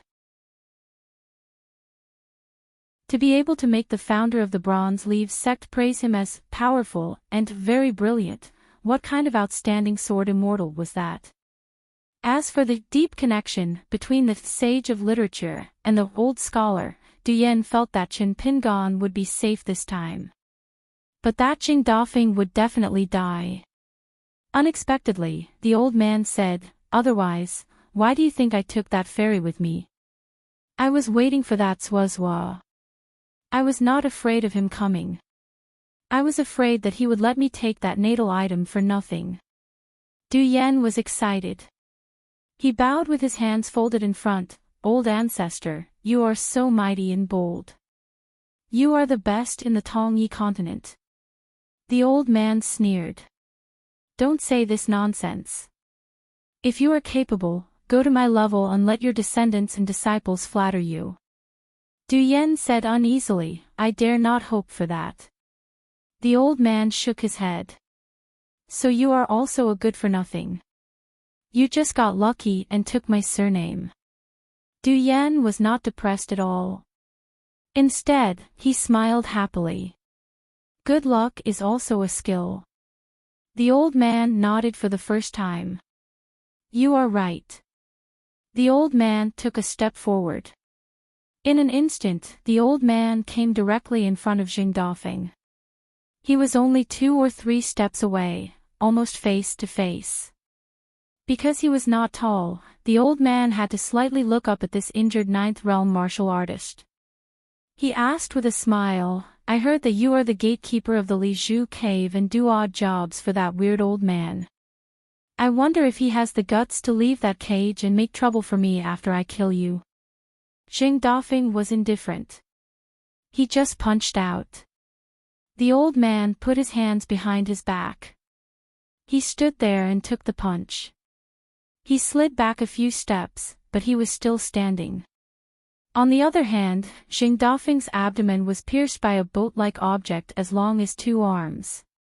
The old man habitually stuck out his thumb and wiped away a trace of blood at the corner of his mouth. That's it. I am not a pure martial artist. Don't they say that the bodies of chi cultivators are made of paper? I don't think so.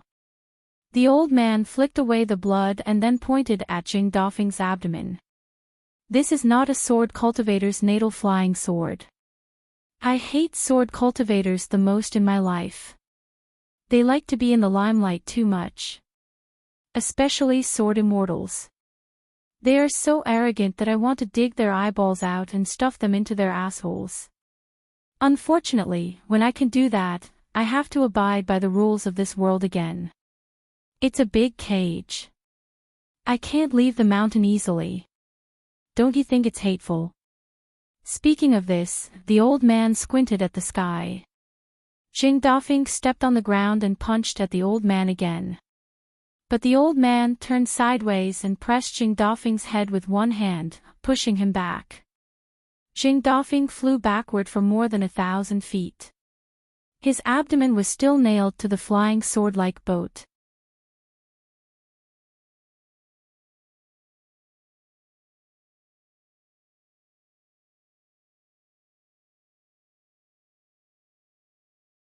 .365. Below the Sea of Clouds, to the west of the Dragon Platform, and to the north of the Fairy Island, the entire old Dragon City was stuck in the river of time. When Fan Junmao saw the snow-white figure falling like a rainbow, his face was filled with endless reminiscence. In the end, his eyes were filled with hot tears.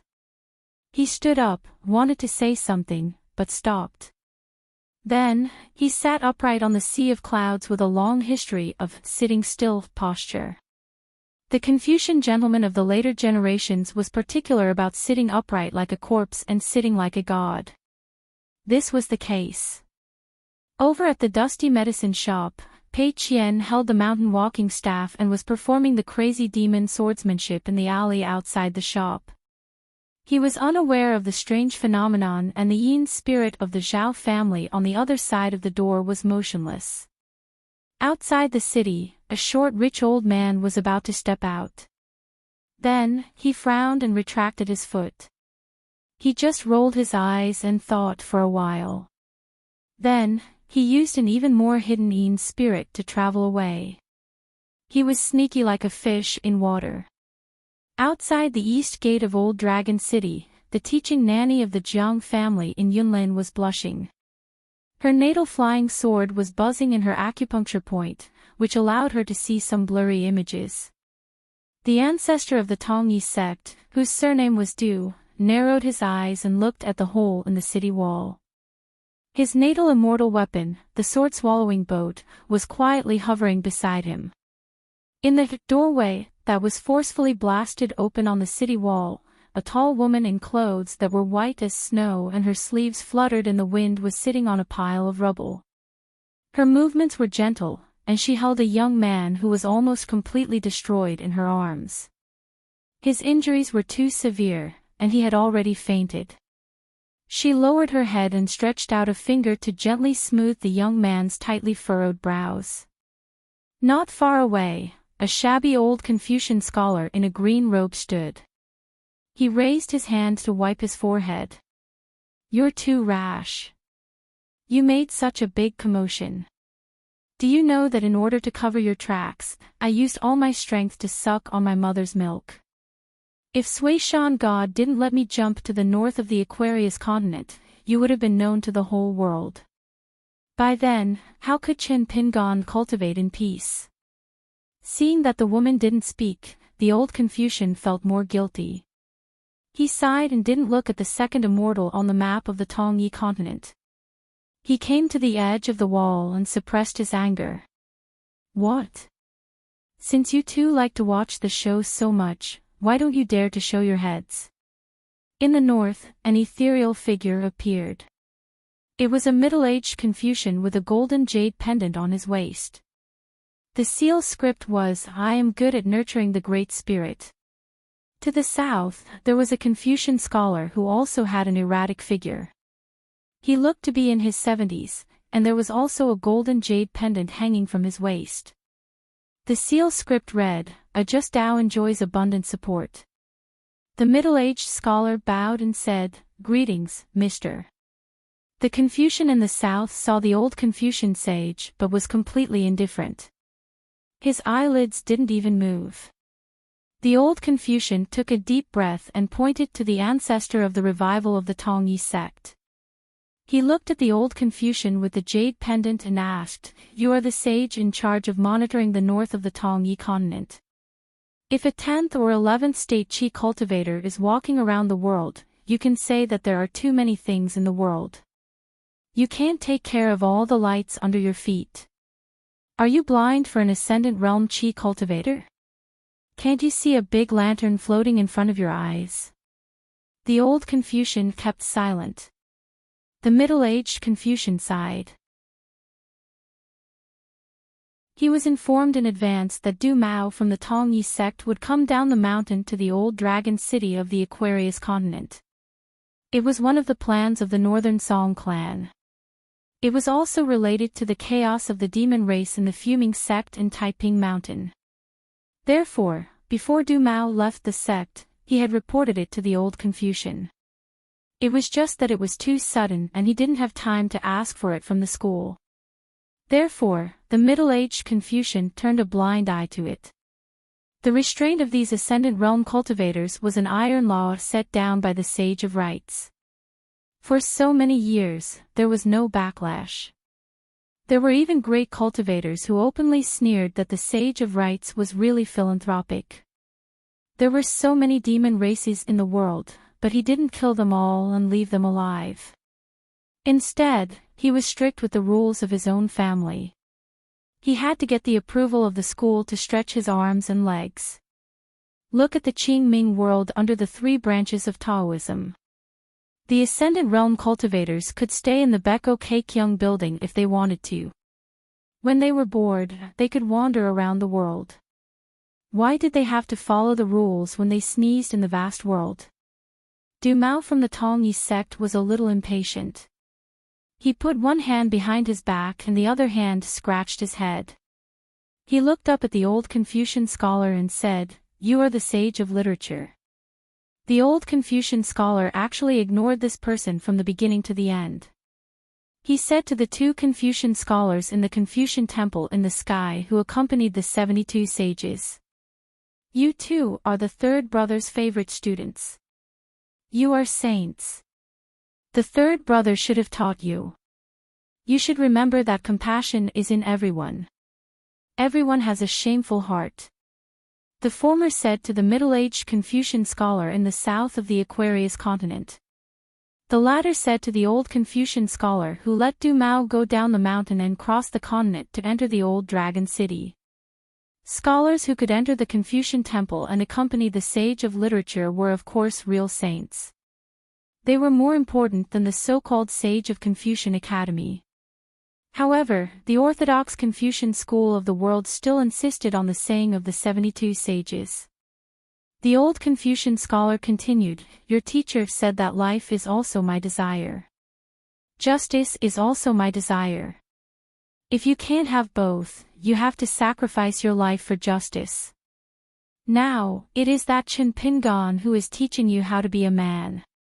Anyway, the third brother can't teach you well. Let a child who doesn't read much teach you." The old Confucian scholar's face was old-fashioned.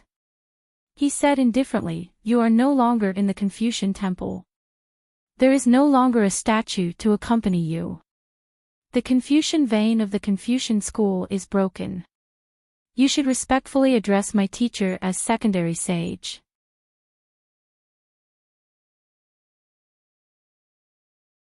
Behind him, a cold voice sounded. "Are you done?" The old Confucian scholar nodded. His shoulders drooped and his hands folded on his knees. He was a little discouraged. "I am done. You have run so far and covered your Qi all the way. Now you have said so much nonsense. You don't have the least bit of energy. The Holy Master, the Sage of Rights, the third brother, and I have worked so hard to figure out good reasons. I think we should return them to this world intact. The tall woman in white gently put down Chinpin Gon. She stood up and walked slowly to the old Confucian scholar. Then it's my turn to reason. Let me say this first. If you dare to stop me, I will also. The old Confucian scholar shook his head and said, I won't stop you. It's because I am a useless old man. That's why little Cheat died and little Ping and suffered so much. I am sorry for these two disciples. Some people want to eat shit and I can't stop them. Why should I stop you, who is reasonable? Du Mao, who had been standing in place and watching the show, laughed. Why, are you also a reclusive sword cultivator? Immortal realm. You can't be an ascendant realm cultivator from the inverted hanging mountain, right? The middle-aged Confucian scholar had a strange look in his eyes. He glanced at the old Confucian scholar in the south. The latter looked solemn and dignified. Obviously, facing her was more stressful than facing the old Confucian scholar who used to be the sage of literature. The woman in white yawned and took a step forward. She stood straight at the foot of the wall and walked forward slowly. There was an old sword without a sheath or a hilt hanging on her waist. It was rusty and only a small part of the sword tip was polished to an extremely bright light. The old Confucian scholar said in a deep voice, If you dare to make a move, you will break the rules of this world. The woman in white just walked forward slowly. She stretched out her hand and patted her mouth. She seemed to have just woken up. The old sword was not hanging firmly, so the tip of the sword swayed gently with her steps. The snow-white sword light flowed on steadily. Du Mao's mind turned quickly. He hid his hands in his sleeves and wanted to deduce the mysteries of heaven. Suddenly, he found that this world had been confined by someone. He could no longer deduce the true origin of the tall woman in front of him. On the way forward, she turned her head and said to the middle-aged Confucian scholar, Since you said a few words, get out. The middle-aged Confucian scholar frowned slightly, but found that the old Confucian scholar was waving at him. After a slight hesitation, he dispersed his figure and left this small world that was the mainstay of the river of time. She looked to the south and squinted at the old Confucian scholar. Get out. The old Confucian scholar did not move. The old Confucian scholar asked, Do you really want to contend with the great Tao of this world? The tall woman tilted her head and stretched out a finger. She gently pressed the tip of the old sword. It's only been polished a little, but it should be able to split an inverted mountain. Then I will open the door between the vast world and the savage world. The old Confucian scholar's face changed. No.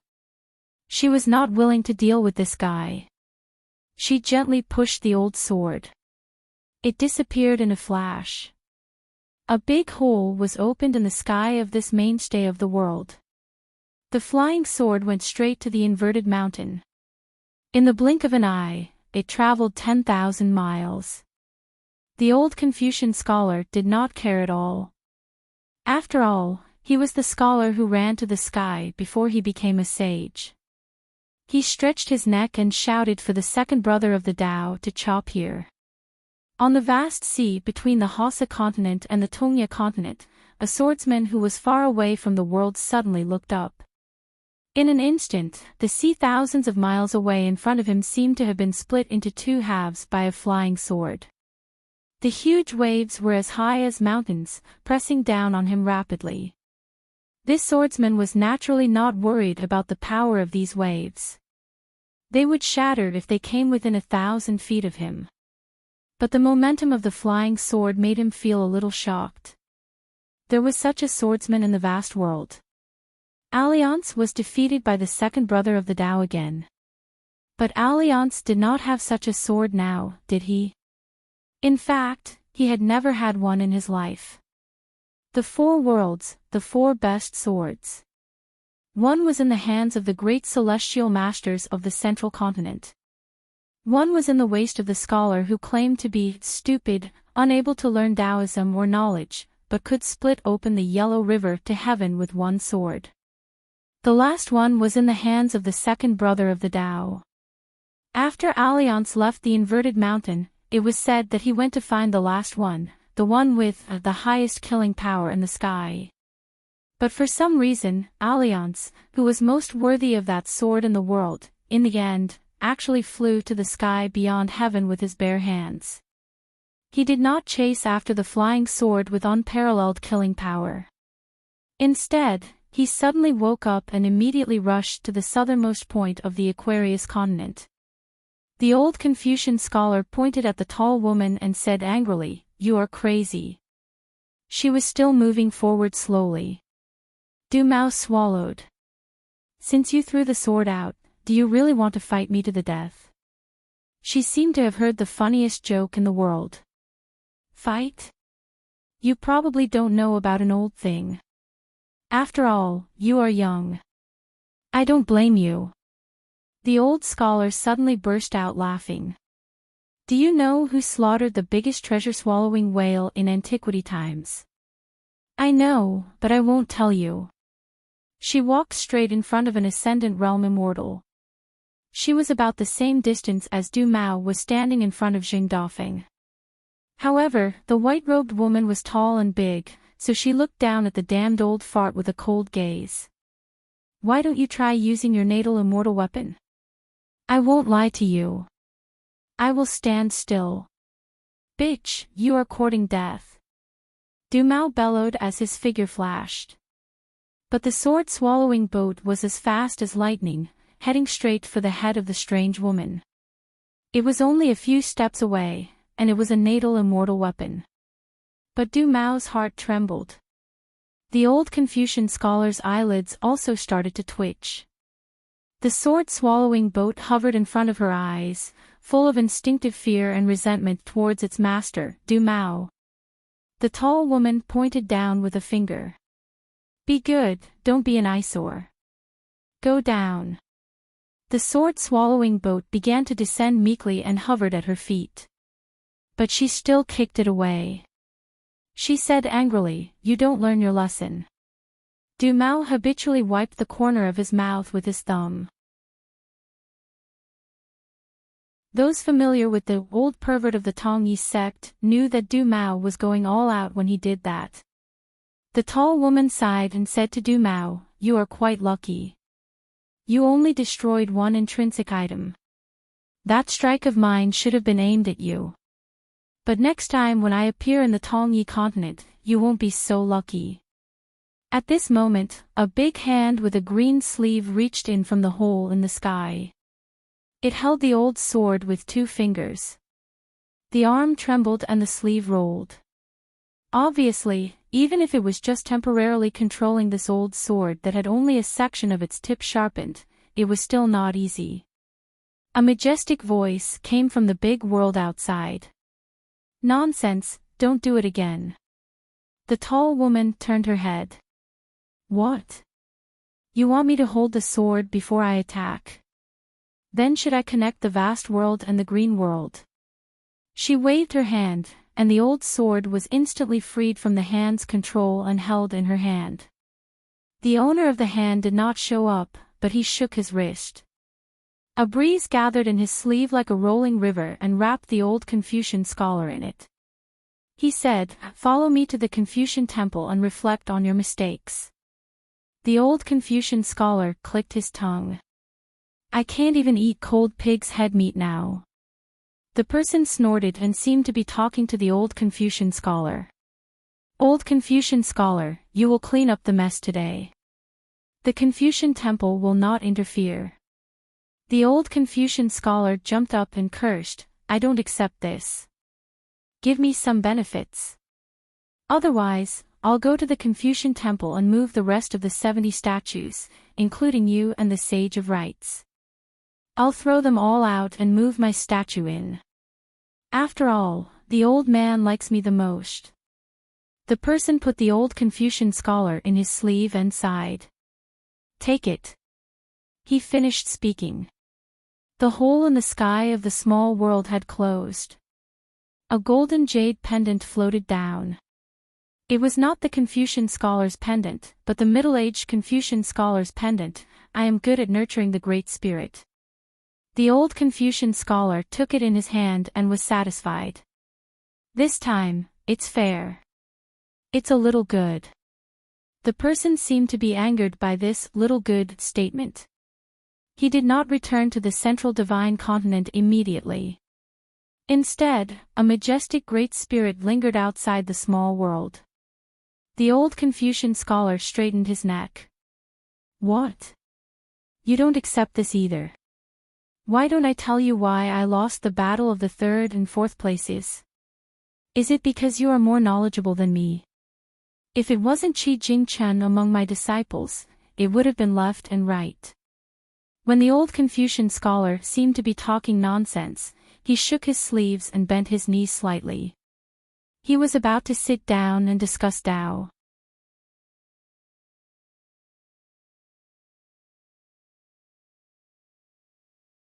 It was originally mine.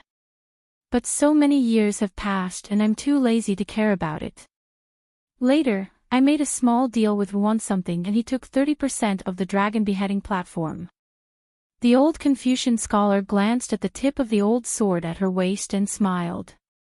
So you've been using Yuan Tong's dragon beheading platform to sharpen your sword these years? She said indifferently, I'm using the one in Jinwu Mountain. Yuan Tong's is for my little pin gone. The old Confucian scholar was sweating like rain. She looked to the south. This matter is not over yet. The old Confucian scholar shook his head. No, please don't. It's not over yet, but you can't do it. Let me do it. This is for the good of little Pingon. She nodded. I'll go back this time and not come out for the time being. If I come out next time and find out that your so-called good is not good at all, I'll find you. You should know that after you become one with the great Tao of the world, only I can kill you in this world. The old Confucian scholar laughed dryly. We're family. Why are you so fierce? The tall woman's white clothes fluttered in the wind. She shook her head and said, everything was fine. It was because you insisted on taking him in as your last disciple that today's disaster happened. If he wasn't half a family member, you would be the first to die. The old Confucian scholar glared at her. Don't say such things in a fit of anger. Besides, do you dare to say such things in front of your master? She said bluntly, I won't say it. I'll do it secretly. When the time comes, whether Chen Pingon recognizes me or not, he'll still be my master. The old Confucian scholar was speechless. She waved her hand. After the small gift she gave Chen Pingon that year shattered, 3 long bluestones fell out. They were the dragon beheading platforms that sword cultivators in the world dreamed of. They were of different sizes. The small ones were as small as a ruler, while the big ones were as big as a tile on the floor of a palace. She handed Chen Pingon over to the old Confucian scholar. I'll go out and take care of some small matters. The old Confucian scholar said resentfully, let's talk nicely. This time, the tall woman didn't walk to a certain place. Instead, she took a step and arrived in front of someone. It was the nascent soul sword cultivator's instructor. The tall woman stretched out 2 fingers and pulled out a natal flying sword from the instructor's heart aperture. She clamped the head and tail of the natal flying sword between her fingers and slightly increased her strength, causing the flying sword to bend in an arc. In this small world, the old woman, who couldn't move, looked at her with pleading eyes. The tall woman tilted her head slightly. Plead with me. Otherwise, like my master, I'll promise you that I won't break this flying sword if you're right. She was clearly being unreasonable. After a while, this Cloud Forest Jiang clan's instructor didn't have the divine ability of an immortal to speak in this small world.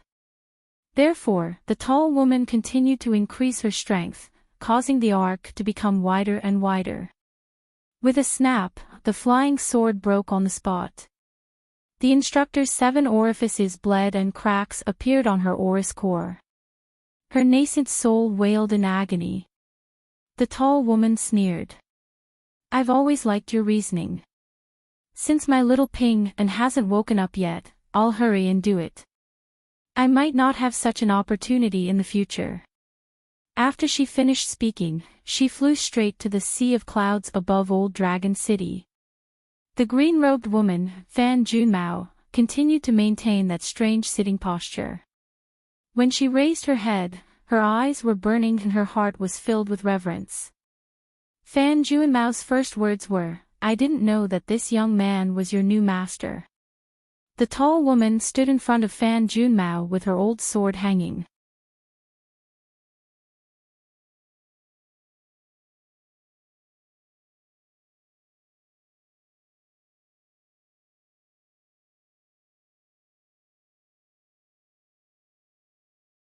Pei Qian tilted his head and stood on his heels.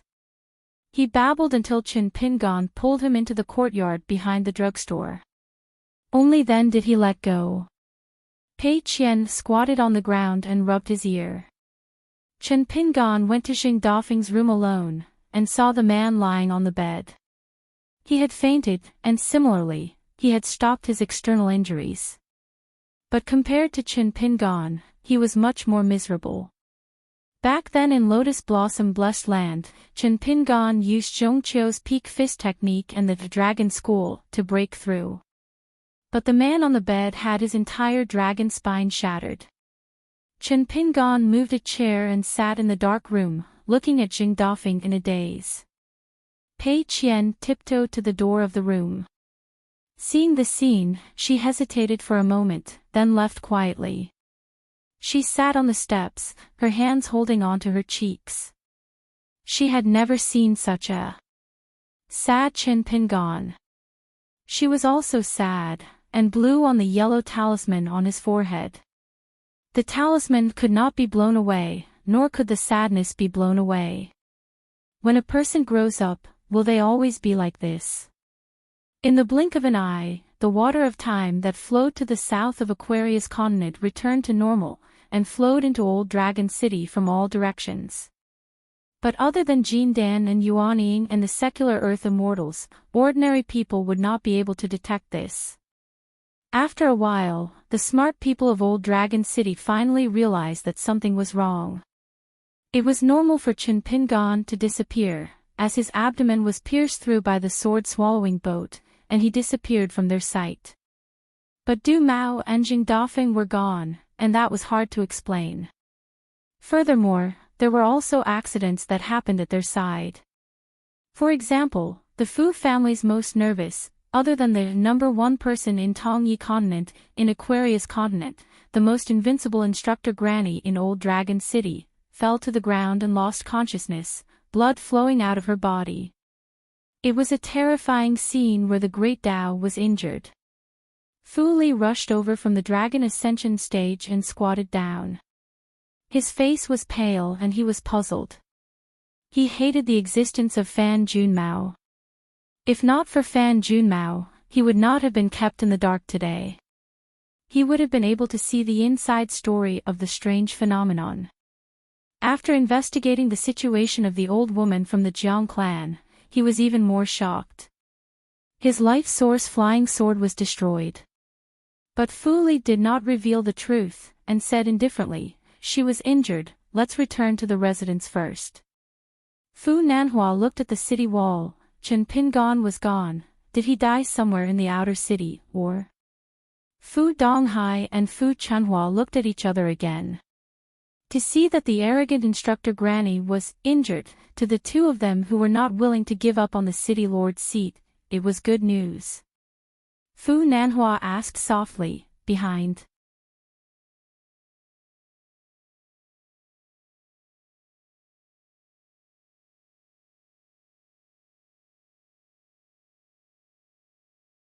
He pointed at the northernmost part of the Tongya continent and shouted angrily, F***ck them. The old scholar replied with an O. He headed south. The sword cultivator and his sword energy separated the sea from the east. 2. You're tuning into the Journey of the Soul YouTube channel. Don't forget to subscribe and join us on this journey to catch the most captivating stories.